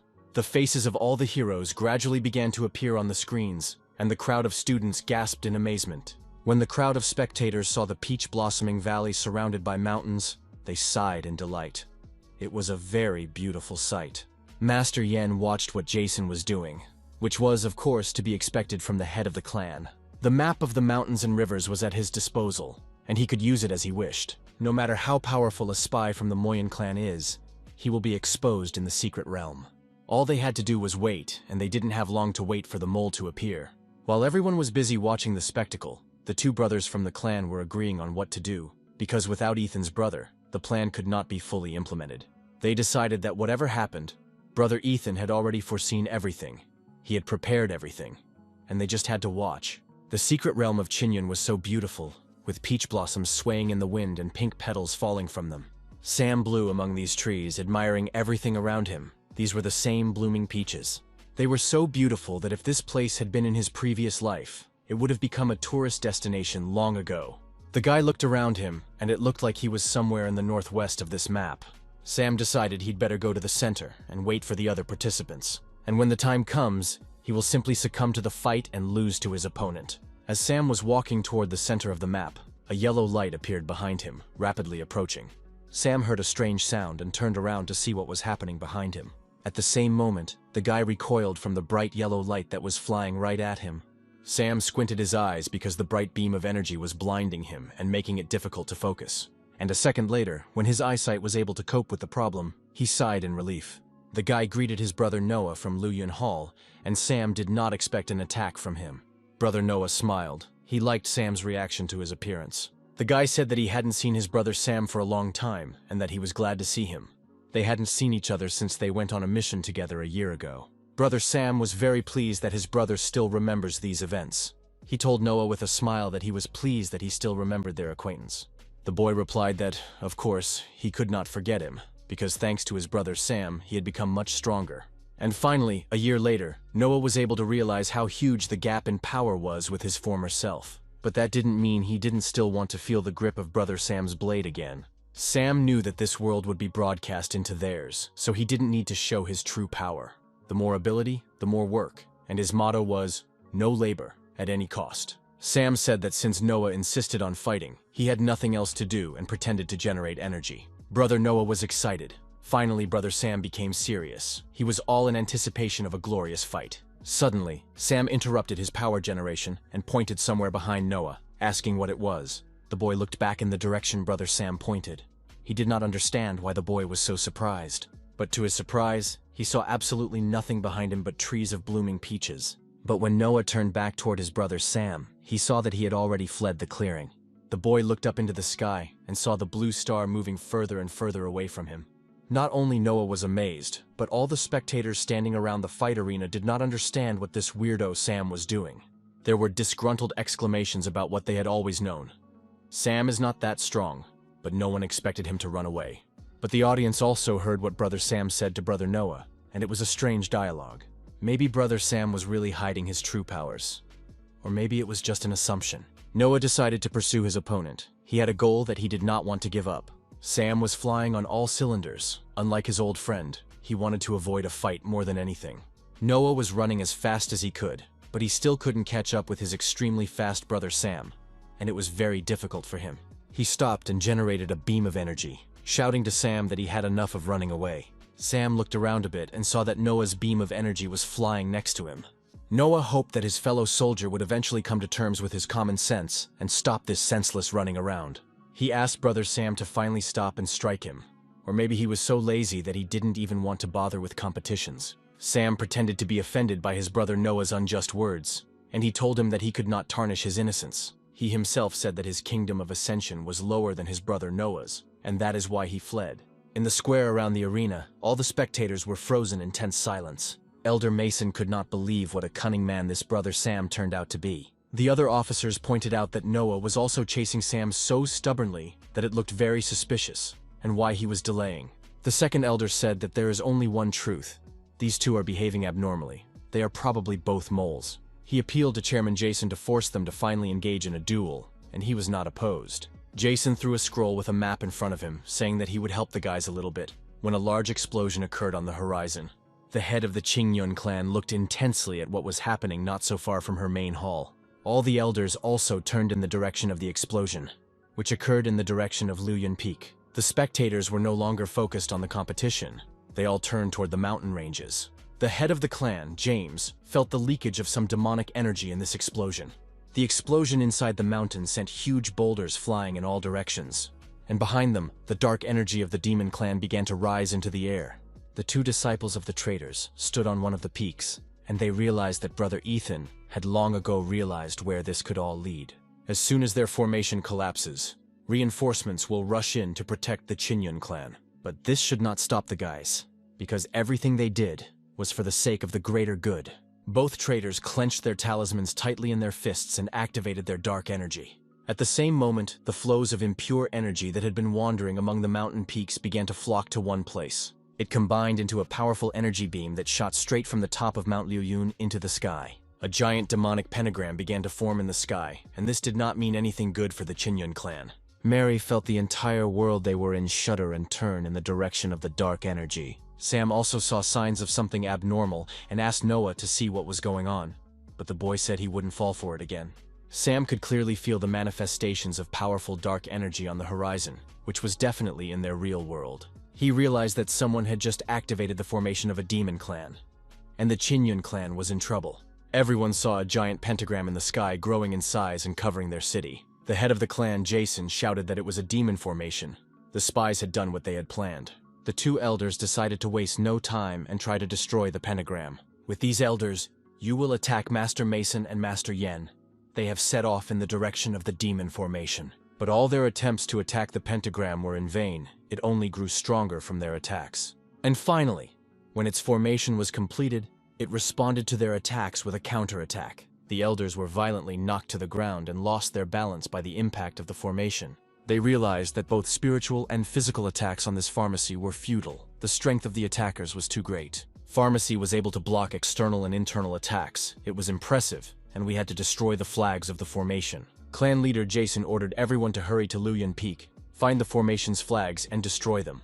But he was interrupted by the voice of the ruler of the Bloody Sea, who said that this was not necessary. Clan leader Jason looked up and saw a huge portal opening in the sky. The ruler of the Bloody Sea and his army passed through the portal. Jason knew this ruler. She was very pleased that he remembered her name. She said she considered it an honor. A little behind her, on one side, stood the head of the Moyan clan, red-headed Gareth.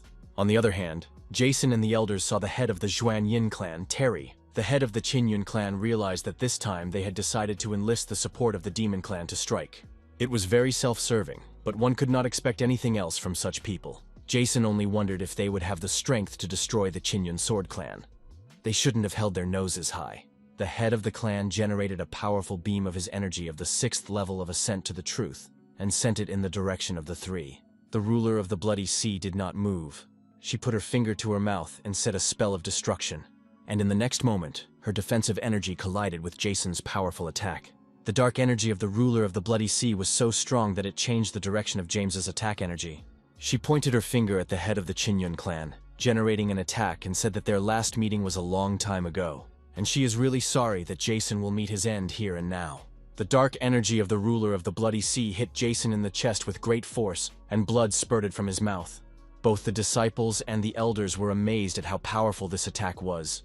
Even Jason himself could not believe it. It was the power of the demon god. Once Moyun used it to break into the Sword Clan. But after the battle was over, this power disappeared. But Jason believed that this ability was considered long lost. How could the true ruler of the Bloody Sea have such power? The woman decided to waste no time and ordered her henchmen to grab a map of rivers and mountains from Jason. The clan's adherents immediately attacked the people of the Qinyun Sword Clan. The battle took place, but the forces were unequal, and the students and elders of the Sword Clan suffered from the attacks of the attackers. A supporter of the ruler of the Bloody Sea saw a map of rivers and mountains in front of him, and using his energy, snatched it from the hands of one of the elders. A few seconds later, the map was in the attacker's hand, and he laughed happily. The elders of the Qinyun clan were amazed at the strength of the subordinates of the ruler of the Blood Sea, who also had the power of a demon god. The bloody ruler unfolded a scroll with a map of mountains and rivers, and was illuminated by the purple light of unclean energy. Jason, the head of the Qinyun clan, realized that his connection to the map of mountains and rivers had been interrupted. The ruler said that she was gifted with the blessing of the demon god, and that it was useless to fight her. For 2 hours, all members of the Sword Clan will turn into a pearl of bloody souls, and it's time for them to make their contribution to the demon god. All the clan members fell to the ground in despair. They didn't want to die now. Couldn't anyone save them? The ruler of the Bloody Sea told them not to worry, because no one from their clan would be able to come to their aid. And soon, everyone would die. The woman called 2 of her servants and ordered them to go to the map of mountains and rivers and kill all the members of the Qinyun clan. Both adherents gladly agreed. They liked the idea of such a massacre. In the next moment, 2 purple beams of light were already dipping into the map of mountains and rivers. Sam didn't want to fight Noah. He begged him to stop. Wasn't the boy at all interested in why the world was shaking? Noah replied that there must have been fighting on this side as well, so Sam dared not use such a sneaky distraction again. The guy insisted on a fight between them. He couldn't stop. and Sam realized that it was time to calm him down. Suddenly, Brother Sam felt that they were no longer alone with Noah and thought that the other brother should not have done this. The boy jumped up and managed to dodge the green beam, which was aimed directly at the next attack of his brother Noah. This unexpected third-person counterattack forced Brother Noah to stop his efforts. Brother Noah reflected the next green energy beams that flew in his direction, and he realized that Brother Lewis had joined him and Sam. Brother Lewis was on the 3rd level of the Purple Palace, and he came out of the treetops nearby and said he just wanted to ask them to stop fighting. Lewis said that thanks to his cultivation, he could feel any changes in the air, and the boys probably noticed the ground shaking as well. Just now, 2 strange spiritual powers of the 9th level of the Purple Palace had entered the peach orchard, and they raised doubts. Sam realized that the Chinyun Sword Clan was under attack, and the enemies had already managed to infiltrate. Noah was surprised because Jason had the 6th level of ascension to the truth, who could dare to attack them. Lewis said that he no longer felt the presence of his head in the jade crystal, and that his contact with the outside world was cut off. The jade crystal of teleportation allowed the owner to break it in times of danger, and moved to the starting point. Noah folded his arms across his chest and said, like an offended child, that he thought Sam was trying to trick him. Sam was tired of this idle talk, and yawning, he said that they shouldn't yell over such a trifle. They should try. And in front of his amazed comrades, the guy squeezed the jade crystal in his hand and broke it. He opened his palm, and small pieces of crystal began to fall to the ground from his hand. But nothing else happened. 3 brothers of the Chinyun Sword Clan realized that their clan had been invaded by enemies. A few seconds later, a huge pentagram with dark energy appeared near them. A purple beam followed it, flying at high speed through the flowering peach trees. The guys turned to the sound. They were very curious who it was running towards them at full speed. One of the servants of the ruler of the Bloody Sea, the 9th level of the Purple Palace, said that they realized what was happening too late. He politely folded his hands in greeting, introducing himself as Jerome, and in the end, the man said he would take their lives. Sam asked Jerome when the villain had become so polite. Jerome was speechless at the impudence of some unknown boy. Sam thought that a couple of times he had managed to limit their powers with the help of a talisman, so maybe this time it would work. Jerome threw off his cloak, saying that he didn't think he would have to deal with any kids. He used only 1/3 of his power so that they wouldn't die too soon, and it's good that the guys didn't disappoint him. It's going to be an interesting hunt. Impressed by his audacity, Lewis and Noah asked him who he was and how he and the other man had ended up on the map of rivers and mountains. Brother Noah wondered what had happened to the Chinyun Sword Clan. Jerome, scratching the back of his head, began to laugh out loud. He had somehow forgotten that these kids might not know what had happened. Laughing to his satisfaction, the attacker said that the Chinyun Sword Clan had been destroyed. In less than 2 hours, the entire clan will be turned into pearls of blood and disappear from the face of the earth. Lewis could not believe his ears. Was it really possible? I was disappointed myself. It all started so well, with a simple competition, and turned into this mess. Jerome said that at this point the guys would be able to try to change their situation at least somehow, and invited them to attack. Noah and Lewis pulled their swords out of their sheaths and conspired to join forces to stop the attacker. The guys generated energy beams and attacked Jerome from 2 sides with the Chinyun sword technique, Cloud and Moon Rift. Sam stood aside, releasing Jerome, one of his mascots, in the direction of the crowd. Sam's comrades asked him to act more enthusiastically this time, because the enemy was strong. Jerome generated a shield in the shape of a lion's face to repel the boys' attack. Its dark energy did not repel the attack of the Chinyun clan members. It seemed to absorb it. But, in the end, Jerome's protective shield could not withstand the onslaught of his friends. His defense was pierced by Chinyun's Fire Dragon sword technique, and the surprised Jerome had to cover his face from the flames. At that moment, the match ceased to be boring for him, as his opponent finally gave him something interesting. Saying that it was his turn to strike, the villain swung toward Noah, saying that he would now try 1/5 of his strength. Lewis tried to warn his brother Noah to be careful, but he realized that the boy would not be able to avoid the blow in time. The guy generated a powerful green energy beam to counterattack Jerome. Lewis's attack hit the villain, and he flew away for a sufficient distance, losing his balance. Brother Lewis realized that he had just saved his fellow soldier's life, and he was pleased. Noah decided not to let Jerome recover from his fellow soldier's attack, and used the Luyun Blade Cloud technique against him. Sam watched as the entire horizon was dotted with the explosions of his comrades' attacks against the villain, and he wondered what else he could do. After thinking about it for a while, the guy let out a couple more talismans from his sleeve. He looked at the talismans flying toward the peach trees and reflected on the blow that had been dealt at the very beginning. Brother Sam realized that it was time for him to become useful to his clan. He generated a beam of energy and put it to his ear, establishing a connection. The boy's energy penetrated the oracle and enveloped it from the outside. A moment later, the boy sent a signal to the real world, hoping to contact someone from his clan. The signal made its way through the map of rivers and mountains without any problems, and was not noticed by anyone. The guy was looking for at least one of the elders in the receiver if he couldn't find Jason's head. But he was lucky, he found Jason, and the chairman was amazed that the guy was able to contact him because the connection to the map was broken. Sam said that he used some methods to avoid surveillance and contact them. The guy asked how they were doing. Jason replied that the Moyen had cut off their oxygen. They would last no more than 2 hours, and 2 powerful people had been sent to Sam.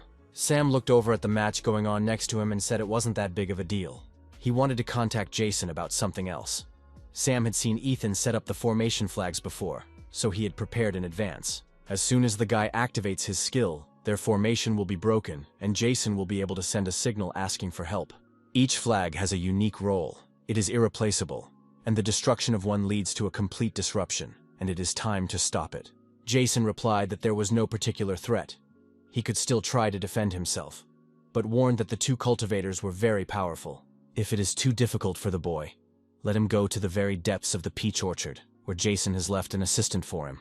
Sam replied that he understood the chairman, and that they should be careful there too. The guy started preparing to activate his skills on the count of 3. Sam's energy, which had enveloped the formation's flag, broke loose, tearing the enemy flag to shreds.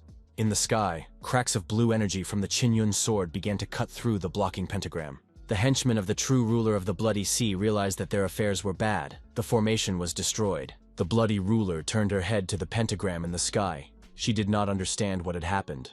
The head of the Moyen clan, Gareth, said that one of the flags of the formation was destroyed. Terry, the head of the Zhuanyin clan, was surprised that there were still people in the Qinyun clan who could resist. Clan leader Jason realized that there was no time to waste. The magic pharmacy had been broken, and the time for battle had come. He generated a beam of energy with a message to the other clans, and directed it directly at the destroyed pentagram of the formation. Noah didn't give up. He realized that if he gave up, their lives would be over. It generated another attack on Jerome, who calmly did not move, waiting for it. Without regrouping, the villain smashed Brother Noah's attack with his fist. Jerome was now firmly rooted in his opinion that these guys were weaklings, and smiled predatory. Their attacks were too weak. The hunt seemed not so exciting, and Jerome decided to strike back. But Lewis had already flown up behind his enemy, preparing to counterattack, preventing the attack on Noah. He generated powerful deterrent energy and directed it at the villain. Lewis's restraining energy wrapped around Jerome's legs and arms, preventing him from attacking his brother Noah. Lewis held him with all his strength and shouted to his brother Noah to attack right now. Brother Noah listened to his brother and generated an attack using the Lu Yun bubbling technique. A powerful energy beam of fire flew in the direction of the bound Jerome. Jerome laughed out loud, and this, it turned out, was the strength of the Qinyun clan. These 2 disciples of the Sword Clan were absolutely unable to deal with him. They were too weak. In a few seconds, the villain Jerome freed himself from his energy shackles. Brother Noah was very angry. He was tired of this battle. Brother Lewis did not understand how this villain managed to break his energy shackles. It was impossible. Before the boys could react, Jerome generated a strong stream of energy and grabbed Lewis and Noah by the throat. The boys realized that they could not escape from this trap of the villain on their own. Jerome held the boys with both hands and said that this hunt had already disappointed him. These are not worthy soldiers. They are trash, and they will die right here and now. But his solemn speech was interrupted by his brother Sam, who flew up unnoticed from behind. He turned to Jerome and asked if he had forgotten that there was another person here. Jerome was very surprised. He didn't realize when the guy could have approached him, because he didn't feel anything.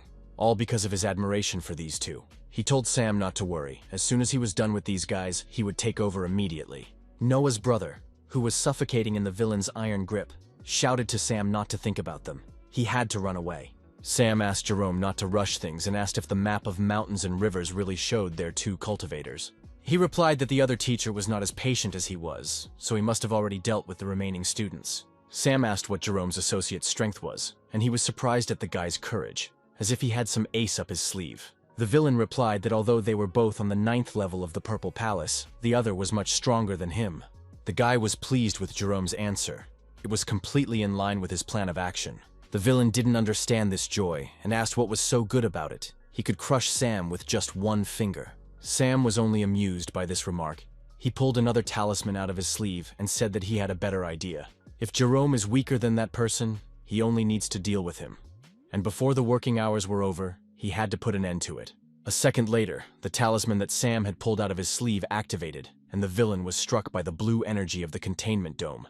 Jerome did not understand when this formation appeared in which he found himself, how he could not notice it. Sam replied in a calm tone that while the villain was playing with Sam's two brothers, he had time to prepare everything. Jerome said that this formation would not prevent him from getting to the guy, especially since he had two of his brothers in his hands.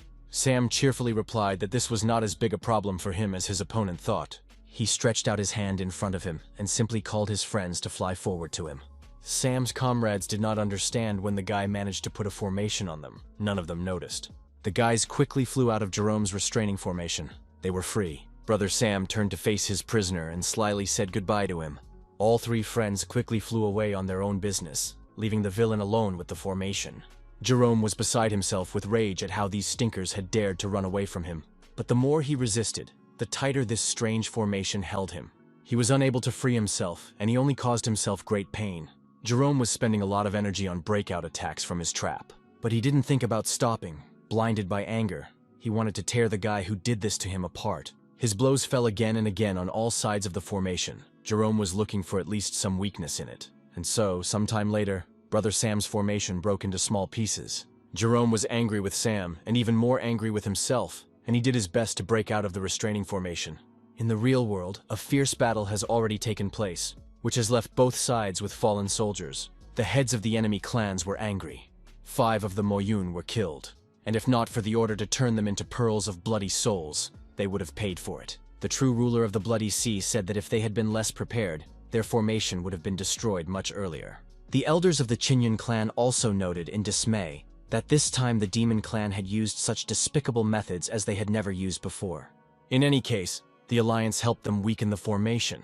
The time increased from 2 to 10 hours, and Jason was satisfied. Jason believed that these events would be a great change for the Qinyun sword clan. The boys were standing in a clearing among the roots of tall peach trees, and Sam told them not to worry. It was one of the few safe places in the garden. Noah's brother was wounded, and he looked at Sam and asked what he had done. How did Brother Sam manage to hold off such a strong opponent on his own? The guy said that it was all thanks to a talisman that the clan leader had given him earlier, and he didn't even think it would ever come in handy. In fact, the guy had more important news. Chairman Jason left a note saying that Ethan was a spy. Now the entire Qinyun clan is trapped in the true ruler of the Blood Sea, and he believes that they will last about 10 hours. That is why everyone who is here in this world is the last hope of their clan. Lewis was shocked by this news. Could Ethan really be such a scumbag? He remembered Jerome's words that another of his companions had entered this realm of mountains and rivers, and that he might have met Sister Mary. The boys wanted to help the girl, but Sam said that Jerome was on the 9th level of the Purple Palace, and they had suffered greatly at his hands. He believed that if they encountered the enemy, they would definitely not be able to help anyone. But the guys didn't agree with Sam's position. They didn't want to just sit and wait. Sam said that their main task at the moment was to heal their wounds and renew their spiritual strength. As for Mary's system, have they forgotten that Jerome's henchman is not inferior to him in strength? Sam believed that his sister Mary would have the strength to cope with such an enemy. Noah replied that the girl was certainly talented, but what if someone helped her opponent? He slyly replied that Jerome would not be able to help anyone, because he was no longer capable of anything. The guy believed that at that moment, this bastard was already at his energy limit. Jerome didn't understand why he was losing so much spiritual power after he had escaped from the formation's captivity. What kind of talismans they were. If he finds this bastard Sam, he will skin him. He will definitely take revenge for this humiliation. Sam took out the medicine and said that it was a pill to renew spiritual strength. The boys had to heal their wounds before Jerome found this place. Tomorrow they will join Sister Mary, and together they will save the Qinyun sword clan. The guys looked at their comrade in shock.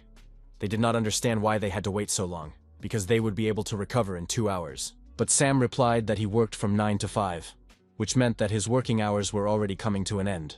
This time, the demon clan is prepared. In 10 hours they will restore the formation, and this will be the perfect moment for a breakthrough. Now Sam needed to get a good night's sleep, and he hoped that the two would not disturb him until tomorrow. Sister Mary met her brother John in the kingdom of mountains and rivers, and the boy would never miss his main goal. He told the girl that her swordsmanship had improved significantly. She was a real genius. Their attacks continued to intersect, and no one could defeat the other. The girl said that her increase in strength was only due to the help of her brother Sam. The guy was surprised to find out that the girl was not training alone. But what could Brother Sam teach her? Sister Mary shouted back that Brother Sam was much better with a sword than she was. After she screamed, a powerful explosion occurred behind her back. Sister Mary turned toward the sound, and from the very beginning everything seemed strange to her. And now her feelings were confirmed. Outside in the real world, something happened, and she asked her brother John if they could interrupt their duel. But the guy replied that this did not concern them at all. The test was taking place in the secret realm, and this was their chance. The girl felt a dark impulse and screamed to her brother John to cover her ears immediately. A terrifying sound wave swept through the air, sweeping away everything in its path, including the participants in the fight. Sister Mary and brother John flew to the ground and landed in a clearing. The guy thanked Mary, saying that if it wasn't for her, he would have been destroyed by the sound wave. The girl replied that she had to stop talking and use her spiritual power to heal her wounds, as the injury to her ears affected her balance. She didn't understand where such a powerful sound wave came from, or who attacked them. But she didn't have time to think, because that someone was already here. Darkness appeared on the horizon, devouring everything around her. In the center of this blackness, a man appeared and noticed that the boy and girl were able to absorb his equipment. Of course, he didn't expect anything else from the disciples of the Qinyun sword clan. Sister Mary and brother John did not understand who he was. He had a great terrifying energy. Mary couldn't understand how a man from the Moyun clan could be here, if their clan was attacked in the real world. The attacker held his arms out to the side and advised the boy and girl to follow his instructions. It was Cohen, the elder of the Bloodsea clan, the 9th level of the Purple Palace, who said they needed to die. John mentioned that Cohen has a treasure called a jade shell, which allows him to launch terrifying sonic attacks. Once, he was able to wipe out an entire clan with this thing. While the guy was recalling and telling this, Cohen had already managed to get his main weapon. He said that he was sorry, of course, but the boy and the girl would have to end up the same way. After he said this, a moment later, a powerful sound beam flew in Mary's direction, and she managed to jump aside. John grabbed his ears. This attack was so powerful that their spiritual power would fade before they could do anything. The gap between the kingdoms was too great. The longer they fought, the worse it was for them. But Mary had an idea and asked the boy to give her time. John, of course, agreed to help his sister, and he began to attack Cohen with the Qinyun sword technique. He had no hope that he would win, but he managed to cope with the distraction for now. Cohen was surprised by the boy's skill, and he noted his mastery of fencing. But still, John could not hide from the jade shell. When John saw Cohen take out his jade shell and point it in his direction, he realized that he couldn't distract him anymore. Suddenly, a powerful blue ray of energy passed between him and the sound waves. When Cohen saw this, he even stopped his attack. He could not understand who decided to oppose him with such force. John laughed at the villain's surprise. He was so amused that he didn't even notice the disappearance of one of them. Mary, full of energy, thanked her brother John for making time for her. It was time to try out her strongest technique, and Mary swung her sword toward Cohen, generating a new stream of energy for the attack. And in a moment, a super powerful beam, shaped like a sword, flew towards the villain. He crashed at high speed into the protective shield of the elder of the Bloodsea clan. Angry, Cohen shouted at the girl, asking if she thought she could stand up to him in this fight. She could only dream about it. In his opinion, he was on the 9th level of the Purple Palace, and the girl was not a competitor. But Mary did not retreat. She continued to push through her opponent's defenses, which he was increasingly trying to strengthen. In her mind, she hoped that she would not let her brother Sam, who had taught her these techniques, down in this fight. And her hopes were not in vain. Despite Cohen's anger and surprise, his spell was destroyed by Mary's attack. And not just destroyed, but directly destroyed the Elder's powerful attack against her. But he didn't have time for more than a few seconds to be surprised, as a powerful beam destroyed him in midair. Exhausted by such a large energy drain, the girl landed on the ground and leaned on her sword. She was victorious. If it weren't for her brother Sam, they would have turned to ashes by now, and she was absolutely sure of it. Brother John looked at the girl and realized that she had absolute sword intent. Sister Mary's realm had grown much. He would not be able to defeat her. The girl turned to John and told him to heal as soon as possible, because the Demon Clan had already entered the territory of the Sword Clan, and the garden was also under threat. In ancient times, 4 priests of the beast raged on the eastern continent. The ancestor of the Qinyun Sword Clan conquered 4 sacred beasts and sealed them on a map of mountains and rivers. The famous Day Dragon, Moon Tiger, Starbird, and Killen, the Moon Tiger, were sealed in a peach orchard. Ethan unsealed the Moon Tiger and told him that the Demon Lord had ordered him to do so. He asked him to join their ranks. The tiger replied that he was not going to obey the Demon Clan. Why would he agree to do so? Ethan replied that the demon lord had promised that if the tiger helped them, they would tell him about Bart's whereabouts. The giant paw of the sacred predator rose over Ethan's tiny body. The boy did not move, but bowed even lower to the beast, hoping that it would change its anger to mercy. Ethan waited for Moon Tiger to respond, and he couldn't stop his whole body from trembling. The tiger replied that he was interested in the offer, and that he would help them on such terms. Sam woke up with strange sensations. In his dream, he felt a surge of great energy. He was unpleasantly surprised if Ethan had managed to free the sacred beast. He thought that in any case, he would never change his work schedule, especially since he had a secret weapon. The guy reached into his pocket. He took out the desired object and raised it above his head, activating the plate. It was an ancient wooden tablet of a girl named Lisa, his spirit animal. Lisa joyfully materialized from the sign. She wanted to help her friend. The boy took the girl by the shoulders and told her that he was not going to work overtime. And this time, the fate of the Qinyun Sword Clan depends only on the girl. She doesn't have to worry. Then Sam will take care of all the consequences. Lisa was ready to listen attentively to her task, eager to fulfill the boy's request as soon as possible. The boy leaned down to the girl's face and whispered that she needed to find a person and then do something with him. After telling Lisa his plan, the guy asked her if she understood everything, and when the girl answered his question in the affirmative, he ordered her to go on her way. Sam himself was finally able to relax again and find time to sleep. It was already completely dark outside, but Jerome did not stop his search. He flew around the map of mountains and rivers with a magic compass and tried to find the bad guys who had escaped from him. But it seems that the three of them had hidden their tracks with the help of some kind of talisman, and he had already used all possible search techniques, but it was all in vain. He was most angry at the thought that all this happened because of one little shit. Suddenly, the compass in Jerome's hand activated. The arrow began to point clearly in the direction he thought he had found his fugitives. A moment later, he flew to one of the mountain peaks, and according to his information, the three guys were hiding somewhere in the mountain. Jerome was more excited than ever. Tonight would be the last night for this bastard, Sam. Jerome sent forceful energy toward the mountain and yelled for Sam to come out of the hiding place immediately. To make it more convincing, the man generated powerful energy for the attack. He fired his signature energy punch in the direction of the mountain where the guys were hiding. Jerome's energy beam hit the foot of the mountain peak with force, causing a pile of stones to fly in all directions. But when the smoke from the attack cleared, the elder saw that the mountain had survived. Jerome wondered if the guy had prepared such a set of mascots in advance, but his thoughts were interrupted by the voice of the hateful guy, who replied that he had guessed correctly. Surprised, Jerome turned around at the sound of the voice. He hadn't noticed the approach of that hated Sam again. The next emotion was joy. Finally, this coward dared to come out face to face. The elder asked if the boy was ready to beg for mercy, but it was not quite Sam. The guy said that his working day was coming to an end and he was not going to work overtime. For Jerome, the impression of these words was as if someone had hit him on the head with a sledgehammer. The guy treated him so dismissively that he decided to deal with him with the help of his clone. He shouted at the boy that he was very naive, that there was a real gap between their kingdoms, and rushed to attack. The clone very deftly dodged Elder Jerome's attacks, admitting that the enemy was right. The gap in power was too great.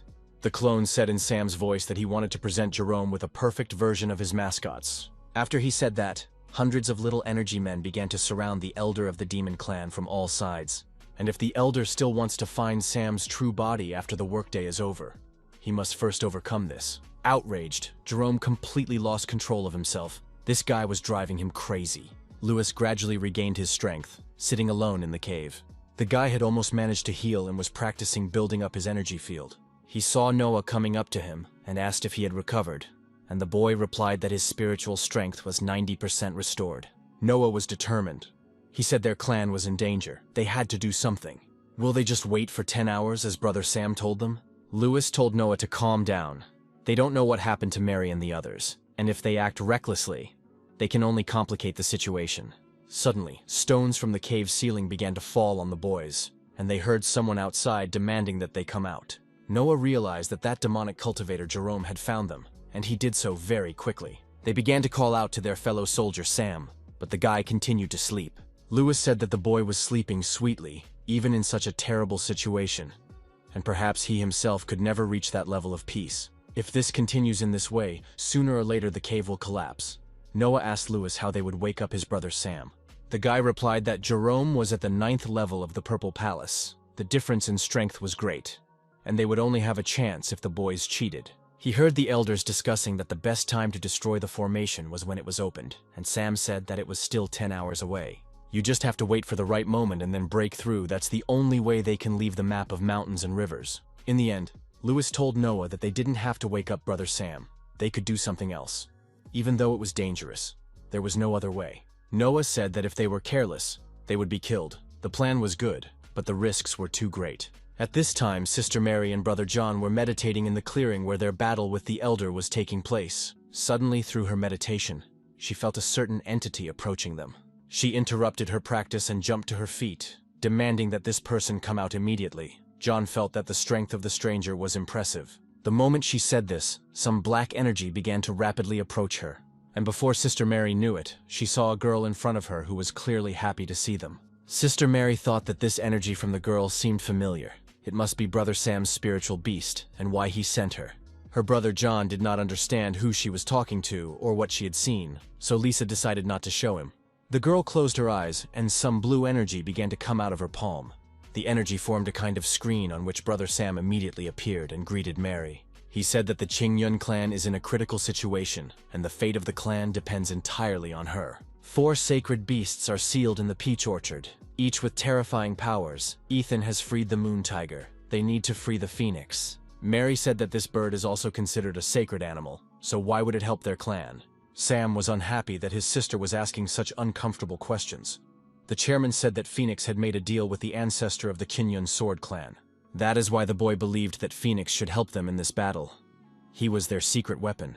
Mary asked where the seal was, and the boy replied that it was hidden in the depths of the peach orchard, and Lisa would show her the way. Mary was excited about the new adventure, but she also realized that all her brothers and the fate of the clan as a whole depended on her.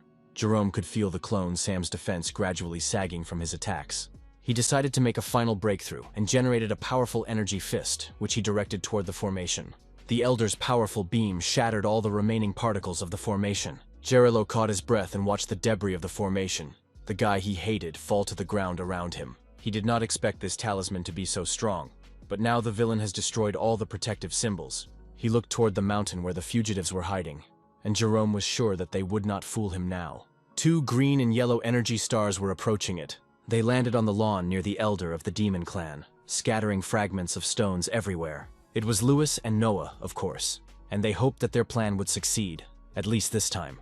Jerome looked at the boys and asked why they had come to face certain death if they had been running away at first. The guys looked at each other, and Lewis said that they just needed to wait it out and get everything ready. They wanted to join Jerome. The elder of the demon clan was surprised. He did not believe that 2 followers of light had decided to join the forces of darkness. When he said this out loud, he started laughing and could not stop. Just a few hours ago, they would both have preferred to die rather than do this. Did these sons of bitches really think he would believe them? He suspected that Sam was sitting in ambush, but the boys said that as a sign of sincerity, they had cast a spell on Sam, tied him up, and immobilized him. The elder of the demon clan looked at the bound boy and could not believe his eyes. So many times over the course of 20 minutes, he was never surprised. Jerome didn't even know what to say to that. Noah said that they decided to devote their lives to Jerome. The boys didn't want to die in vain. Now that the sword clan was almost completely destroyed, they wanted to follow the new master. But the villain replied that the boys had to prove their sincerity. Jerome brought a giant hand generated by dark energy over them, and the boys realized that they would not be able to resist him. And at the very moment this happened, Sam suddenly stretched out on the ground and opened his arms, stretching in his sleep. Brother Noah leaned even more heavily on the ground, bowing, hoping that Jerome did not notice. The guys realized that they had just walked on the very edge. The plan was very dangerous. Jerome thought that Sam had too many surprises, and it was better to deal with these 2 first. So he generated a spell and directed it at the boys. He said that he had imposed a special technique on them. If they obeyed, they would be able to join the Moyun clan, and if they cheated, they would die. Having done what he had planned, Jerome turned around and ordered the boys to follow him. Lewis lifted his head off the ground. The guy was worried, but he hoped that the plan they had conceived would work. Meanwhile, in another corner of the peach orchard, Sister Mary finally came to the right tree. She put her hand to the bark of the tree and generated some of her energy so that she could remove the seal.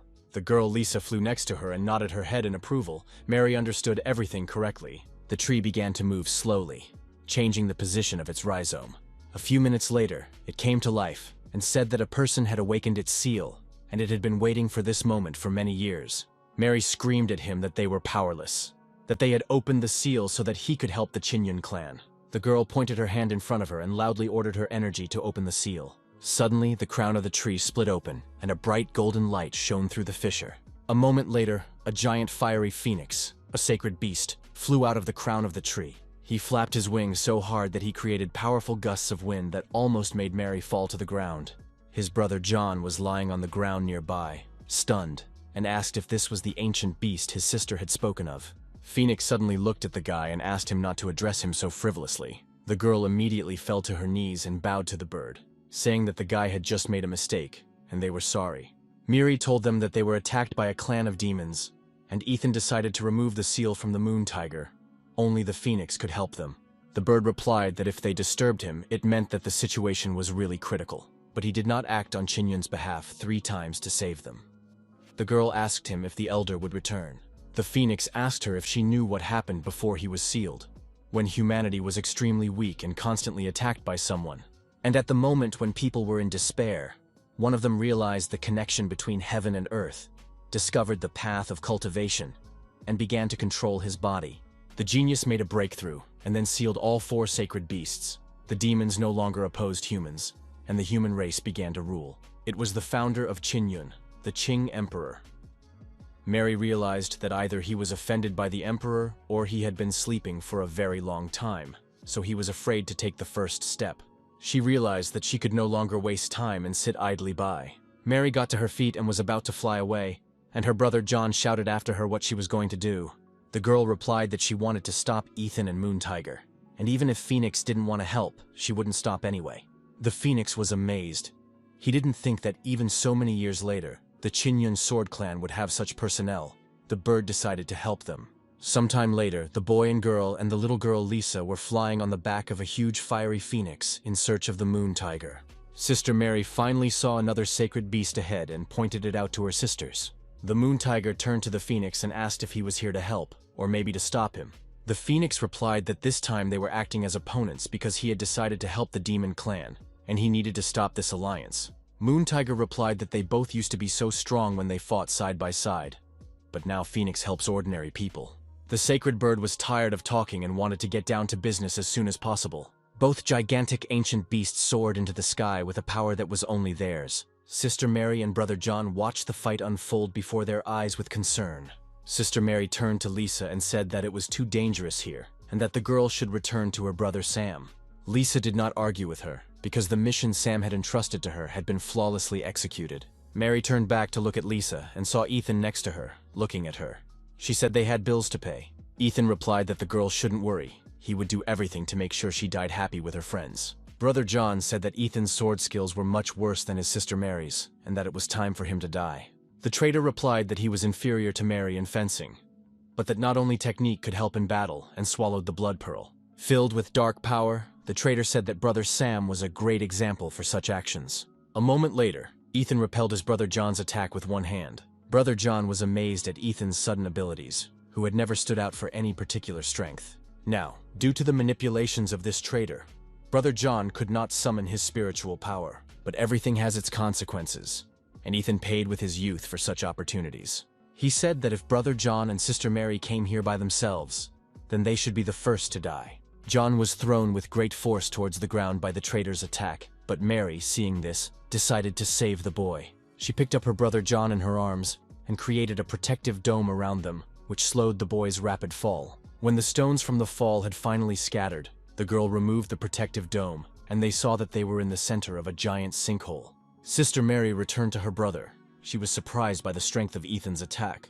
John asked the girl what the traitor had eaten to give him such strength, and Mary replied that it was a pill that increased the amount of spiritual power. Ethan abandoned the Chinyon sword clan and decided to join the demon clan. He chose to lose his own youth, crippled his former comrades in arms, and the girl asked Ethan if it was worth it. The villain laughed in response. No matter how hard he tried, no one in Chinyon had heard of him.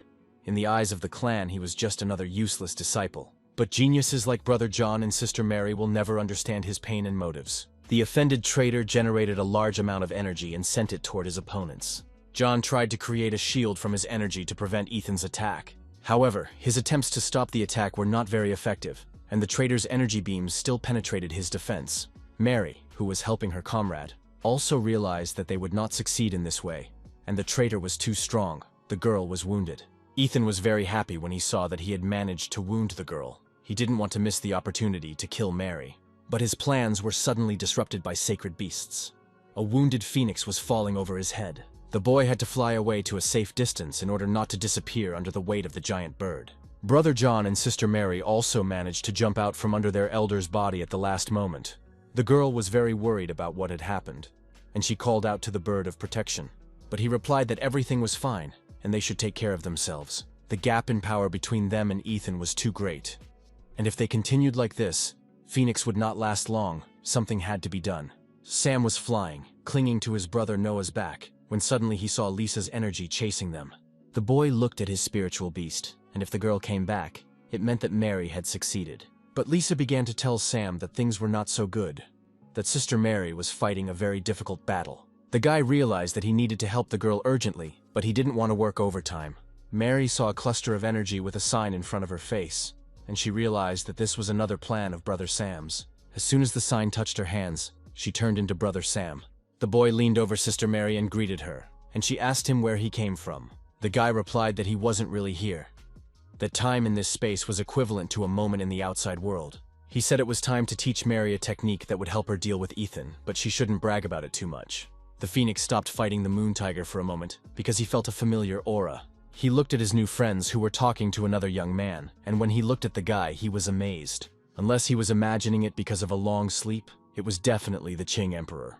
Ethan and Moon Tiger simultaneously prepared another attack on the defenders of the Qinyun Sword Clan, but the traitor's plan was not to be. Mary generated a blade attack that cut through the water and sent 9 wave attacks at the guy. The guy, furious with rage, did not understand how it was possible, how the girl had such strength. Mary decided that it was time to end Ethan once and for all.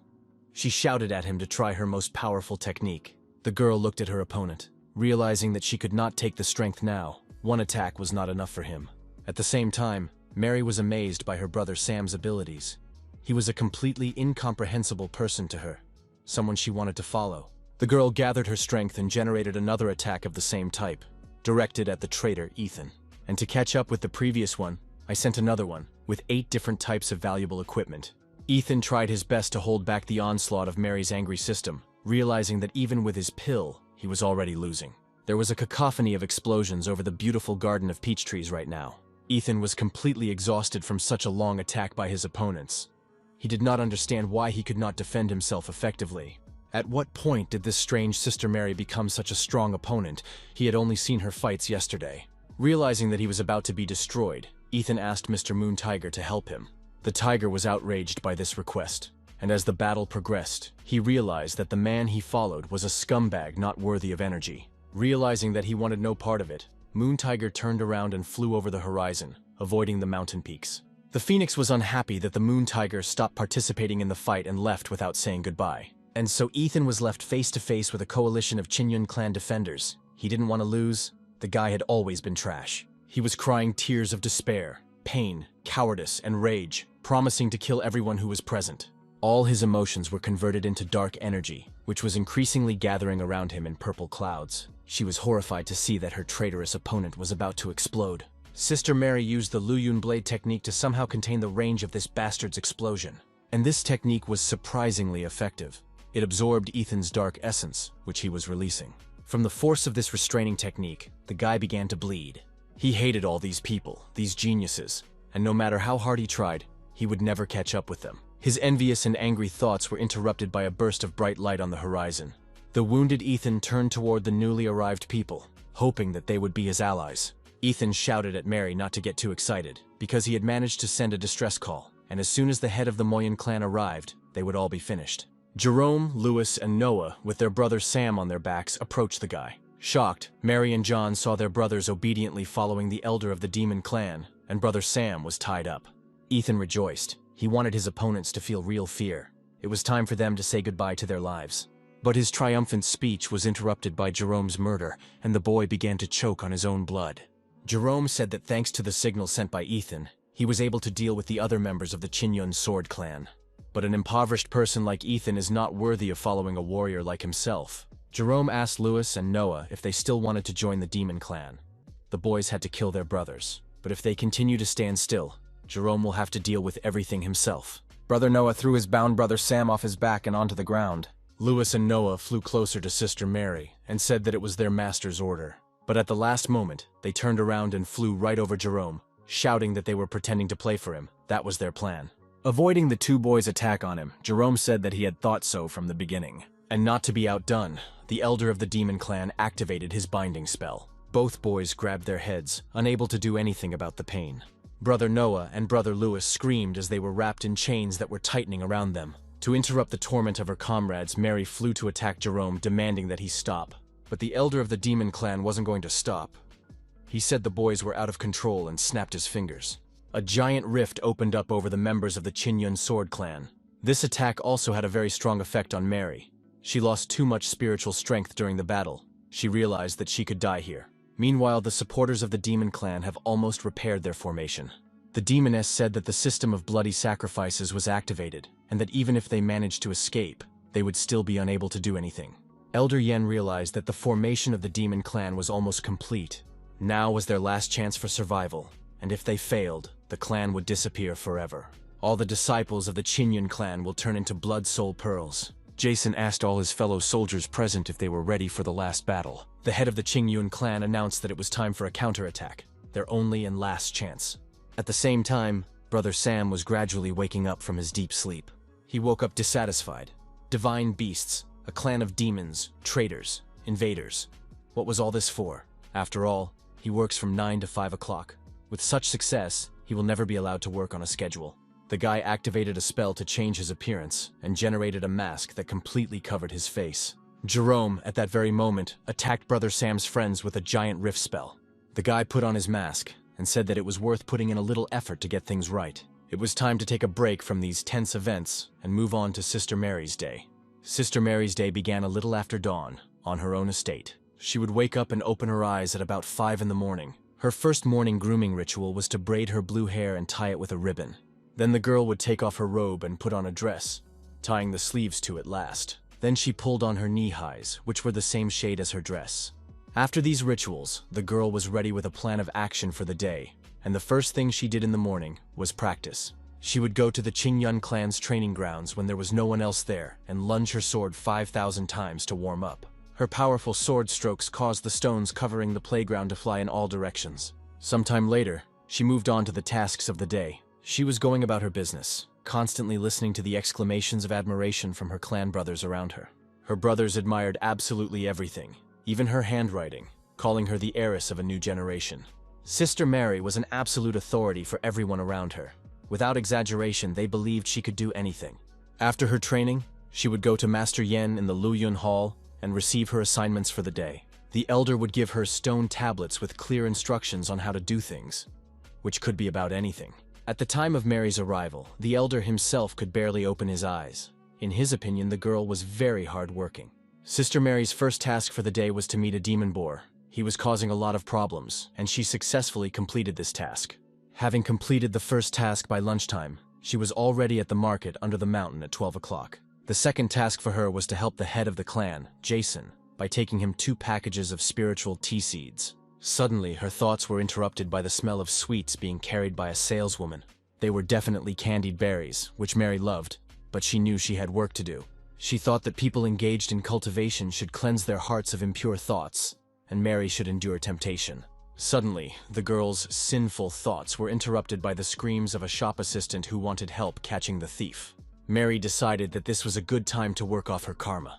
A few minutes later, the thief was brought to the shopkeeper and Mary returned the woman's money. The girl had shown righteousness and courage, and the saleswoman wanted to repay her by introducing her to her son. But Mary had no need of such goodness, and so she quickly ran away from the embarrassed woman. Sister Mary successfully finished with assisting the head of the Qinyun Sword Clan. After lunch, the girl returned to Master Yen and said that she had brought back the task cards. The master was definitely unhappy with something. He was surprised that the girl had managed to finish everything so quickly. The man was holding something in his hands, definitely hiding it from Sister Mary's eyes. Master Yen watched Mary leave his room, the girl almost revealing his writing secret. In the afternoon, the Qinyun Sword Clan's territory grew more people who admired Sister Mary's existence. But the girl had a goal. In the afternoon, she had to deliver the tea seeds to the head of the clan, Jason. Sam was also in the tea fields, checking the quality of the harvest, because if you don't pick the tea leaves in time, they scatter in the wind the next day. Jason approached Sam and said that he didn't think he was that good at this kind of thing, and Sam replied that he should only leave positive things. For the guy, it was nothing at all. He had already done something like this before, and he could find much worse on the internet. Sam did not even notice that he had said it out loud. And a surprised Jason asked him what the internet was. The guy did not want to go into details. Jason said that Sam has made great progress in the art of tea over the past year, but his ranking among students has dropped to 30th. The head of the clan said that Sister Mary would be coming soon, and why not Sam to practice with her. The boy realized that there would be no end to his studies, and running away, shouted that he was in 30th place and still had room to fall to the 50th. As he was running away, he shouted that he had recently developed a new kind of tea called bubble tea, and that the chairman should definitely try it. In front of Sam, Sister Mary landed on the ground and addressed Jason's head, saying that his tea leaves had already been delivered.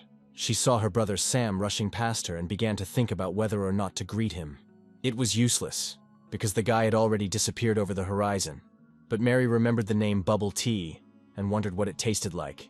The sun began to set outside, twilight came, and the girl continued to train on the rock of the Chinyan Sword Clan. She was still thinking about the taste of Sam's tea, what it tasted like. The time was from about 5 to 7 in the evening. It was already late, but the girl could not stop her mind. Angry with herself, she told herself to focus. Mary shouldn't think about any of the little things while training. Her angry blow to the rock caused a rock to break off and fall on the other side, where her brother Sam was sitting in a tree. Sam was amazed. It was already the end of the day, and the girl was still here, and she was still training. Mary's anger was lifted when she saw a white fluffy cat washing up not far from her. The girl knew that nothing was more important at the moment than playing with the cat. It was an obligatory ritual. Night also descended on Mary's estate, and during her rest, she looked at the potentials of the sword. A little later, she was taking a bath in a hot spring with her furry friend as usual. At midnight, it was time for her to meditate, and this practice was not complete without her favorite white cat. And in the dead of night, they fell asleep soundly and sweetly in each other's arms. Mary looked at the rift that was coming at her, and heard Jerome screaming that she should die now. But Jerome's plans were not destined to come to fruition either, as a powerful red energy suddenly appeared behind him. The elder of the demon clan turned around, shocked by the aura he felt behind him. Before he could react to deflect the attack or jump aside, a powerful beam took him down like an avalanche. Sister Mary also looked at this unexpected picture in amazement. She could not understand who it could be, because she had never felt such powerful energy. Brother Noah exclaimed that this was a Chinyan Sword Clan technique. Had one of the elders come to their aid? The broken Jerome lay in a crater on the ground, half afraid and half angry, asking the stranger who he was to meddle in the affairs of the demon clan. In front of him stood a stranger wearing a black and red mask that completely hid his face. The stranger paused for a moment after Jerome's fiery speech and calmly told him not to worry, because it would all be over soon. Sister Mary suddenly realized that this stranger looked strikingly like her brother Sam. Jerome said that the stranger had hit him hard, and that he was apparently at the Purple Palace stage, which was impressive. The boy replied that this attack was too weak because it could not hit the elder of the demon clan. Suddenly, Jerome jumped up with his crown with a powerful attack on his new opponent. His purple giant lion flew at the masked stranger, but the guy met this attack with several powerful beams of blue energy. One of the beams pierced through the demon clan elder's attack and hit him right in the chest. Jerome was screaming in great pain. Blood was spraying from his wounds in all directions. He did not understand how such an attack was possible, since the enemy had only a purple energy development palace. The stranger replied that in the face of absolute power, minor differences were not that important. Jerome, who was already sick of it enough to explode, shouted that he would show the guy his true strength. This time, the elder of the demon clan was going to go all out. Opposite the masked stranger, a solid purple wall of dark energy suddenly grew. Mary, who was worried about the sudden stranger, shouted at him to be careful. But the guy saw everything without prompting. He stretched his hand forward and, generating a counterpunch, aimed his fingers at Jerome. He generated his main skill, the Chinyan sword technique of annihilation, a powerful beam that pierced through a wall of dark energy. This stranger used basic techniques, but was able to impress a person with the 9th level of the Purple Palace. Lewis was amazed, and he began to guess who this strange man might be. Judging by this battle and his energy aura, he was very similar to Emperor Qing. Jerome, the elder of the demon clan, was left with only lightning in the sky and smoke after such a blow. Sam pulled back his robe a bit and saw that his restraining seal had almost broken. Every time he fought an opponent he had unconsciously cultivated when he first got here, almost developed to the highest degree. He sent a stream of energy to the seal to reapply it. As soon as the boy destroys his kingdom, thunder will sound, and many people will die. If Sam demonstrates his true power, his workload will increase, and most likely the end will be the same as in his previous life. The flaming phoenix, flying past the clearing where the battle was taking place, felt that very familiar sensation again. It was definitely the Qing Emperor. The Moon Tiger asked if this was even possible, since Qing had long since left the world of mortals. But the phoenix insisted, but it simply could not be otherwise. Who else could it be but the Emperor? Although it was hard to believe. But Moon Tiger knew that if it was true, this world would change radically. The sacred beasts left their trajectory and hurried to greet their master. Noah said that judging by the tech, a stranger from the Qinyun clan, Moyun, attacked them, and finally they waited for help. But the answer to all the questions and requests from the stranger was a firm and short no. Sam listened to what was happening in the real world, and he felt that someone had just come to his aid. The head of the Qinyun sword clan called his minions to battle the demon clan. Dozens of energy rays were directed at the pentagram, which was almost completely formed again. They fought without stopping. It was the only chance for the clan to break through and survive. The strain was taking its toll on Jason, who was already injured, and his mouth was bleeding again. Sam thought that regardless of his powers, he was still no more than an ordinary employee. He is a small cog that cannot save a huge machine from destruction. The true ruler of the Blood Sea noted with a smile that the Qinyun sword clan was completely out of control. As soon as they receive the Pearl of the Bloody Soul, they will immediately summon the Demon Lord. But even here, everything did not go as expected, as the demoness's speech was interrupted by blows to the pentagram from the other side. Their newly generated formation was subjected to very powerful blows and barely held together. On the other hand, the pentagram glowed from the energy strikes, like the sun. A few minutes later, cracks appeared along the entire plane of the formation, splitting it to pieces. On the other hand, an army of henchmen of the Qinyun sword clan was definitely trying to break in, and so the formation of the demon clan finally surrendered under the onslaught of the allies. The head of the Mecha clan, Jason, was very happy that his request for help was heard and the timing was right. They were heads of friendly clans, members of an alliance with their elders. They shouted that they had come as soon as they received the news. They were ready to fight with the Qinyun sword clan against the Moyun clan. All the newly arrived Qinyun clan defenders were alert and had already taken out their weapons. A few seconds later, shouting that the demons must die, they rushed to attack the villains. Everyone used the technique they knew best to achieve a faster result. And it was actually an effective strategy, because all the enemies who were cowed by the unexpected emergence of the Alliance suffered greatly from such actions. The Alliance was determined. If the Demon Clan decided to attack their allies, they should reap the rewards of their decisions. The pentagram formation has almost completely dissolved into thin air, leaving no hope for its reproduction. The ruler of the Bloody Sea knew in theory that the Alliance could come to the aid of the Sword Clan, but she did not think it would actually happen. Her allies did not know what to do next, because the formation was destroyed, and the leader of the Moyun clan, Gareth, was of the opinion that they had to fight. But the pressure of the Alliance members was very strong. They realized that they could not afford to give in, otherwise the clan of one of them would be next. The ruler of the Bloody Sea said that even with this composition, the Alliance would not be able to prevent their plan.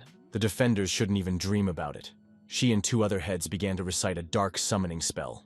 They managed to summon a giant hell monster, and the demoness, laughing, said that now the Alliance would test the power of their master. But the clan leaders were expecting something like this, and did not get confused, but immediately began to attack the monster. In response, he struck them with the energy of hellfire, which blinded and threw the allies back. They did not understand what kind of powerful attack it was, but this giant monster made it quite clear how angry it was. The true ruler of the Bloody Sea had not lied. It was indeed the power of the demon god. The demoness was very happy. They had forced her to use this help, and if they took the initiative, they would be the first to be sacrificed. She saw her advantage and announced that this would be the last day for the Alliance members. Suddenly, a whirlwind of peach blossom petals swirled over her head, interrupting her speech again. The bloody ruler raised her head and saw a kind of energy portal above her, from which those damned petals were flying. A second later, someone began to walk through this portal into their world. The demoness had not yet seen the man fully, but she had already felt the very powerful energy that surrounded him. The portal brought the moon tiger, the phoenix, and a masked stranger to this world, who said that she hadn't seen what the Qin clan was capable of yet. Jason was happy to have another ally, even though he didn't know him personally, but he recognized Starbird and Moon Tiger at once. A moment later, Sword Clan head Qin Yun also felt the energy radiating in all directions from the stranger. He tried to look at the new ally and wondered why he looked so familiar. The second elder laughed and replied that of course he thought he knew him, because he was directly related to the Qin Yun Sword Clan. The powerful blade aura that emanated from the entire body could only belong to a member of the Qin Yun clan, and only one person could behave so calmly. The divine beasts further prove his status. It was definitely the ancestor of the Qin Yun Sword Clan, the Qing Emperor. The true ruler of the Bloody Sea was amazed by what was said. She could not believe that the Qing Emperor was now in front of them. She began to threaten that soon they would all find out whether it was true or not, and ordered her beast to attack again. The infernal monster generated a huge whirlwind of flames and directed it toward the divine beasts. The masked stranger ordered Moon Tiger and Starbird to join the fight and attack the enemies. Without hesitation, the sacred animals immediately flew to fulfill their master's order. 3 strong energy beams met at one point, causing a powerful explosion. In this insidious attack, the hellish monster was defeated and growled at his inability to win.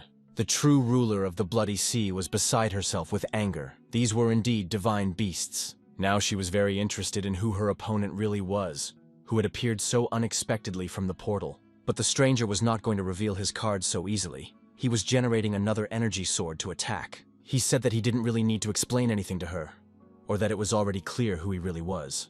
The ruler of the Bloody Sea gritted her teeth in anger. Was it really the Qing Emperor against whom they were powerless? Meanwhile, the masked stranger generated a large sword and raised it up, encouraging the allies to fight for the Qin Yun clan. He ordered his divine beasts to attack and kill all enemies. At this point, the demoness and her 2 minions, realizing that they could not fight such a strong opponent, generated a portal to escape.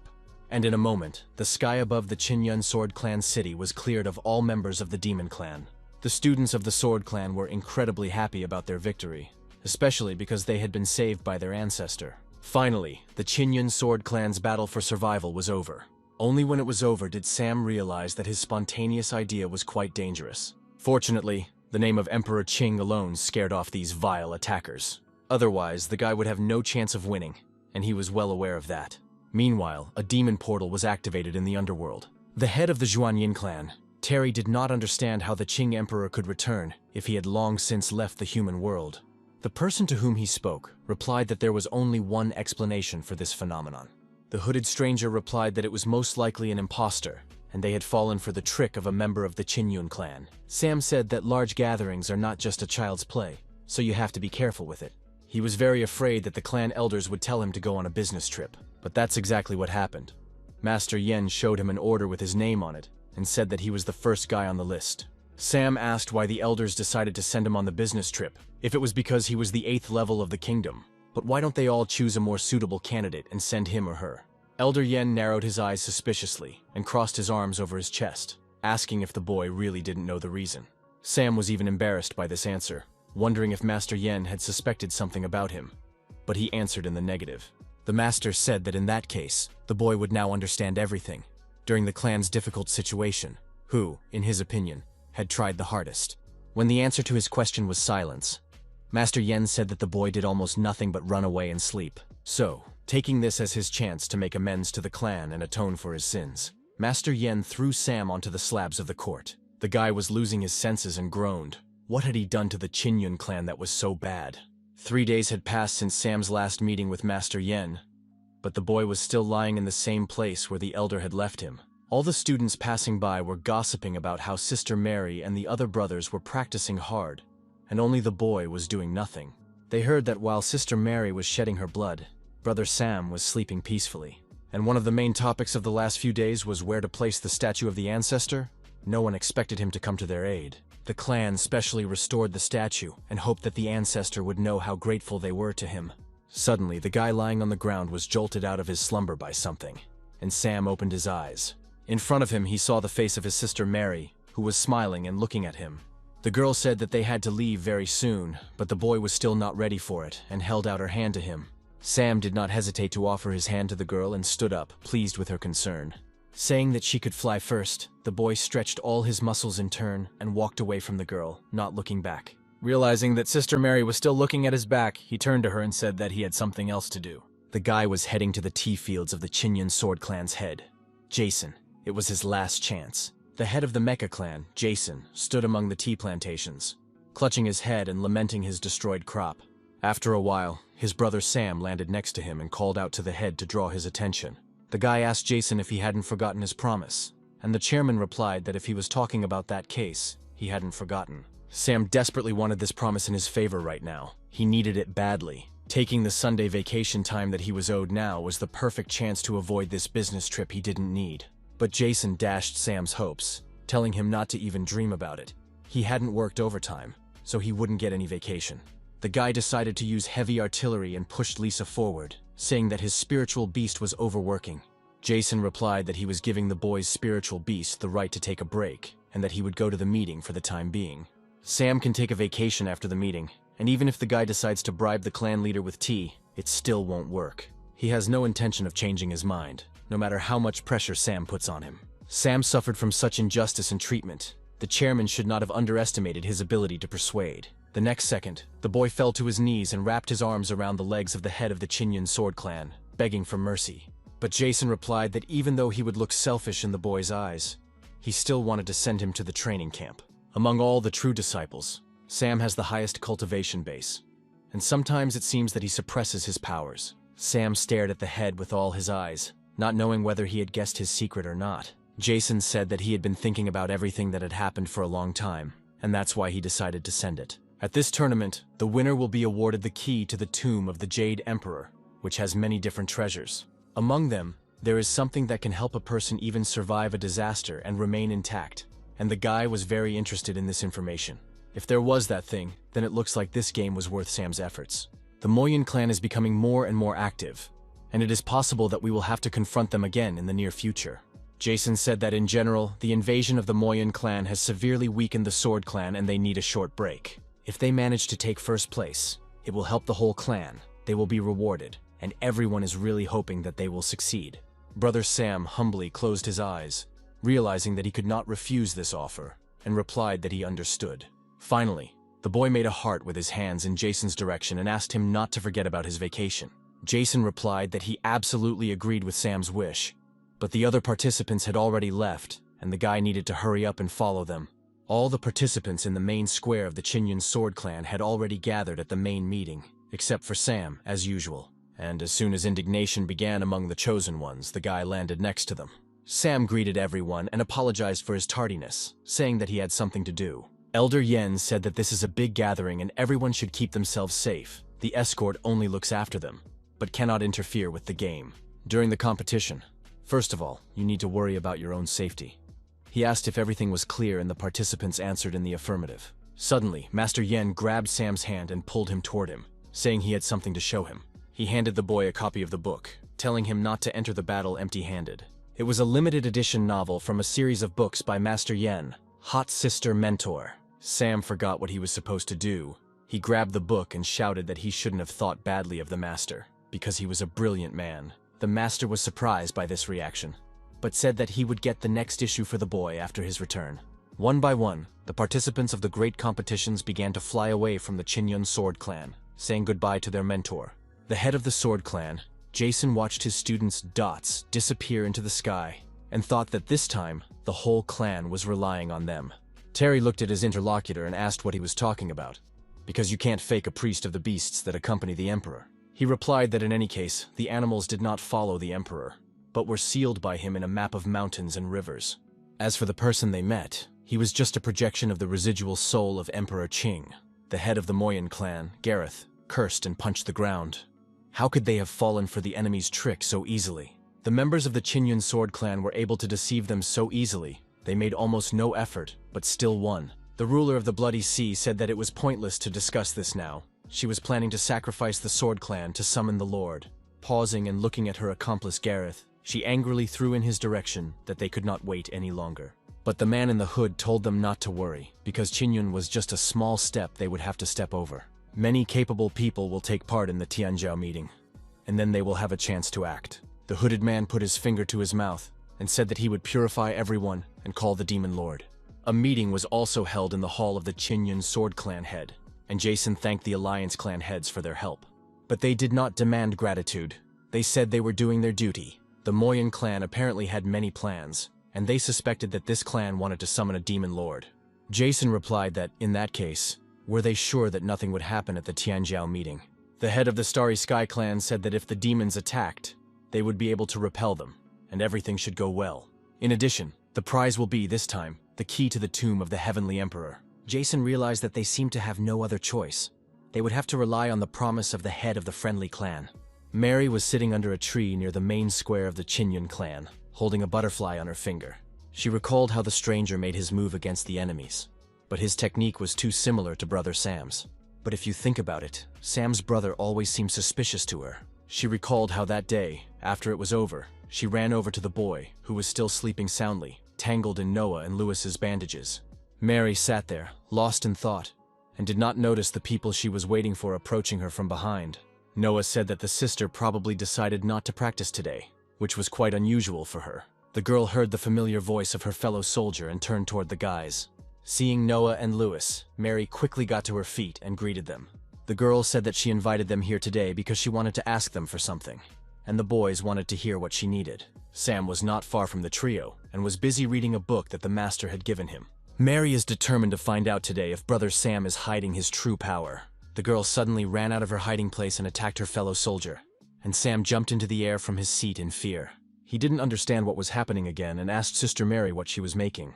But Mary did not plan to answer his questions. She wanted to get what she came for. She was eager to find out the truth, whether she had guessed right and Sam was the stranger. The girl wanted the guy to lose control and finally show what he was really capable of. Suddenly, the brothers Lewis and Noah also jumped out of their hiding places and demanded that Sam take action. The boys drew their swords, and now the three friends surrounded the frightened brother Sam on all sides.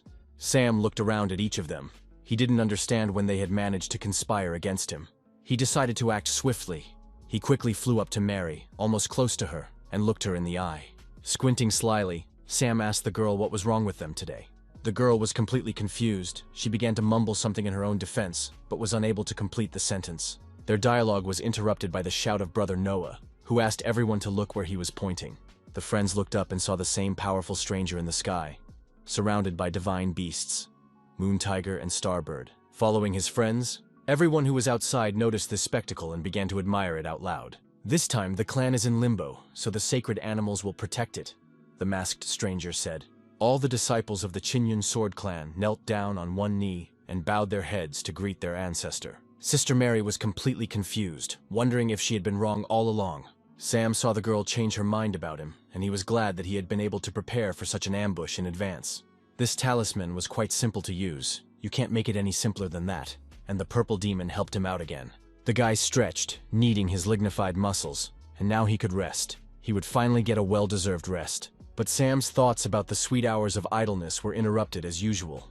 Elder Yen flew to the students, saying that he had come on an important matter. The intra-clan division was completed, and they chose a student to represent them at the Tianjiao meeting.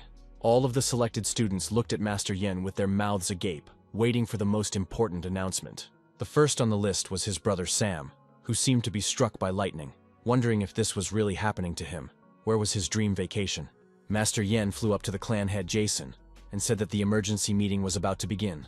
The topic was the invasion of the Moyun clan. Jason looked back at the elder and said irritably that he knew about it and was already leaving. The emergency meeting was held at the same place. The boundaries of the Dark Moon and representatives of all the alliance clans were already present. The head of the Qinyun Sword clan materialized at the meeting and apologized for keeping us waiting. The head of the Huanghai clan, Betty, said that today's topic and their meeting directly concerned him. So it was time to start. Surprised and exhausted by all these events, Jason could not understand why he was the topic of this meeting. Betty said that day Jason sent a request for help to the Alliance, but it was almost intercepted by the Demon Clan. It generated images of those events, and everyone present saw the guy who was flying to deliver the request. The guy was very worried. He said that the Qinyun Sword clan was under attack and we had to hurry. Suddenly, the guy saw a man in a hooded cloak in front of him and stopped. He asked how he got here. The man in the cloak asked what had happened, why the boy was in such a hurry, and where he was going. The courier replied that he had been sent by Jason. The Qinyun Sword clan was in danger and they urgently needed help. The messenger wanted to say that he needed to report it to the Alliance, but he didn't have time because the man hit the boy. The man in the hood did not move anymore, and only a smile played on his face. He said that the courier would not pass him by. The head of one of the Alliance's clans who flew to the rescue asked how the stranger dared to harm his student. But the stranger didn't seem to be very interested in who was behind him, and he smashed a sign with a message from the Chinyun clan with his foot. Jason looked at these memories and realized that the power of the demon clan was getting stronger every time. If it were not for the elder, this follower would have long ago said goodbye to his life, and the Chinyun sword clan would have been destroyed. Betty said that, unfortunately, it would be impossible to determine the whereabouts of this person, but judging by the reaction of the follower, his power rank was not low. Jason had already guessed that there was a mole among them, and now there was no doubt about it. The demon clan's recovery was going faster than they had predicted, and Jason thought the mole was no slouch either. The elders insisted that they had to be careful, and that the gathering was connected to the Imperial House, so the information had to be safe.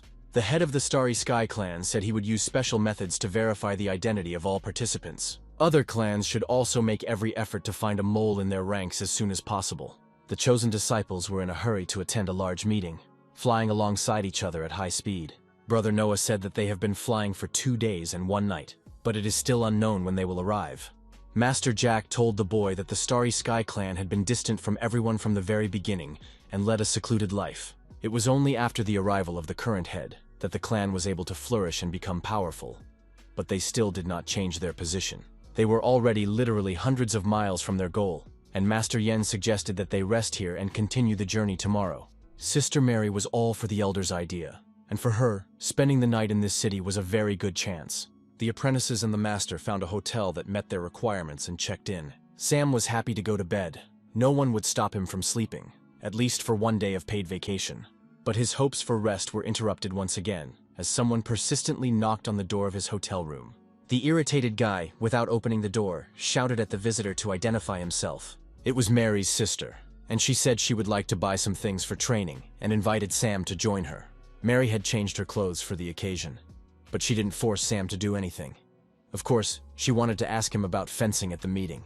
Sam had no desire to leave the room and decided to lie about being a little sick. He shouted through the door to the girl that he didn't want to see her today so as not to infect anyone. Mary, unexpectedly for herself, became worried, and she hoped that it was some kind of minor illness. He heard Mary outside the door saying that in that case she would find someone else. But if you take the first place, you can get a quota that will help you get out of work for 3 months. The sly guy stared at the door, trying to make sure he hadn't heard him.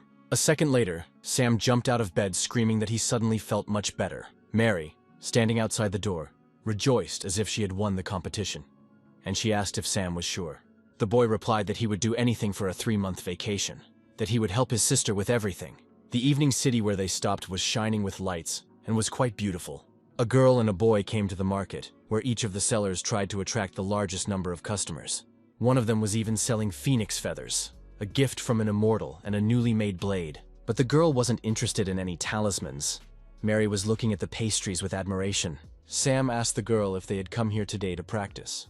Mary replied that this would help to some extent, but it would be great to find something really valuable. It turned out that she had called Sam for this very reason, and he didn't expect anything else from her. But he was ready to do anything for the sake of the vacation. The guy reached into his pocket and told Mary that he would give her something interesting. But suddenly, Sam stopped talking and looked off into the distance, his demeanor and face changing overnight. The next moment, the boy grabbed Sister Mary's hand and pulled her to him. The girl did not understand what was happening. Her heart was pounding furiously, and her face was red with shyness. The guy didn't pay any attention to Mary's emotions. He told her to shut up because someone was spying on them. The girl used the Chinyun sword technique to find the people Sam saw. A few minutes later, in the crowd, she found 2 men who were definitely watching them. Could it be that they were people from the demon clan? They have completely different colors.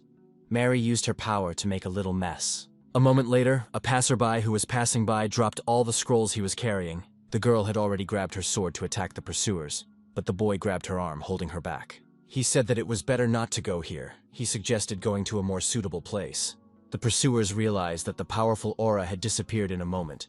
It seemed that they had not been found yet.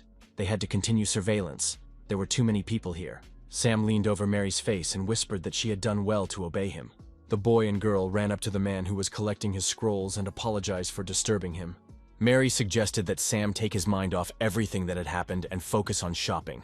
The girl wanted to buy many more things, and Sam was amazed at the number of Mary's whims. After walking down the street a bit, the boy and girl saw a crowd of people and heard someone screaming, and Sam suggested they see what was going on. At the epicenter of the crowd were an elderly woman, and a man who shouted that she was offering garbage instead of quality goods. A woman with tears in her eyes asked to take a better look. She was holding a family relic given to them by an immortal, and if it weren't for her sick daughter, she wouldn't be standing here. Mary ran up to the saleswoman and yelled at the man that if he didn't want to buy, he didn't have to. Why intimidate people? He replied that a big gathering in Tianjiao was coming up, and that many cultivators had been staying in the city lately to recuperate, and he doesn't know if this elderly woman is a spy for the demon clan. Mary replied that she didn't think there were any more suspicious people in such a big city than her, but the outraged man continued to insist that no one would buy such garbage. While Sam was looking at the talisman, the man said that the woman was just chasing money, and that's why she brought such a nonsense. Sam looked at the statuette with concentration. He could feel the energy it was radiating, and he realized that it was definitely not a fake. He turned to the stubborn, rude man and asked him if he would leave the woman alone if someone bought this thing, and he replied that no one would think of doing so. And the next moment, Sam turned to the saleswoman and offered to buy a statuette from her. The woman could not believe what was happening. Tears spilled out of her eyes even more, and she said that the guy could pay as much as he wanted. Sam showed the woman the bottle and said that these pills don't cost much, but they should cure her daughter, and the woman replied that this is more valuable than money. Seeing that the seller agreed to this payment, the boy handed her a bottle of medicine with a clan symbol engraved on it. Everyone present immediately saw that it was the emblem of the Qinyun sword clan, probably a cultivator's pill, an immortal's medicine. The saleswoman, who heard these shouts from strangers around her, broke down in tears, wondering if her daughter could still be helped. The poor woman began to tearfully thank her benefactors, overwhelmed with both surprise and happiness. Sister Mary was also impressed by this act of Brother Sam's, and looked at him with admiration. And the irrepressible man who had slandered the saleswoman hurried to disappear silently and unnoticed among the people. Seeing this, Sam turned to his interviewees and asked them with a smile what they thought of this twist in the storyline. Mary asked the boy why he helped his grandmother, and Sam replied that it was because of his good intuition. He immediately realized that the saleswoman was not lying. Mary said that even though they practice far away from the rest of the world, they still can't fully suppress their emotions. Brother Sam had the same feelings, and he gave this old lady such precious medicine. Sam replied that he had made the medicine himself, so it didn't cost anything, and that Mary should be more careful and not let herself be fooled in the future. Suddenly, the boy turned to Mary and handed her the talisman he had bought from the seller, saying that he had bought it for a girl. Mary was amazed by his act. She took the statuette in her hands and said she was very grateful. Even if she uses her recognition technique, the object still looks like an ordinary doll, and the woman's ancestor was deceived. But Sam replied that the woman hadn't deceived anyone, and that this was indeed a rare thing. He asked the girl to take a closer look at the doll and said that she would understand everything soon. The girl fulfilled Sam's request and, in a moment, the doll flew out of her hands and began to reveal its secrets. Writings began to appear around Mary, describing some very ancient technique, and she was amazed by the surprise. After reading some of the writing, she was able to generate energy between her hands, using a sword technique that was different from what she knew. For Sister Mary, this gift was like a whole world that she was eager to explore. After deactivating the doll, Mary told Sam that it was a very cool gift, and he understood all the features of the doll at a glance. Mary said she wanted to try out the new power inherent in this mascot, and Sam suggested going to the countryside, which was the best place to train. And the boy was right even in this. Less than half an hour after they left the city, two pursuers ordered them to come up to them. They ordered Sam to leave all his valuables and his girlfriend, otherwise the attackers would use force. The guy didn't make them ask him twice. He immediately threw all the things he was carrying on the ground. Running away from the clearing in the woods, Sam shouted that he would not regret anything, while Mary remained in the clearing with her purchases and the two attackers. The two bandits said they didn't think the boy would turn out to be a coward, but the girl just gritted her teeth and told them to go away. And in the next moment, Mary began her long-awaited training in a new sword technique, frightening the two villains. She cast the spell of the art of eternal regret on the boys and used the technique of rupture.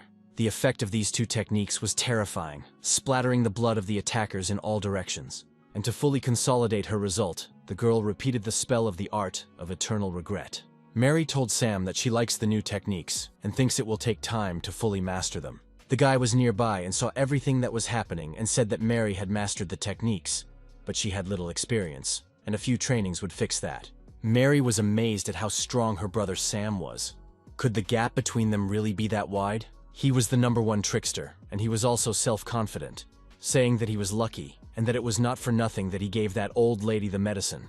According to his memory, it was a spiritual power that was hidden in the map, and Sam continued to explore the new artifact. It looked as if someone had deliberately hidden the map in this statuette. Maybe it was the immortal the saleswoman was talking about. The map pointed to a specific place, and he decided to ask the girl Lisa if she knew anything about it. But, unexpectedly, Sam changed his mind and hid the projection of what he saw, saying that it had nothing to do with him. A few minutes later, the guy jumped into bed, saying that rest was the main goal of his life, and Lisa looked at him in amazement. But his dreams of relaxation were persistently prevented from coming true by someone else, and someone was knocking on the door of his room again. The guy had almost completely lost his self-control. Was it really that difficult to leave him alone? He shouted to Lewis and Noah through the door, who were shocked that he was already asleep and they should leave him alone.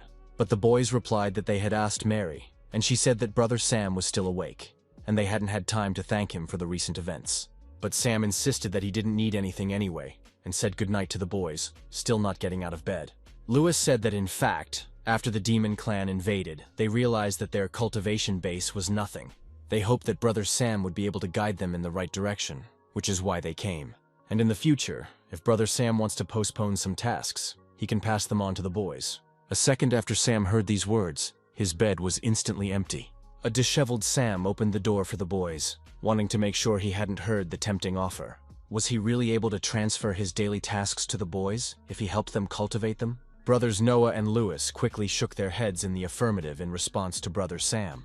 The guy disappeared behind the door of his room and said that the book on techniques would help them a lot. They should give him a few minutes. Sometime later, he reappeared in the doorway of his room and handed the boys a book. Sam said that he accidentally found it in an ancient relic when he went on a city tour. In fact, Sam was lying to his uninvited visitors. He did not find this book on the tour. The purple demon said that this book was the best among its counterparts, so it would be enough for the boys. Lewis opened the book and began to read its contents quickly, unable to believe that he was actually holding such a treasure in his hands. The book was about the fact that making mascots does not always require any resources. It describes how the heavens and the earth were created, and how the sun and moon appeared. Sam, who had been listening to Lewis's story, suddenly felt his body making a breakthrough again. Realizing that he would not be able to sustain this process, he hurried to close the door behind him. The guy's energy just burst through his hands in different directions. The guy was electrified. He stuck his hand out through the gap between the room's doors and shouted to the boys that this was also his lesson for them, and released some energy. Impressed, the boys who came to study saw that it was time for them to start practicing their skills. Nevertheless, Lewis managed to control himself and repel his brother Sam's powerful attack. Sam, at that moment, with a gigantic force of will, dripping with sweat, was able to extinguish the unexpected breakthrough with his energy. Brother Noah was the last to try to repel Sam's attack, eventually the attacking energy beam exploding into many small echoes. The boys were able to handle this science from brother Sam, but were no less impressed by the power it was. Brother Sam was only able to hear a couple of sentences that Lewis retold from the book, and he was already too close to destroying his talisman. Sam sat propped up against the room door, trying to catch his breath. The purple demon laughed, saying that he had nothing to do with it, that it was the boy's strength that was to blame. Sam's friends were also at the door, and they said that the boy's talismans were very strong. It was obvious to them that Sam had a talent for learning this book, but the boys selflessly gave it up in their favor.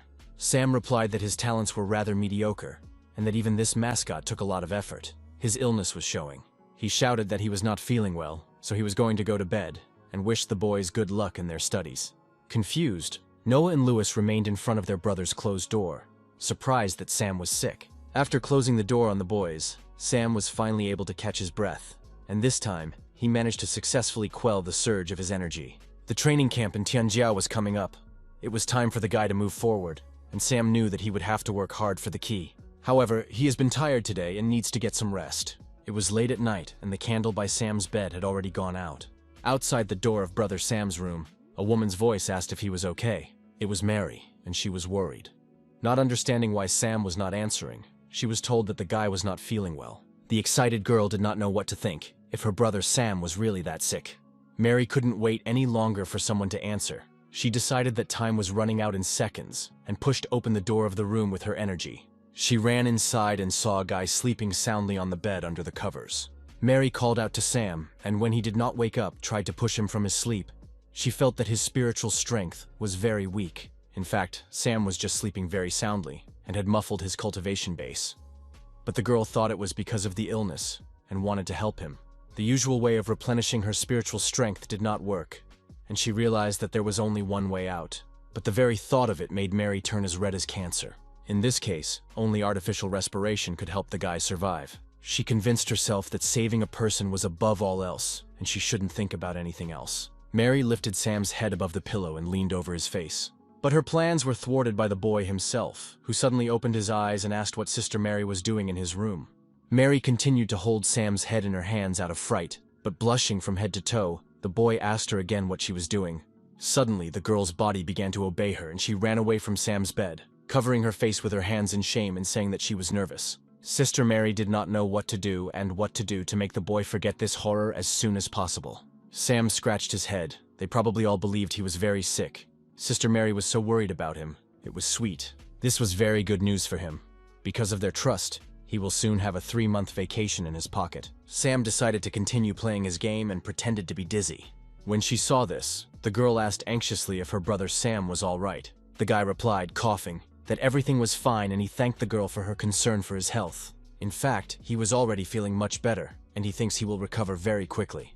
He told Mary that he would do anything for a vacation, and she folded her arms across her chest and replied that of course brother Sam needed a break. The girl apologized for disturbing him and entered the room and quickly ran out, leaving the boy alone.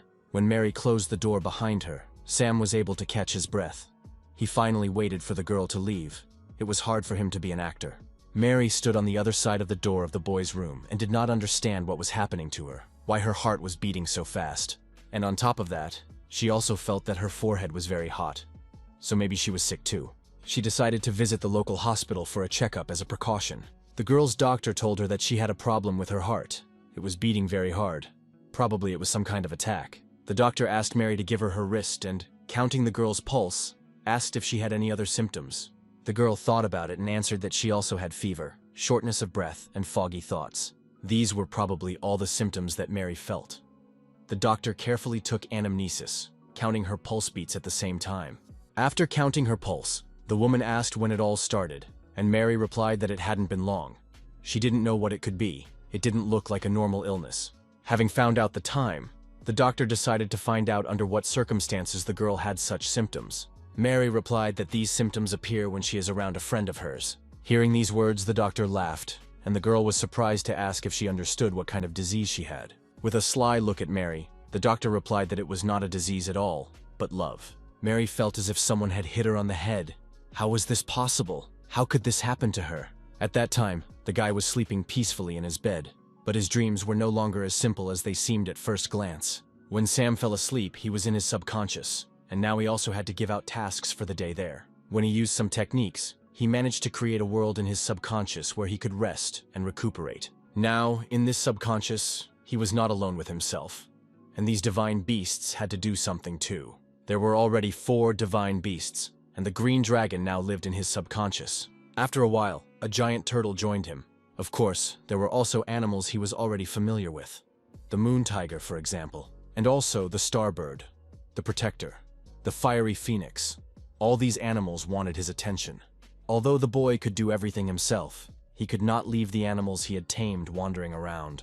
Since he miraculously won them over the last time, they have been living here, and Sam lets them do various tasks to keep them busy. Initially, there were only 2 divine beasts, but then another one appeared, and after the victory over the demon clan, other seals were removed from the beasts. All of his wards immediately gathered around him a few days ago in a peach orchard and swore allegiance. Although the guy said that he was not their master, let alone Emperor Qing, it did not matter to them.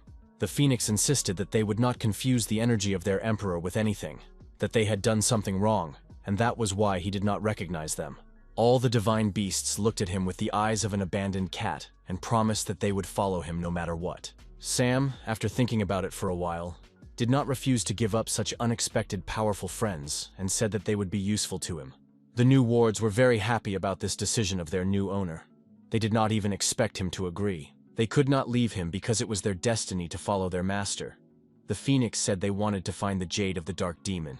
10,000 years ago, the emperor sealed their bodies, and only the jade of a dark demon can fully break the seal. This is the key that will remove the shackles from their bodies and release their energy in full. Before he left, the Emperor promised that he would help them find Jade. But in the end, they were stuck for years in a map of mountains and rivers. Not only do the beasts have different abilities, but they can also hide Sam's true power. After listening to this brief excursion into history, Sam realized that his situation was not so bad after all. Sam says that the divine beasts can follow him. The guy doesn't mind, but warns that they must obey. He will help with the Jade. All 4 divine beasts thanked Sam in a chorus and said that they would dedicate their lives to him.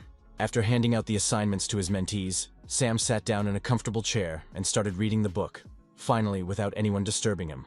But not even a minute had passed since he thought about it, and there was another persistent knock on his room door. Sam was finally pissed off with these uninvited guests who didn't let him spend time alone with himself. This time, it was John. Dissatisfied, Sam was forced to return to the real world again, and he asked without getting out of bed who had come to see him. It seemed to Brother Sam that the night was endless, and most importantly, he was constantly being forced to do something. Still lying in his bed, he asked through the door what Brother John wanted from him. He replied that he was officially challenging his brother Sam to a duel and hoped that he would accept his challenge. The guy sat up sharply on the bed at this news. He didn't understand why John insisted on this. Sam just wanted to enjoy the holiday. John replied that he actually thinks it was thanks to him that Sister Mary's technique has developed so rapidly. That's why he has great doubts just now. The guy has already been approached for advice, and he has seen it. Sam's abilities were hard to ignore. Brother John was sure and insisted that Sam was hiding his true strength. Sam asked what would happen to him if he refused to accept his brother John's challenge. He replied that he would beg him to do so every day until Brother Sam agreed to his challenge. Irritated, Sam sat in his room and thought about the fact that this guy would not leave him alone. It seems that his brother John left him no choice. But there are 2 sides to every problem, and if he doesn't agree, the doubts in John's heart will continue to grow. If he ever tells anyone about this, people might think that Sam is really hiding his power and might give him more tasks. Sam decided that it would be better to lose to his brother John today so that he would leave him alone and get out of his bed, walking to the door. John didn't expect him to agree so quickly, but the guy had already begun to insist on a fight. Sometime later, the 2 boys were standing against each other in a forest clearing near the city. John thanked him again for accepting his challenge and warned him that he was about to attack. Sam thought that there were no spectators here, so he didn't have to show off for the public. He decided to just use one of the protective talismans and let it out of the sleeve of his robe. Mary stared at the doctor in a daze and kept repeating how it was possible that she had fallen in love. The doctor replied that if a girl asks such questions, she may not have experienced love before. She asked if Mary stood out among the others, and she thought about it. But I didn't have time to think about it well, because I heard something happening in the forest outside the city. Right now, at this moment, someone started a fight there, and one of the energies was Brother Sam's energy. After thanking the doctor on the fly for the appointment, the girl shouted that she had left the money on the table, and Mary felt that she had to get to the scene of the fight. Brother John was still trying to break Brother Sam's protective talisman, which had formed a dome around him. But his attacks were ineffective against this defense, and the dome remained intact. The guy was very surprised to find out that his brother Sam had such a powerful technique. Sam was embarrassed, because he was using the weakest technique, which is why his brother John called it strong. It was as if this pretense was not enough. We had to be even weaker, and with the next blow, Brother John managed to break Brother Sam's defense, and the dome broke into small pieces. Sam remained standing, but began to cover his head from the debris of the protective dome. Surprised, Brother John stopped for a moment. He might have been wrong about Sam, and he was not that strong. Sam sat down on the ground, covering his eyes. He was glad that the guy was starting to doubt his previous statements about him. But the boy realized that his performance was not over yet, and his brother John announced that it was time to end their business. He launched an energy beam in the guy's direction, and Sam thought that he only needed to lose to him once, and then no one would bother him. But today was the day when Brother Sam's plans were unceremoniously disrupted by other people.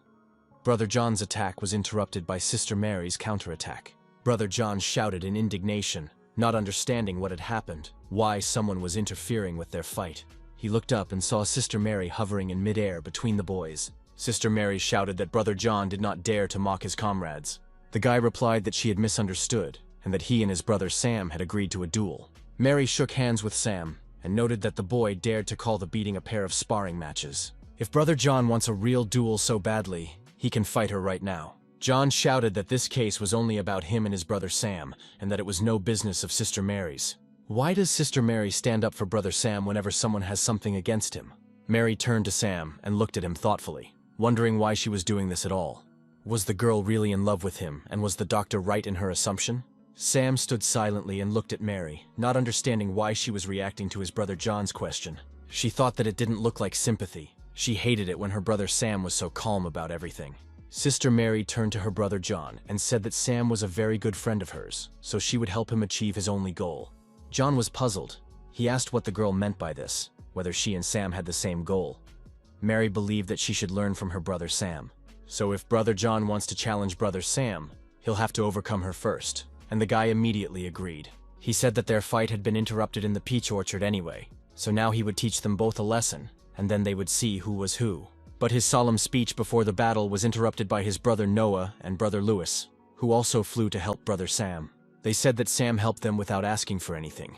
He's their best friend. So if John wants to fight, he should fight them first. Sister Mary shouted at the boys that she was the first to come to this match, and that they should just stand behind her in line. Brother Noah didn't see anything wrong with it. He hadn't fought side by side with his sister Mary for a long time. Lewis didn't mind either. He just wanted to try out new fighting techniques. Brother John forced them to stop talking, because he wanted to fight with his sister Mary. Sam stood silently behind the four of them and did not understand what was happening. It was supposed to be a regular duel. The whole story turned into a kind of game, and the only thing the guy realized was that it was all his fault. Former comrades from the same clan instantly became enemies and began to fight with each other. Sam stood back, watching all this action, and wondered why he had to get involved in all this. The boy realized that it would be very difficult to lose in such a fight, so he decided to take on his brother John himself. The energy beam hit Sam, causing him great suffering. Sam screamed and fell to the ground, attracting Mary's attention. The girl turned around and, seeing the guy on the ground, forgot about everything. She ran to her brother Sam and leaned over him, asking him how he was feeling. This act already attracted the attention of all the other participants in the fight, thus stopping it. The boys blamed each other, but brother John insisted that he recognized his loss of control. But his rivals were no saints either. The noisy argument, which had no intention of stopping on its own, was interrupted by the voice of Master Jack, who was looking on from above. All 5 participants in the conflict looked up and fell silent in fright. They had been exposed. Elder Jack was furiously angry at what he saw in front of him. This was not how he had trained the disciples of the Qinyun Sword Clan. The master said that they dare not behave like that while performing their task. And what is going on here? What kind of fight did they start in the middle of a clearing in the forest? The training camp in Tianjiao was about to begin, and so everyone present had to train hard and not let the clan down. The 3 boys lined up in front of their teacher and, with a sigh, apologized for their behavior. The master said they were from the same clan. They had to stick together, and if brother Sam had an unfinished task, they had to do it for him. Brother Sam had never been so happy that day. He was relieved of his duties. The next day, the disciples and the elder continued on their way to the Starry Sky clan. Noah's brother was again unhappy with the long journey, saying that he was tired, but Lewis replied that it was all the fault of yesterday's fight. One question bothered John. The Starry Sky clan had always been considered small. How could they organize such a grand gathering? Mary replied that the Starry Sky clan had previously experienced a very big crisis, and their head disappeared for a while. But at the critical moment he returned, and his kingdom was incredibly high. He settled the situation with radical methods. It is said that the head accidentally found himself in an ancient secret kingdom, where he was able to ascend, and the clan was saved. Brother John thought about the terrible possibilities of the secret kingdom. The elder said that among the greatest rewards of the Tianzhou congregation is the key to the tomb of the Jade Emperor. The person who gets this key will become incredibly powerful, and after the winner is revealed, the world will change radically. The guys understood that there were many brilliant people among the participants, and the battle would not be easy, but they were ready to give their best for the sake of the Sword Clan. Lewis and Noah saw Sam flying and reading some book. They didn't know he liked cultivation. Sam finally decided to study. But when Noah looked at the title of the book, he realized that the guy was studying sisterhood cultivation, which was not what he would expect from his brother Sam. Suddenly, Sister Mary felt that they were being followed and looked back. She was right. Some dark entity was definitely approaching them at high speed. Sam also felt like an uninvited guest. He expected something like this from this trip. Sister Mary pulled her sword from its sheath and shouted that demonic energy was approaching them. In a moment, everyone realized what kind of entity had attacked them. It was the demon wolf of the Blood Moon. The master shouted that the power of this wolf was greater than that of the Purple Palace, and that the disciples should be careful and work together. The disciples understood their elder's instructions and rushed to fight the wolf at once. They managed to generate energy circuits to restrain the hellish predator. But they were holding on for dear life. Mary realized that there was not a second to lose and, dodging the wolf's jaws, flew at its head, striking it. She stopped and looked at the state of the enemy after her attack. The wolf was looking fiercely in her direction. Suddenly, the predator opened its mouth and demonic energy began to fly out. Mary was amazed by this sight. Something was definitely happening, and it was not good. The wolf decided to get rid of the shackles by dividing into 5 parts, the number of students of the Sword Clan. Each of the demonic wolves of the Blood Moon rushed toward an individual disciple. Noah saw 2 wolves coming at him, but one stopped, about to attack, and the other flew a few centimeters away to someone else. The same wolf that Brother Noah saw chose Brother Sam as his victim, but Sam waited for the right moment and dodged the predator's attack, and the wolf caught only air. Sam saw a strange accumulation of energy around the attacker's neck, but suddenly Sam's sister Mary flew up to him, shouting that she could help him, and attacked his demon wolf. The girl's punch cut the predator in half and made it disappear into thin air. Some of the friends also managed to destroy another demon wolf of the Blood Moon. A concerned Elder Jack turned to the girl and the boys and asked if they were all safe and sound. Brother John replied that the master shouldn't worry because they were fine. The wizard said that the wolf had appeared too suddenly and was most likely created by someone, so if everyone was safe, they had to hurry up. But Sam suddenly felt that the aura among his friends had somehow changed. He grabbed Sister Mary, who was next to him, by the arm, stopping her. Something was definitely wrong. The girl did not understand why he was behaving like that, and pulled her to him. The girl still demanded an explanation from her brother Sam, who did not let go of her hand, and looked at her without taking his eyes off her. She didn't realize that Sam was focused on something that was inside her, not on her. The boys saw an echo of the Blood Moon demon wolf's energy in the girl's chest, and Sam did not understand how it got there. After he had dealt with everything that interested him, the guy said that nothing had happened. He was just worried and decided to examine Mary's wounds. But the girl said that she was not hurt, and the master who flew up to them asked them to speed up. He thought he was just making it all up, but for some reason, he had these strange feelings, hoping that nothing would happen at the meeting. Finally, the Starry Sky clan appeared directly behind them, and the travelers could see the entrance gate. Brothers John and Noah were incredibly happy that their long journey was over. They landed right in front of the gate and realized how majestic it looked. Sam said she deserved to be among the top 3 in his ranking. At first, no one met them. But a few minutes after their arrival, one of the members of the Starry Sky clan flew to the gate. He immediately apologized for his tardiness and said he was responsible for the guests at the event. He was a disciple of the Starry Sky clan who was ranked last in the clan's ranking. He handed the newcomers 5 stones, saying that they were spiritual jade, which was given only to the participants of the meeting, and Mary thanked him. When the boy handed the jade to Sam, he was in no hurry to take it in his hands. He saw that there was something dark and strange inside the stone. Sam examined the strange object carefully, wondering where the traces of demonic energy came from. The guy was giving the participants a tour, and in front of him was the arena for the fights, where the event would be held. Some representatives of the Alliance clans were already present in the arena, looking at the newcomers with interest. The guy turned to the representatives of the Sword Clan and announced that they were at the Chinyan clan's observation deck. And the next moment, saying that he still had some work to do, he asked me to make myself comfortable. Sam saw that the boy was being sandbagged by other members of his clan, and they insisted that he work harder. He realized that the person in charge of guests was not very popular here. Suddenly, the attention of everyone in the arena was drawn to the head of the Starry Sky clan, Russell. It hovered over the center of the arena, allowing the crowd to see itself. After waiting a moment, Russell said that from now on, they would represent not only themselves, but also the clan they were participating from. To the loud shouts of the audience, he asked to be allowed to introduce the participants of the competition to everyone present. The first were the members of the Purple Spirit clan, Lisa and Kyle, who had already met Sam.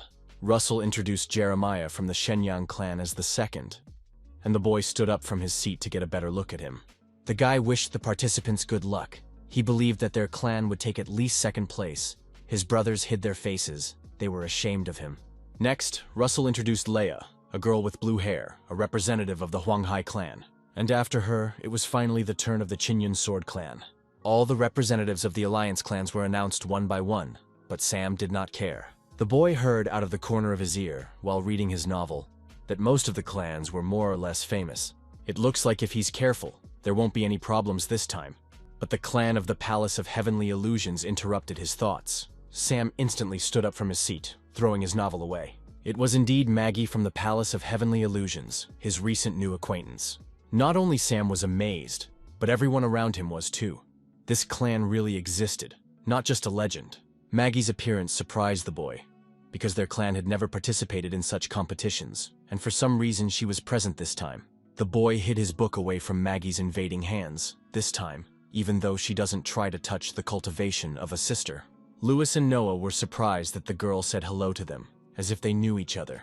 Mary also noticed her brother Sam's tension at the arrival of this girl and attacked him. She asked him why he was so suddenly tense, if he and this girl knew each other. Sam, for some reason, felt very embarrassed and tried to justify himself to the girl, saying that he and Maggie did not know each other. Russell said that he thinks everyone knows that the winners get the key to the tomb of the Jade Emperor. In addition, the third-place student will receive a Demon Moon bracelet, and the second-place student will receive a Fire Star Pearl. The participants were very interested in such cool awards in these competitions. They were delighted. The competition was to be held in 2 stages. The first battle was about to begin, and each participant was to be given a number.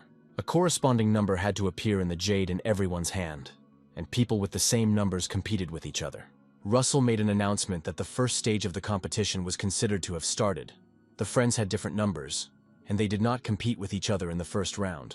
One of the elders approached the chairman with a report that all the participants had successfully spread the wolf's energy, but something had happened. Russell turned his head to the elder in concern and asked what had happened. The man replied that the Chinyun clan man did not let the wolf's energy pass through him. This energy simply evaporated from his stone. The head of the Starry Sky clan ordered one of his people to take care of this Chinyun clan member. He looked at the competition arena and remained calm. Everything was just fine. Their plan was gradually coming to fruition. The referee began to announce the first match. It was a representative from the Starry Sky clan, James. His opponent was the guy who met the Chinyun clan when they arrived here, Milo. All those present were amazed that in the first fight, one of their own fought against one of their own. Milo was considered the last in the rankings, and James was a true student. Mary asked her brother Sam what he thought about this fight, who would win this fight. But the boy even jumped up from surprise while reading his book, and Sam dozed off a bit. Mary was surprised to note that brother Sam didn't seem to be interested in watching the competition at all. The girl's thoughts were interrupted by the first participant in the fight, who landed in the arena for the duel. The representative of the Starry Sky clan, James, folded his arms in a gesture of respect to the audience. A few seconds later, Milo, a familiar face to many of the audience, flew into the arena opposite him. James looked at his opponent and smiled predatory, saying that defeating him was as easy as squashing a mosquito. But the guy didn't falter and replied that James would have to work hard anyway. James pointed his finger at Milo and said that he would have to leave. The boy gritted his teeth and said that he wanted to at least try to fight. James was only outraged by the boy's words. He could not understand how he dared to challenge him.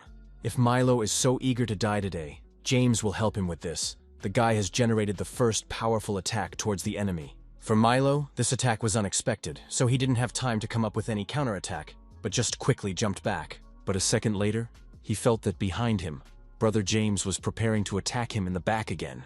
The attack of the starburst illuminated the entire arena, and Milo flew to safety again, trying to avoid the blow. But James was not going to let up and had already brought his hand in for the third shot. The guy realized that he would not be able to escape this time, and the next moment Milo flew almost across the arena, bleeding to death. Before the guy could land on the ground, James was already flying to finish him off. James shouted, laughing that Milo wanted it. He didn't give up at the beginning of the fight. The guy generated a powerful star wave attack and imprinted Milo, who was already wounded, into the ground. The pain even caused tears to flow from the guy's eyes, and blood spurted out of his mouth like a fountain. Everything around the fight arena was silent, and the spectators looked silently at the guy lying on the ground, surrounded by puffs of smoke. The referee announced that the first match was over, and James won. Brother John couldn't take his eyes off the guy who didn't move. This fight was too fierce. Mary could not understand how this James could do this to his own brother. They were from the same clan. Sam noted to himself that the internal disputes within the Starry Sky clan were much more serious than he had initially thought. He looked at his brothers and thought about how good it was that he was a member of the Chinyun Sword clan. The referee began to announce the second match, and everyone present immediately tensed in anticipation. Jeremiah and Mary, the Shenyang clan versus the Chinyun clan, were to be the next to enter the ring.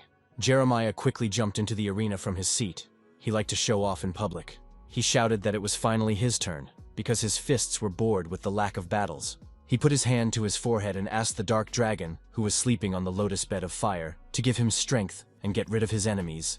It seems that this guy really had some problems with his head, Lewis told his brother John. John told Mary not to worry, that she would definitely win over Jeremiah. Sam told Mary to be careful and not to look at his behavior. The guy is much stronger than it might seem at first glance. Mary smiled, reassuring her brother Sam, and asked him not to worry. She would be fine. The girl jumped over the fence of their observation deck and landed in the arena for the fights. Jeremiah said that if Mary surrendered now, her face would remain intact, but if not, the Lord of the Flames would get rid of her. Mary's response was an attack on Jeremiah, who had already begun to annoy her with his chatter. The boy disappeared in the smoke that rose over the arena from the blow of Sister Mary. Mary's eyes glowed with a bright yellow light, and she briefly told Jeremiah to fight, not to talk nonsense. The guy called her a villain and accused her of interrupting his brilliant speech. Mary replied that if everyone was decent, the world would not be in such chaos, and generated another attack on the enemy. The guy stood there, looking at the girl's energy rays flying in his direction. Suddenly, his entire body began to emit flames that surrounded him on all sides. Mary was amazed at the sight, wondering what kind of abilities her opponent was hiding. All of the girl's attacks crashed into the fire generated by Jeremiah, and she realized that it was some kind of protective shield. But while she was looking at him, she missed how the tentacles of his energy began to reach out to her. The boy said that the villain was weak, and now she would know how to doubt his great strength. The next moment, Mary realized that she was trapped, Jeremiah's energy enveloping her from all sides, restricting her movements. The guy shouted that all he wanted now was to beat Mary and rush to attack. Jeremiah flew straight at Mary, thrusting his fist forward with the generated energy to attack and shouting for her to accept her punishment. The girl looked at him. She was unable to move even her hand. This irrepressible Jeremiah had completely annoyed her, and Mary began to feel angry. When the girl's anger reached its peak, she broke the energy bonds of her opponent. The blue flames of her anger flew toward Jeremiah and forced him to shield himself from the blow. Everyone in the stands jumped up from their seats. This move was quite unexpected, and this counterattack was very interesting to Lei from the Huang Hai clan.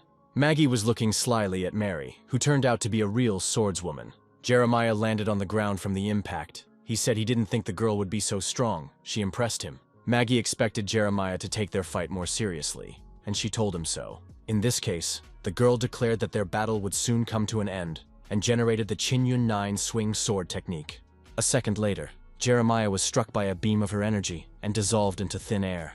Mary was surprised to realize that she had just hit a clone, not a real enemy, with her attack. Next to her, the real Jeremiah landed in the arena and said that the protagonist was destined to become famous, and the villain was going to die. The guy was enveloped in some more flames, and the girl decided to prevent his attack and used her technique again. But her tactics didn't work. Qinyun's technique couldn't hit that blue flame that was rising around her. A moment later, Mary saw that the blue flames of her enemy were already reaching for her. Since this fire could not be cut, all she could do was dodge. Mary jumped away from another enemy attack and landed on the other side of the arena. But wherever the girl ran, looking around her, she always saw the blue flame approaching her again. Jeremiah smiled happily as he looked at the girl, and asked her how she liked his playing style now.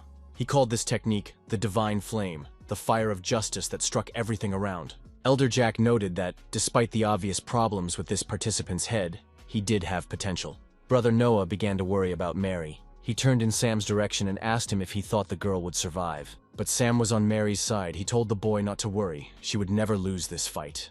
Mary could not understand why her spiritual power was constantly decreasing.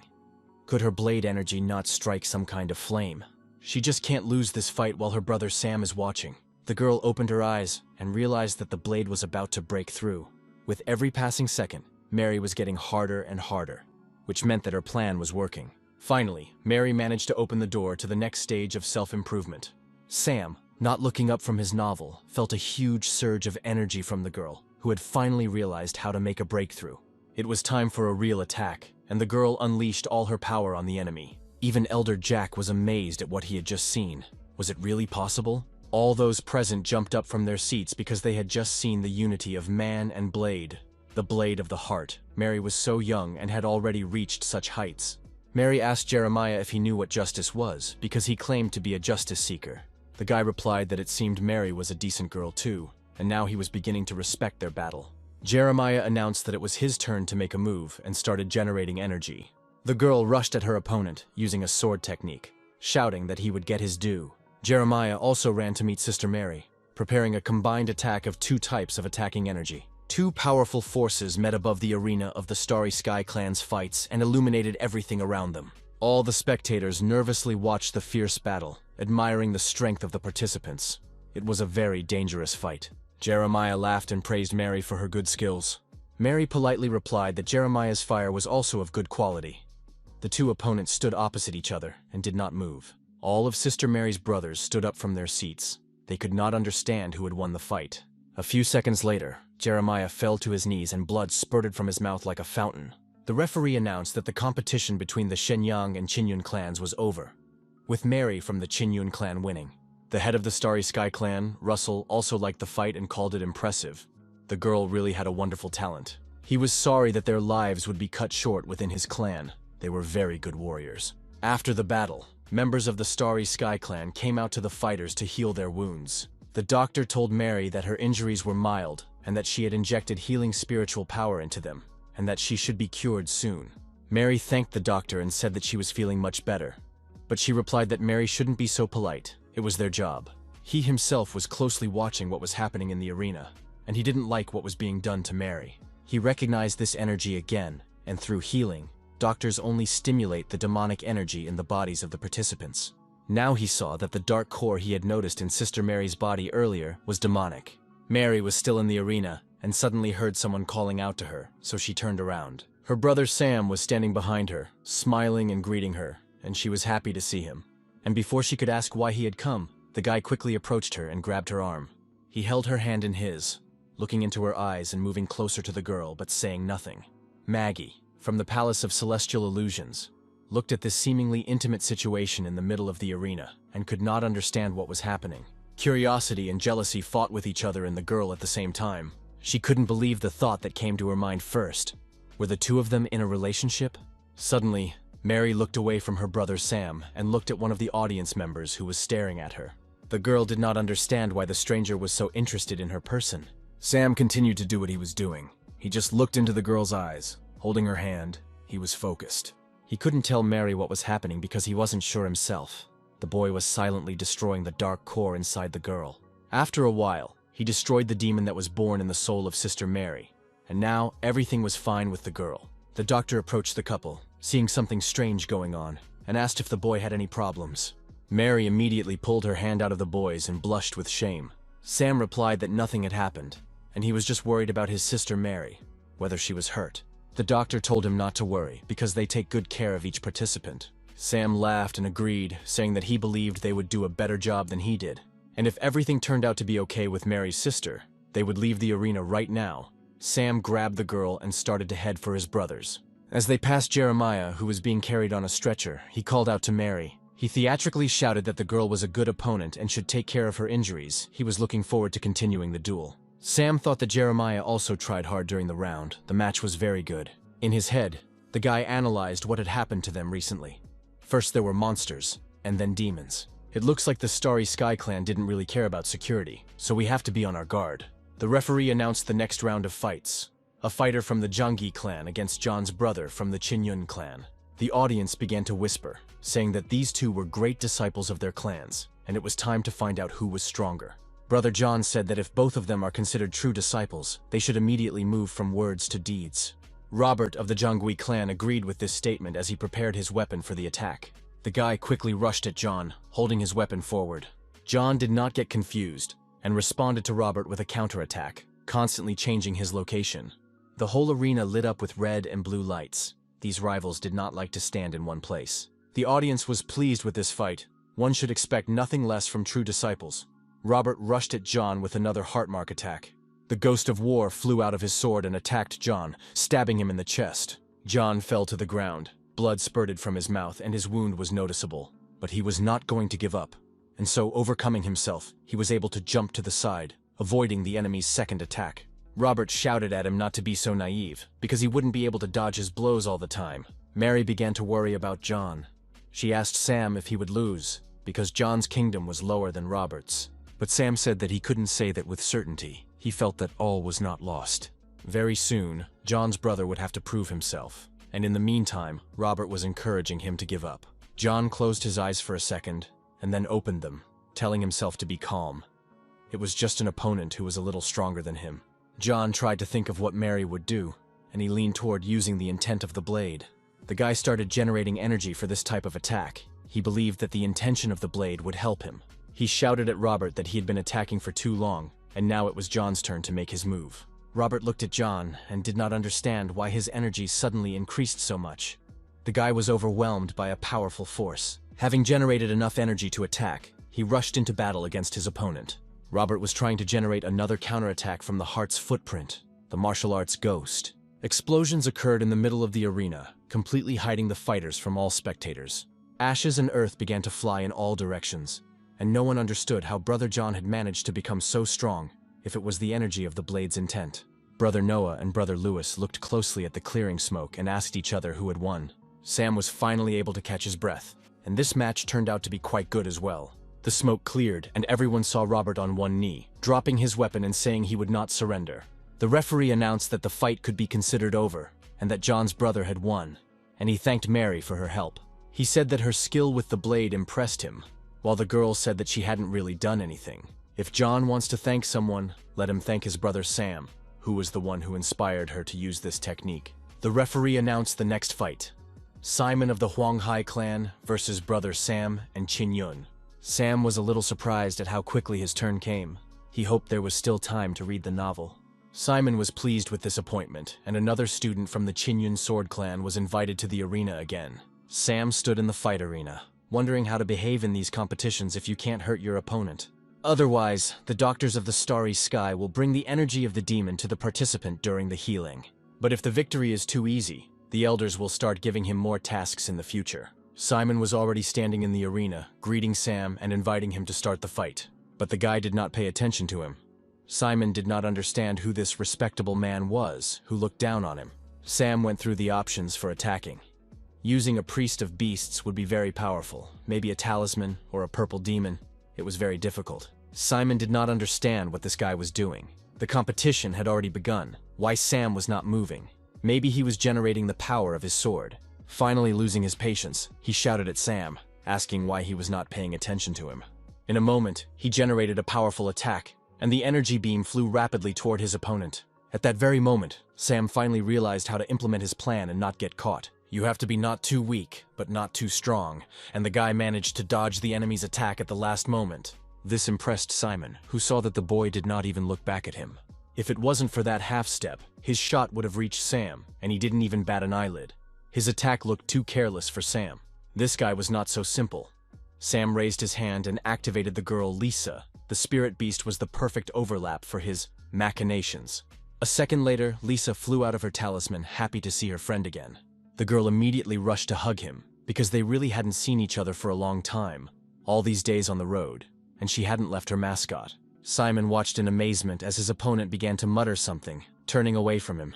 He couldn't figure out who Sam was talking to, if it was some kind of secret spell against him. He told the girl that she needed to win by a small margin, without getting hurt, and that the main thing was not to show her true strength. Sam looked back at some point and looked at Simon, who was shaking like a leaf. He hadn't done anything yet, and he was so scared. Mary, who was watching her brother Sam's fight, did not understand why he did not start the fight and attack. All the spectators around us were wondering why nothing had happened in the ring so far. Lisa flew behind Simon's back, and he felt a strong cold behind him. This frightened the guy even more, wondering if this weirdo had already used some kind of sword energy against him. Sam was still standing with his back to his opponent, thinking about his plan of action, and Simon was already cowering from any rustling.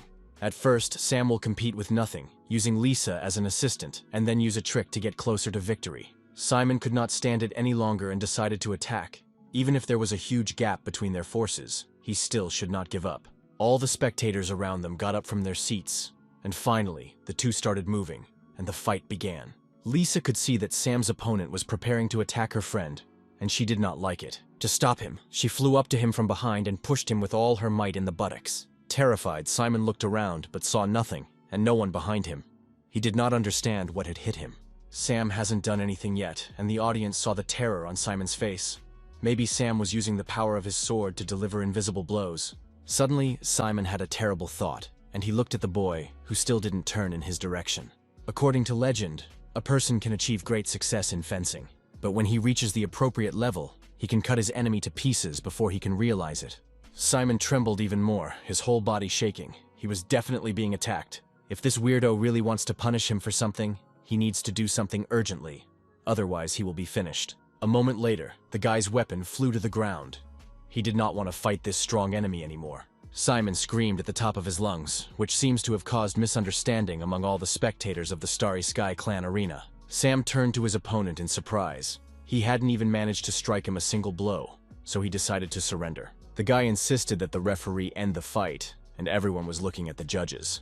The amazed spectators came up with different versions, and Simon must have realized something and decided to give up, as if they were in an illusion. Maggie was also surprised by this unexpected plot twist.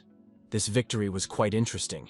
Did Sam really create an illusion for his opponent? Sam remained in place, but called his spiritual beast to him. It seems that he began to guess something. He leaned over Lisa and told her that he hadn't even given her a sign of where she was going in such a hurry. Sam said out loud that he would be more attentive to details next time, and Simon heard him. The guy took it personally. He thought that Sam was telling him this, and was convinced that his decision to surrender was the right one. Leia also checked out Sam's move. She remembered this opponent, and was already looking forward to their battle together. James smiled predatory. He didn't think the Qinyun clan would have such outstanding personnel. Jeremiah did not restrain his emotions. He asked the god of fire on the lotus if this battle had affected the spirit world. Master Jack noted that he hadn't noticed Sam was so strong before, so it looks like he'll have more tasks now. Mary said that Brother Sam's actions were unpredictable, and that she could not see anything at all, even though she saw Sam's spiritual beast. The referee announced that this fight was won by Brother Sam of the Qinyun Sword Clan. No one could believe such an outcome. It seems that this was the dark horse of the Qinyun Sword Clan, their main trump card. This cultivator, who never even pulled his sword out of its sheath, impressed and frightened his rivals around him. Sam held Lisa in his arms and was crying inside. His reputation had just come to an end. The referee announced the 15th battle. A representative of the Phantom Gate clan was fighting against Noah's brother from the Qinyun Sword Clan. But the Phantom Gate clan was also unlucky to meet with a Qinyun representative today. Noah defeated his opponent. In the 20th round, Lewis from the Qinyun clan played against a representative from the Jinyun clan and also won. The first stage of the competition has already come to an end. It was an incredible fight. The Sword Clan specialized in fencing, and Noah mastered the combined skills of sword and talisman, and the students of this clan were promising. Sam met his fellow soldiers, who ran joyfully to him after their battles. Noah said that he won only because of the talismans Sam gave them, and that if he has any tasks in the future he can rely on them. Sam gladly took up the boys' idea and asked them to remember this promise well. The last battle for the day was supposed to be between Lisa from the Purple Spirit Clan and Maggie from the Palace of Heavenly Illusions. Sam was glad that the competition was almost over for the day, but Mary was eager to see the skill of the Palace of Heavenly Illusions. Maggie descended into the fight arena with her characteristic grace. She approached Lisa saying that she had heard a lot about her and had wanted to compete with her in strength for a long time. Lisa's sister Maggie also responded in kind. She wanted to compete with the girl. Their palace had always been far from the world. She wondered what she was capable of. Maggie replied that she was looking forward to the fight, and Lisa said that in that case, she would start. Maggie responded to the girl's attack with a spell made of pink rose petals. A moment later, Lisa's energy beam hit something, but it was no longer Maggie. The only thing left in the place where her opponent stood was a pink mirror that had been cracked by the girl's attack.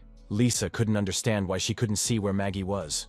All these illusions were really bothering her. She could not believe that she would not be able to break through her opponent's magic. At some point, in a small gap between the pieces of pink glass, she saw Maggie standing and looking in her direction. Without wasting a second, Lisa generated energy to attack her cunning opponent. And when her hand almost touched Maggie, she flew back, dodging the attack. Did Lisa manage to find her? But the next second, Maggie pressed her finger to her mouth and asked if the girl really thought so. Lisa stood there and watched in amazement as the girl's face dissolved into thin air, leaving only her green eyes behind. Suddenly, the girl despaired, wondering if she had failed. Maggie was very strong. A second after Lisa thought this, Maggie whispered in her ear that she should not devalue her enemy. Maggie pointed to the horizon in front of Lisa's face and told her to look at the beautiful moon in the sky.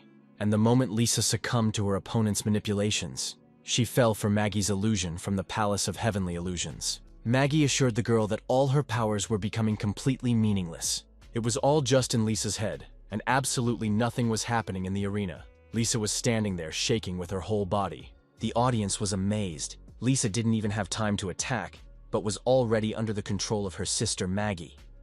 That was the power of the Palace of Heavenly Illusions. The power of this girl terrified everyone present. No one even noticed when she activated her illusion. All those present began to think about how they could withstand such a strong competitor. John asked his brother Sam what he thought about this, and it was difficult for him to answer this question. John exploded. Maybe there was no illusion at all. Even his brother Sam had a hard time predicting the outcome. But Sam interrupted him. He said it was time to end his workday, and that's why he wanted to leave the arena. Without waiting for the reaction of his comrades, he went to the exit, as Sam was supposed to be returning from work at sunset. Maggie told her sister Lisa that this was how it happened, and that she lost to her in this fight. She touched her lips to dissolve the illusion she had previously imposed on her opponent. Having generated a ray of energy in the form of an air kiss, she sent it towards the hypnotized girl. As soon as the effect of Maggie's spell wore off, Lisa fell to the ground and dropped her weapon. Wiping the tears from her face, Lisa acknowledged that Maggie was a very strong opponent.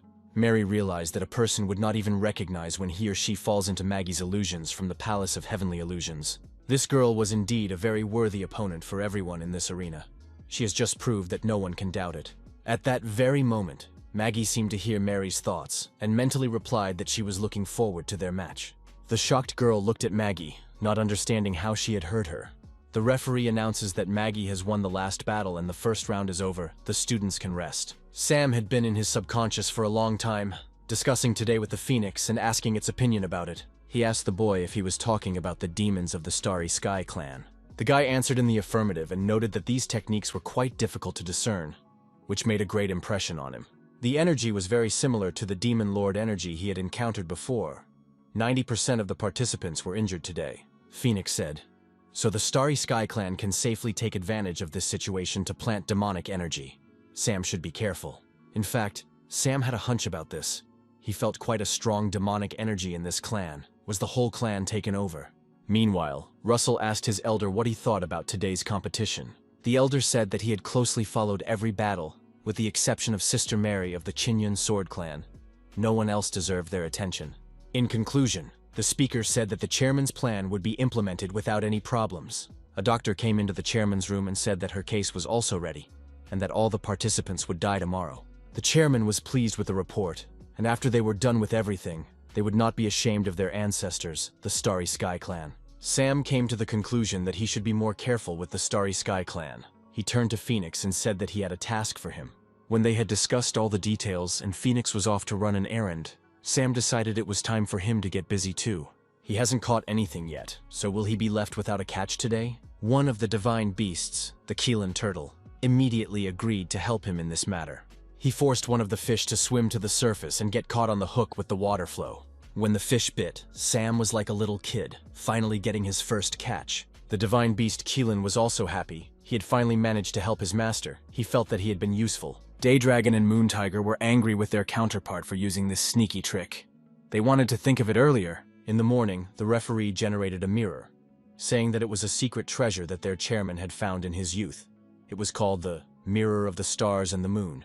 It creates doubles, and even if the double dies in battle, the person will lose only a part of the memories he or she received, so no one will die in the battle. Mary said that with the help of this secret treasure, everyone would be able to use all their powers and no one would get hurt. But Sam found this suspicious. To keep the other students motivated, it was decided to allow all those who had been eliminated to participate in the competition, but they would not be awarded bonuses. This news caused a storm of emotions among all the participants, and those who lost yesterday could not even believe that they would be able to participate in the competition again. The Mirror of the Stars and Moon was divided into 4 areas. The students were divided randomly, and the performance could be watched in front of the clan building. And now, after setting up, all the students were asked to come closer to the mirror. The referee announced that they would continue the Tianjiao gathering in another world, and look forward to the incredible performances of the participants. James of the Starry Sky clan was the first to create his clone, shouting that only in real combat can one see the true power of a person. One by one, the students flew through the Mirror of Stars and Moon, and Mary wanted to do it too, inviting Sam to do it. The guy agreed, but said that he needed to prepare a bit first. In a few seconds, Sam was flying through the mirror after his sister Mary, looking forward to new adventures. The referees looked at the clusters of energy beams from the students of different clans of the Alliance crossing the boundary of worlds. And suddenly I saw that for a moment the mirror of stars and moon malfunctioned. Has someone really powerful just entered another world? Thanks to Sam's trick, his powers were fully restored inside the secret realm. During the transition, he managed to suppress his energy. His current strength was estimated to be the 4th level of the Immortal Palace's limit, and he remembered that he needed to be careful. Russell watched the participants of all clans fulfill the requirements of the competition organizers. He was satisfied. It wasn't long to go. Unexpectedly, one of the viewers saw Sam from the Kinyun Sword Clan on the screen, but no one could figure out what the guy was doing. They saw the guy seemingly climbing into a giant hollow tree. At first glance, the guy just wanted to hide, but it was he who had struck his opponent before the competition began. Was he really preparing an ambush? But none of the spectators drew the right conclusions. Sam covered his eyes with the leaves that were in the hollow of the tree. Now he was not distracted. When the audience saw that the guy just went to bed, they were incredibly shocked. Elder Jack blushed with shame. He promised that the boy would receive his punishment after the competition. Russell was also interested in the strange behavior of this participant, and he was surprised that the guy had not fallen under the influence of the secret kingdom. For some time, the guy slept peacefully until 2 people started shouting near the tree. The guy opened his eyes, trying to see the participants in the dispute. They were arguing about their rivals. It was Leia and Jeremiah, who yelled that if she wanted someone from the Chinyan Sword Clan, she should look elsewhere. The girl smiled silently, not going to back down from her intentions. A fight broke out, which got closer and closer to the tree where Sam was sleeping, and finally destroyed its top. There were 3 people present in the clearing, Mary, Leah, and Jeremiah, and all 3 of them were staring at the boy who had just appeared in front of them. Jeremiah insisted that he wanted to fight only his sister Mary and no one else. Leia, seeing the same eccentric who had interested her so much, agreed to the demands of the crazy competitor. She attacked Sam with a sea wave, but the boy managed to avoid the girl's attack in time. Sam really didn't want to run away from his opponent in front of his sister Mary.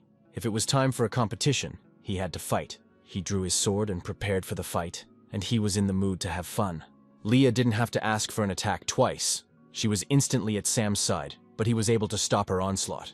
There was a rapid battle between them, which was difficult to follow, and they changed their positions very often. Jeremiah, seeing that his opponent was already busy, realized that he could now focus on the battle with Mary. He called upon the light of the god of fire, and everything around him burst into red fire, and Mary could not lose in front of her brother Sam. She decided to make a breakthrough, and generated an energy beam to do so. After she managed to distract the boy with her sudden counterattack, she approached him in one jump, trying to strike him. This is how the first battle in the Mirror of Stars and Moon officially began. Mary decided to use her signature Chinyun sword blade technique against Jeremiah. Powerful energy beams flew towards the boy, who was not going to dodge again. Unexpectedly, in response to this girl, the boys began to group together to create a protective dome. Mary's attack failed. Her energy beams were unable to penetrate the enemy's shield. Jeremiah's defense reflexes were very good, and the girl had to come up with new ways to get to him. Mary realized that her opponent was finally ripe for taking her seriously and engaging in a real battle. Jeremiah, generating energy for the attack, said that he recognized Sister Mary as a strong opponent, and that's why he decided to unleash his full power. The guy generated the snake dance attack. Mary tried to repel the attack of one snake, but another one appeared in its place, and they multiplied with each accurate blow of the girl. Horrified, she realized that her opponent had indeed become stronger, much stronger. With nothing left to do but try to avoid the attack, Mary began to maneuver. Sam sensed Mary's anxiety and realized that it looked like his sister was in great danger. He decided to telepathically contact the girl and tell her which way to go. The guy told Mary to channel the energy of the blade with her mind. The blade would help her cope with her troubles. Leia realized that Sam was distracted by her, and therefore disrespectful of their fight, and attacked, shouting at him to focus. The energy beam cut the guy in half and she realized that it was not her opponent. This trick with Sam's mascots caused a great deal of indignation from his opponent, as he dared to deceive her. Sam's voice was heard behind the girl, saying that the rules of the competition did not say that he was not allowed to do so. Leia disagreed with the boy's statement and still wanted him dead. She was still angry. Mary thought about how she had never been able to comprehend the true power of the technique Sam was talking about. But it was actually very simple. The girl had an epiphany, followed by self-improvement of the spirit. She struck the serpent Jeremiah with the technique Sam had advised her, the intent of the blade immediately destroying the enemy's attack. Jeremiah was outraged. The girl dared to interfere with his dance.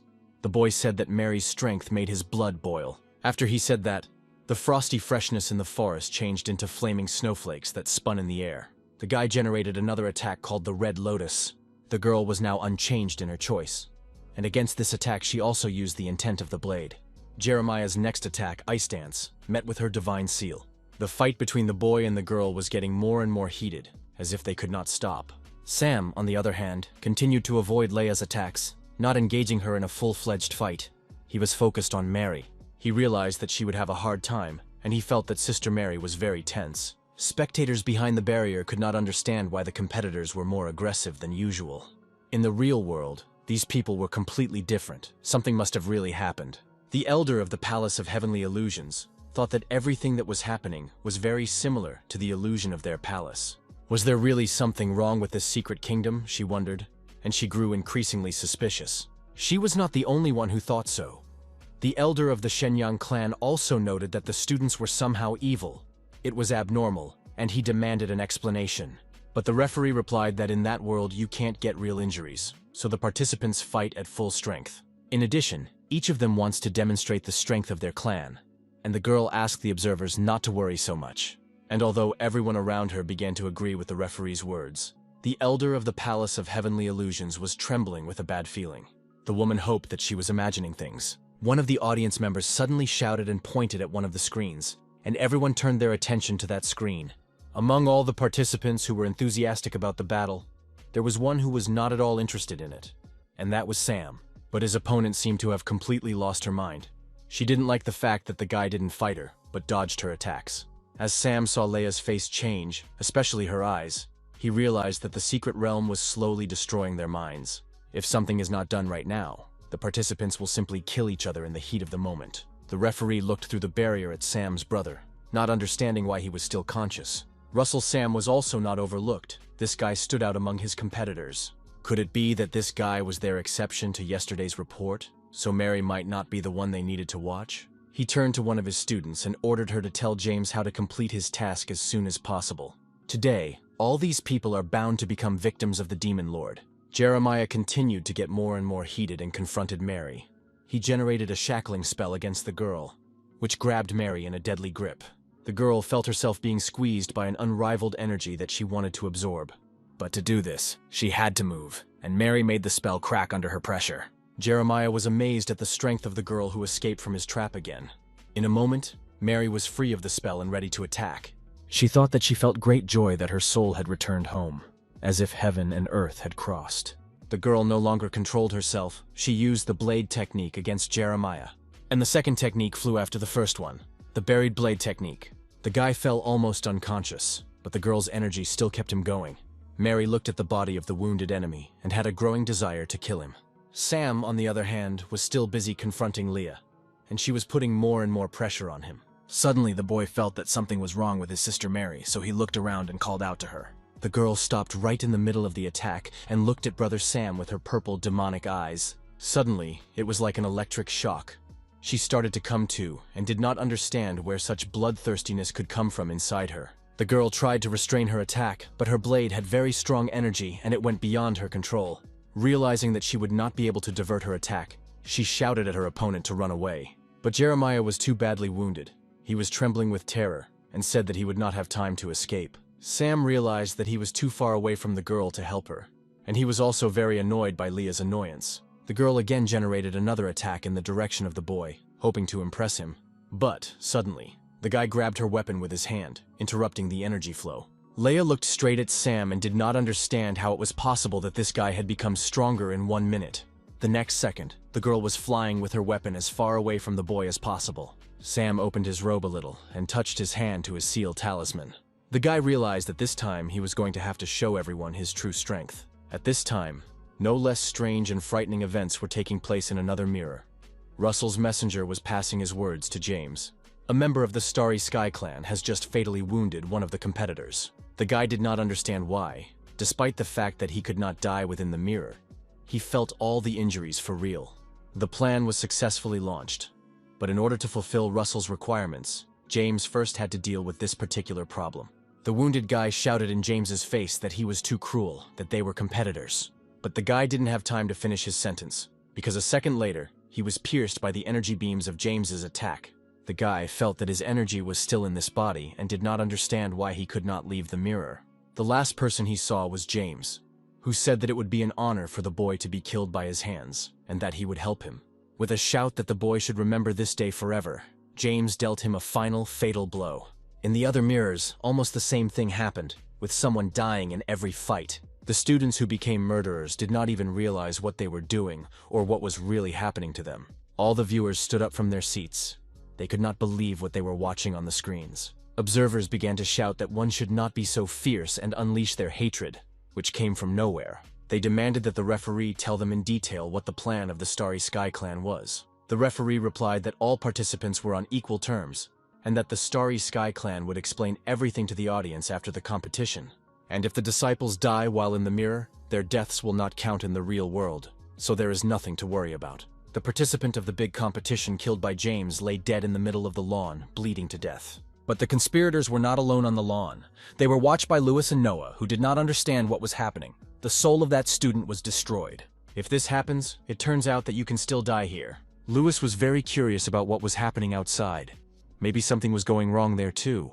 The girl told James not to worry. The elders had put a ban on the mirror. Representatives of the clans will not even realize that their students are really dying in this world. James said that we should tell all the members of the Starry Sky Clan to walk around in mirrors and kill the participants, and that there should be as many victims as possible. He ordered the girl to immediately comply with his order, and she obediently agreed. Staying on the lawn, James told the Demon Lord that he didn't have long to wait. Noah and Lewis, at that moment, realized that the entire Starry Sky Clan was in cahoots with the Moyen clan. James was walking away from the clearing, carrying a bloody sword in his hands, saying that no one would leave this world alive. The guys were very angry. The big meeting in Tianjiao turned out to be another trap for the Alliance, and we had to warn the other participants.